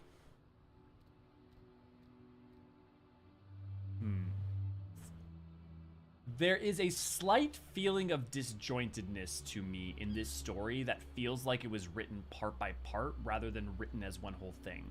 And there's no evidence to really support that. Like, there's not like any reason to think that's the case. Because it must have been at least plotted out beforehand, because they have to figure out the bosses and everything. But it kind of feels that way at times. Yes, also we have Eureka. We're going to be going into Eureka. If you want to come join us, we're currently in Pyros leveling people. And if you need help leveling in Animos or some other time, we would be glad to help you. But we run events over the Discord for all sorts of things. Oh, speaking of, we have Mists of the Realm and a Mists of the Realm event. Ray or V, can one of you make the Mists of the Realm event for Saturday at Probably 2 p.m. is enough time. Saturday for like 2 p.m. Because I would love to get as many of you guys as can. I'm sorry we were supposed to have it Wednesday. I got sick and I needed to go to the doctor, and I went to the doctor and I had to go under anesthetic, and I was just out for the rest of the day and then did not wake up until like 5 a.m. this morning. We're in Hydaelyn now. Well, no, because I told Bramble we're doing Pyros. I asked for that for catch up. If we're doing Hydaelyn, then I can't join. An unfortunate circumstance they named after the new COVID variant, Omicron. Well, to be fair, the Omicron, they were named long before that, right? That name had existed long before. They weren't named after it. They were named before it. And then also, yeah. I won't be able to join Saturday. Oh, how come, Realm? That sucks. Yeah, Omicron is just a Greek letter. Yeah, if you look at it, it's based off like how they have the alpha, omega. They have all the different symbols. It was named that. It was the name of the non-savage omega gear. Yeah. Oh, cute. Funny though, Pandemonium has this big inspiration from FF2. I would say it has just as much direct inspiration from Tactics, even outside the clear references. Yeah, definitely. And I think that's just the Sabik references for sure. And I think it's also because of the way that the Ascians are tied into those references inherently, like the La Habrea Mateus thing, and why the Erechthonios has the crystal of Mateus, right? Kind of hinting at he being La Habrea's son from early on. The Omicron is the name of the normal Omega Raid gear. Yeah, yep. I really need to finish my Pandemonium doc. Good God. Do it. I beseech you. And then share it. Which FFS has the best looking Pandemonium? How many Pandemoniums is it? How many Pandemoniums are there in Final Fantasy 14? Or in Final Fantasy Pandemonium.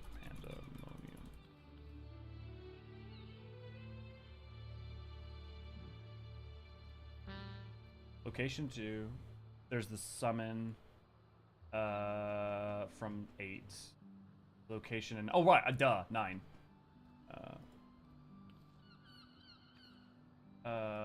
Location in FF9. Yeah, Pandemonium is the Garland castle in Final Fantasy. Yeah, I totally forgot about that for a second. That's also clearly part of the inspiration for it. I need to replay 9. I started replaying 9, and I need to do that while I exercise.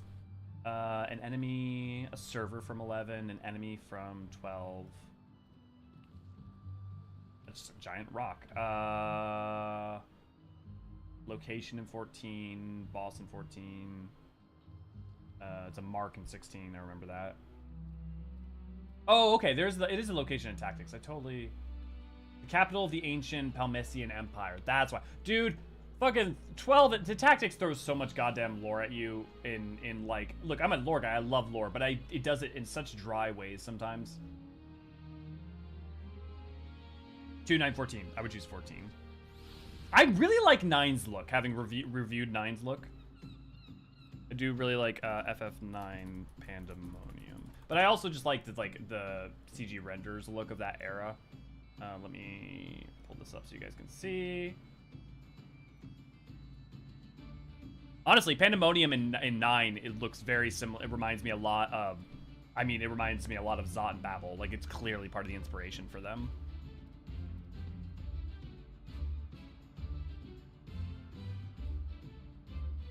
The Giger-esque sort of body horror. Yeah, I'm going with 9. Yep, 9 is definitely my favorite. That's a good look.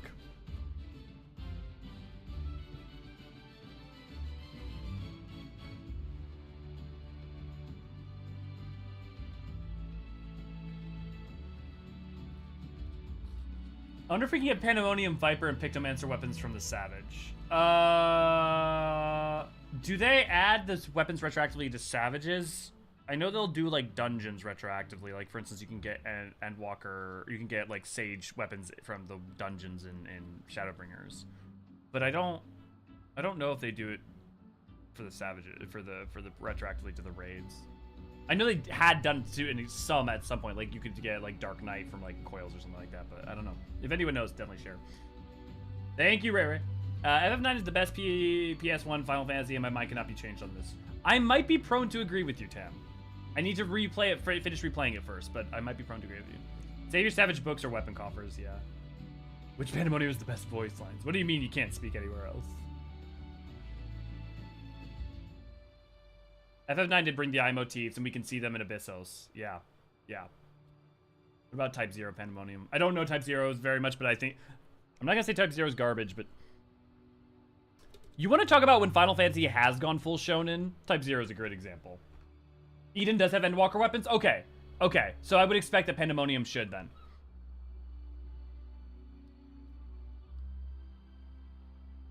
Shadowbringers had Omega Gunblade. Right, right.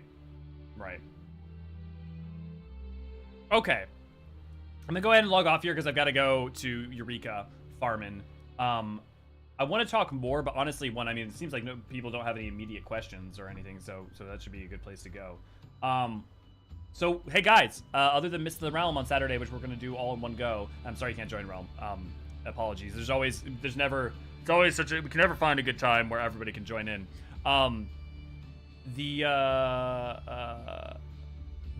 Elio's gonna be done with 6 point with 6 point everything up until I should be done streaming on Elio until 7.0 comes out. So we'll be switching over to, I'll be working on other content. I'm going to try and stream 11 soon. I've had problems getting it working and it's just been a nightmare. But we should probably be doing 11 before too long. And if you guys want to join that, feel free to let me know. I would love it if you could, Realm. Thanks. Yeah, so if you want to join in for 11, we're either going to be on Bahamut or Asura. I need to remember which our plan is for. But you can I'll make sure that when we start doing that, I set up like an actual calendar that makes it very clear over in the Discord if you care to join. I'll see if I can join Eureka tonight. Would love to have you. Like, even Savage via Viper weapons because of the ultimate. Yeah. Why haven't I thought about that earlier? Right, that's a good point. That'll be very exciting. Yeah. That'll be, yeah. I'm very excited for Dawn Trail, but we can talk about that more perhaps later. I gotta go, I got 2 minutes left. If you go to Asura, be prepared for toxic people. Well, the nice part, at least, is sometimes about streaming regularly and having a community is honestly I don't have to worry about other players that much. Because we can all play together and it'll be fine, but if Asura is that bad, maybe we'll have to do Bahamut. Okay, I'm headed out. I have been Elio Forceron, and I would love to show you Deadpool. However, he's asleep right now, and I have to go. But I will show you to him on Saturday. I'll show you guys him on Saturday. I've been Elio Forceron, and I will see you guys very soon. Off to Eureka I go! Hi-hi-thee-ho, Elio!